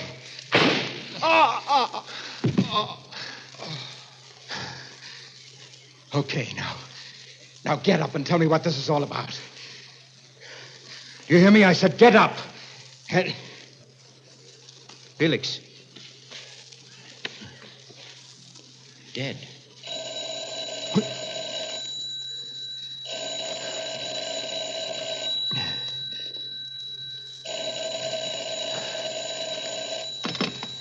Hello? Felix?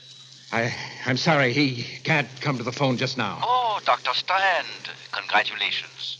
What? Who is this? This is Raphael. And now do you think it is possible for White to win in 5 moves?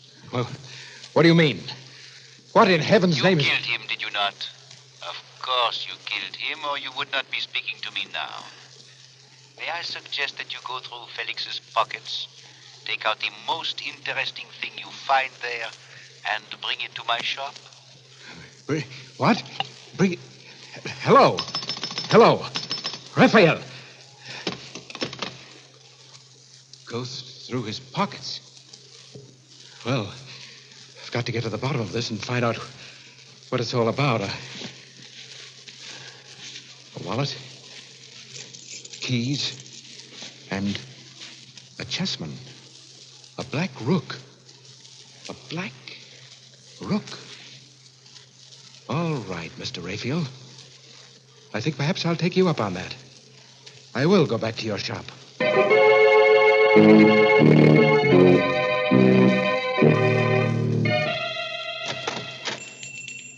Good evening, sir. Can I help you?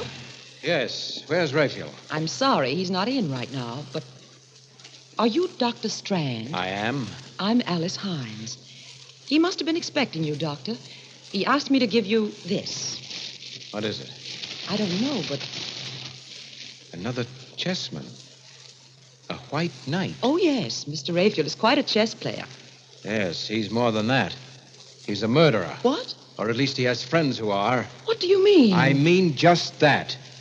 He sent me to see someone, a man named Felix, to look at a chess set.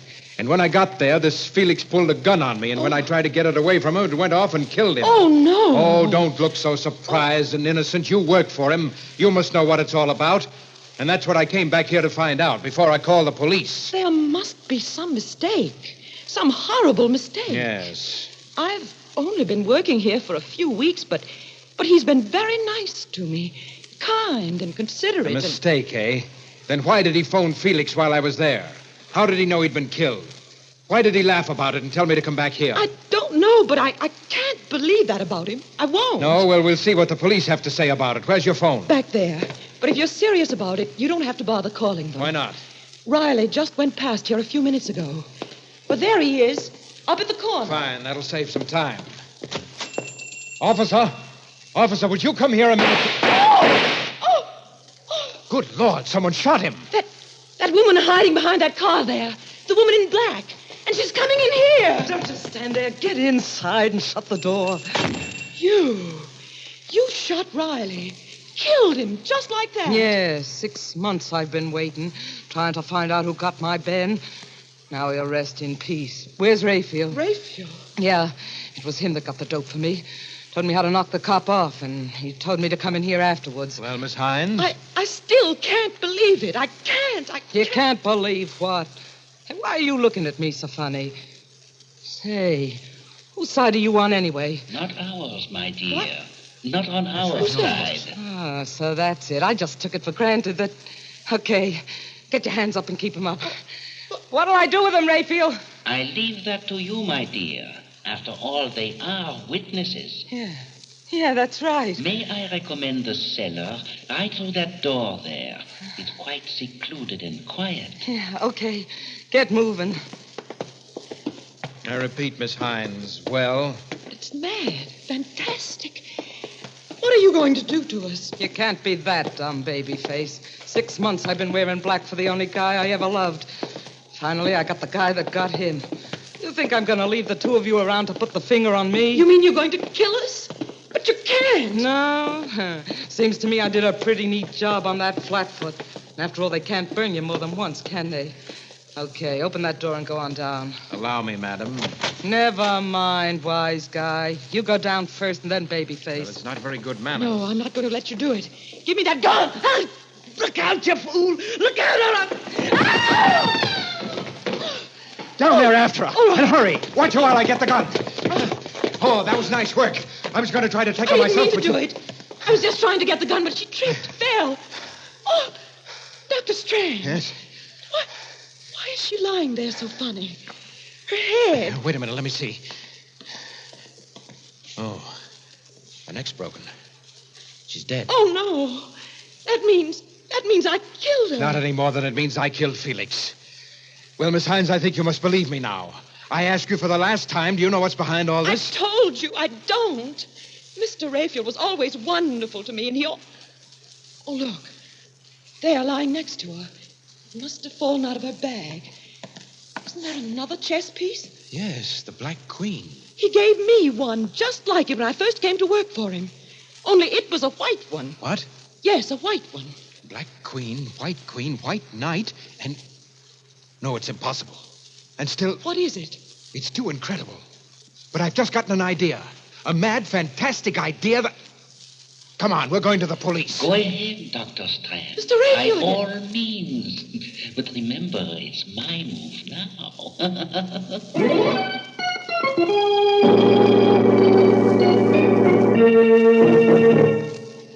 Raphael Raphael's move. With 3 pieces removed from the board already, 3 corpses, and the hands of the clock still moving toward the witching hour, and more. Murder at midnight.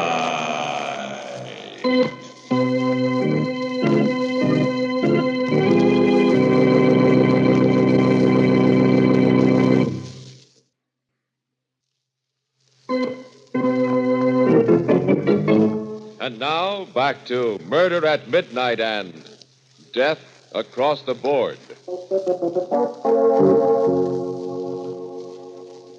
It's about a half hour later, and sitting in the office of Police Chief Adams, Dr. Strand has just finished his account of everything that has happened.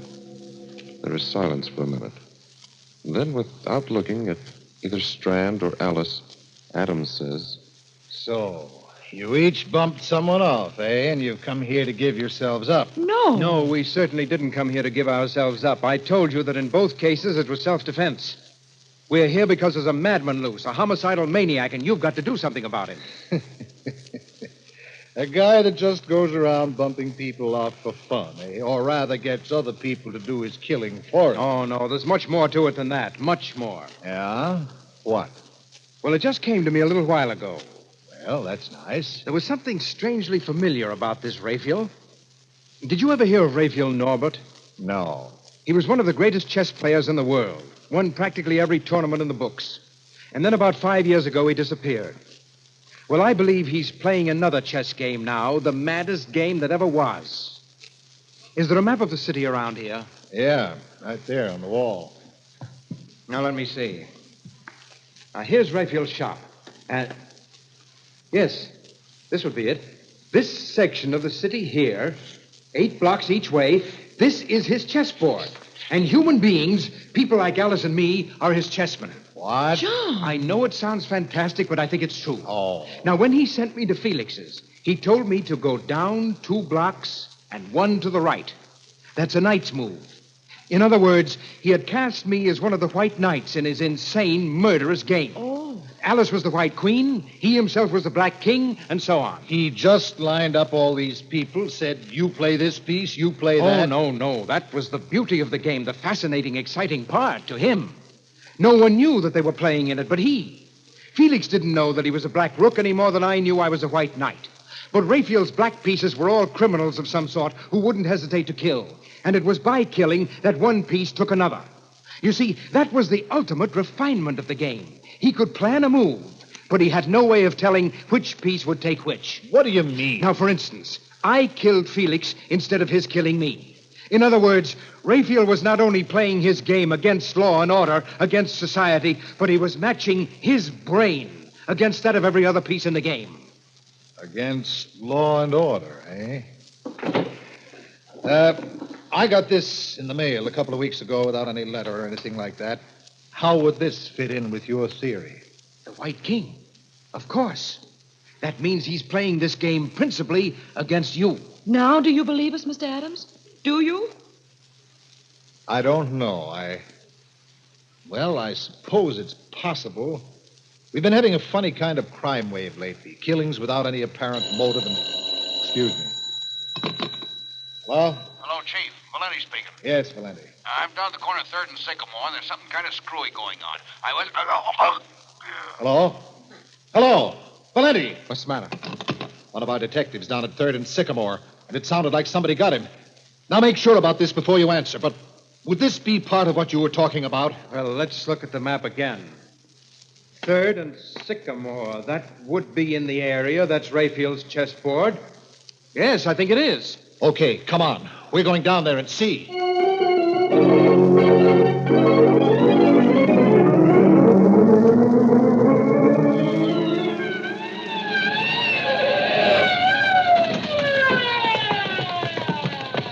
There he is, lying next to the call box. Yeah. He's dead. Stabbed. John. Yes? Mr. Adams. Look there, lying next to him. Another chess piece. Yeah. Yes, a pawn. A white pawn. Well, of course. If you're the White King, then all your men would be pawns. Pawns, huh? They're the pieces that get pushed around, aren't they? Well, they're the ones that are usually sacrificed. 2 of my men, Riley and Valenti. Okay, Strand, if this Raphael wants to play, I'll play with him. Then you do believe us? Yes. You're a chess player, Strand. Do you think you can figure out what this Raphael character is going to do next and tell me how I can meet him? I might. I only got a very quick look at the board, but if I could remember the location of the pieces... You mean he's actually got a board set up showing where all the pieces, everybody is? There's one set up on a little table right next to his desk. No one's allowed to touch it. That's the one. I think I remember the position of the pieces that were left, but some moves may have been made since I saw it last. Well, what are we fooling around here for? Let's go to the shop and make sure.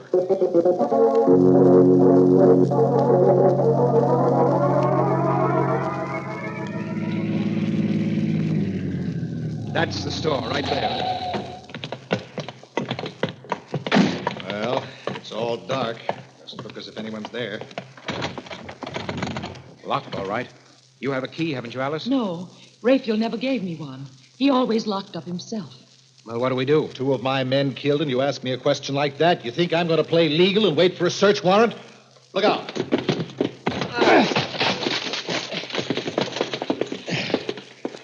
Okay. Now, where's the light? Right here. There's the chessboard over there. Yes, I know. Let's take a look at it. This all there is to the place? Except for the cellar. She must still be down there. The woman in black... We'll go down there later. Well, Strand? Well, at the moment, Black seems to have the edge on us.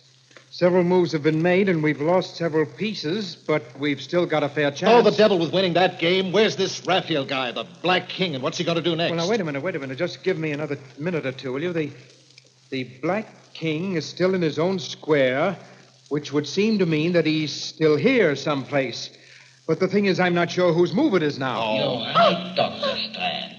I am still here, and it's my move. What thunder? There's Raphael speaking over some kind of a loudspeaker system, maybe from the cellar. All right, I'm going to see. I'll find out. Oh, my God! Oh, John!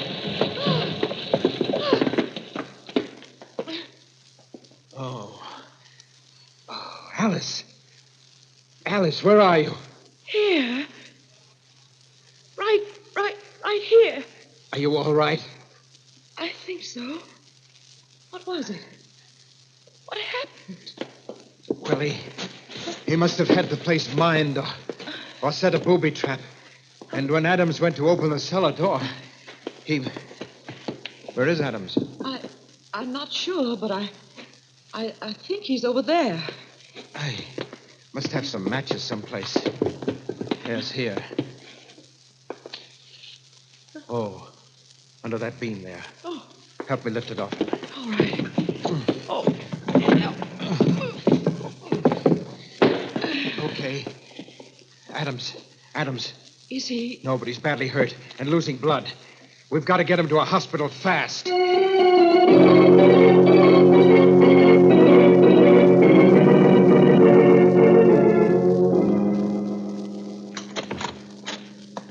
Now watch it. This way. The emergency ward is right in there. How do you know? Well, I ought to. I interned here. It's funny there's no one around. Now, put him right there on the table. All right. Easy. That's it. Hello. This is Dr. Strand speaking from the emergency ward. I have a very severe accident case here. Is there anyone around who can take care of him? What about surgery? Crandall? Oh, fine. Will you ask him to get down here as soon as possible? Thanks. Chap I used to know has just finished an operation. He'll be down right away. Will there still be time? Yes, I think so. We'll have to give him a transfusion once we get him patched up. Now, I'd better rustle up a sterile uniform for myself in case Crandall needs a hand. If I remember, they used to keep them in here. Isn't there anything I can do? Just keep an eye on him. The tourniquets particularly. It'd be just too bad if he lost any more blood. Right. He's still unconscious, but I think... That you, Crandall? I'm awfully glad you're here. Pretty serious case. Adams, chief of police. An explosion. Oh? There's no time to go into the whole story now. But if we don't work fast, we may lose him. I only had a chance to make... What are you doing? Removing the tourniquets? No, wait. I'm not ready with the ligatures yet. You're not Crandall. You're Raphael. What? Right, Dr. Strand. Raphael Norbert. Dr. Crandall is still in surgery. Locked in, as a matter of fact. I put on this mask and gown not because I thought it would fool you, but because, well, somehow it just seemed appropriate. But it can't be you. You were in the shop. No, Dr. Strand. If you're thinking of my voice, as you guessed, it was coming over a loudspeaker system from next door. And if you're thinking of my position on the chessboard, you forget that I had not made my move yet, huh? You probably expected a Brodsky endgame. That would have been the classical move. But I played a variation of it. You castled? Right. What? I know you do not play chess, my dear Miss Hines. Castling is a move in which the king changes places with one of the castles or rooks. It was a move which brought me here to the hospital waiting for you. Mr. Raphael, I don't know why you've done everything you have, and I don't care, but you've got to let us do something about Mr. Adams. All that blood he's losing. Yes, Raphael, for heaven's No, sake. do not move, either of you. I do not want to have to shoot, but I sincerely hope it will not be necessary. After all, when the chief dies, the game will be over. And the most interesting game it has been. But haven't there been enough deaths already? Oh, you are very sentimental, my dear. I'm afraid you would never make a good chess player. Pieces have been taken, that's all. But suppose we just give up. Say you've won. That's right, Raphael. We'll concede you the game, but let me do something about Adams. There's still time. I've got everything ready here, all the instruments. No, Dr. Strand. This is one game I will not concede. That I insist on having played out to the last move. Well, if that's the way you want it, all right. And if I'm not mistaken, it's my move now. And here. The formaldehyde won't help them any. Get his gun, Alice? Yes. Watch him while I get these tourniquets back on Adams. Do you think you can still save... Yes, his pulse is weak, but I think we can still save him. As for you, Raphael, you made one bad mistake. You forgot that 3 of us came to your shop. The White King, White Queen, and White Knight. That would put you in check. And you can't castle when you're in check. I bow, Dr. Strand. I felicitate and congratulate you. But if I am to lose, I prefer to lose in my own way. Look out, Alice! Watch it! He went through the window. Shall I call the police? Get them to go after him? No. There's a railroad underpass right outside. A drop of about 60 feet. I think that's game, match, and tournament. One last move, and the game is over. Over as we'd like to have all our stories end, with a final... Murder at midnight.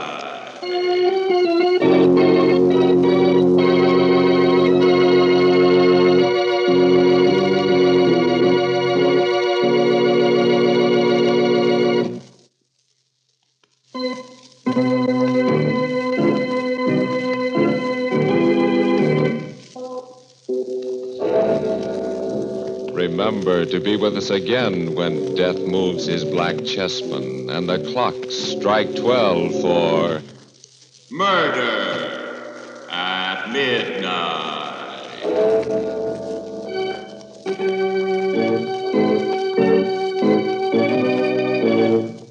The part of Dr. John Strand was played by Eric Dressler. With music by Charles Paul, Murder at Midnight was directed by Anton M. Leader.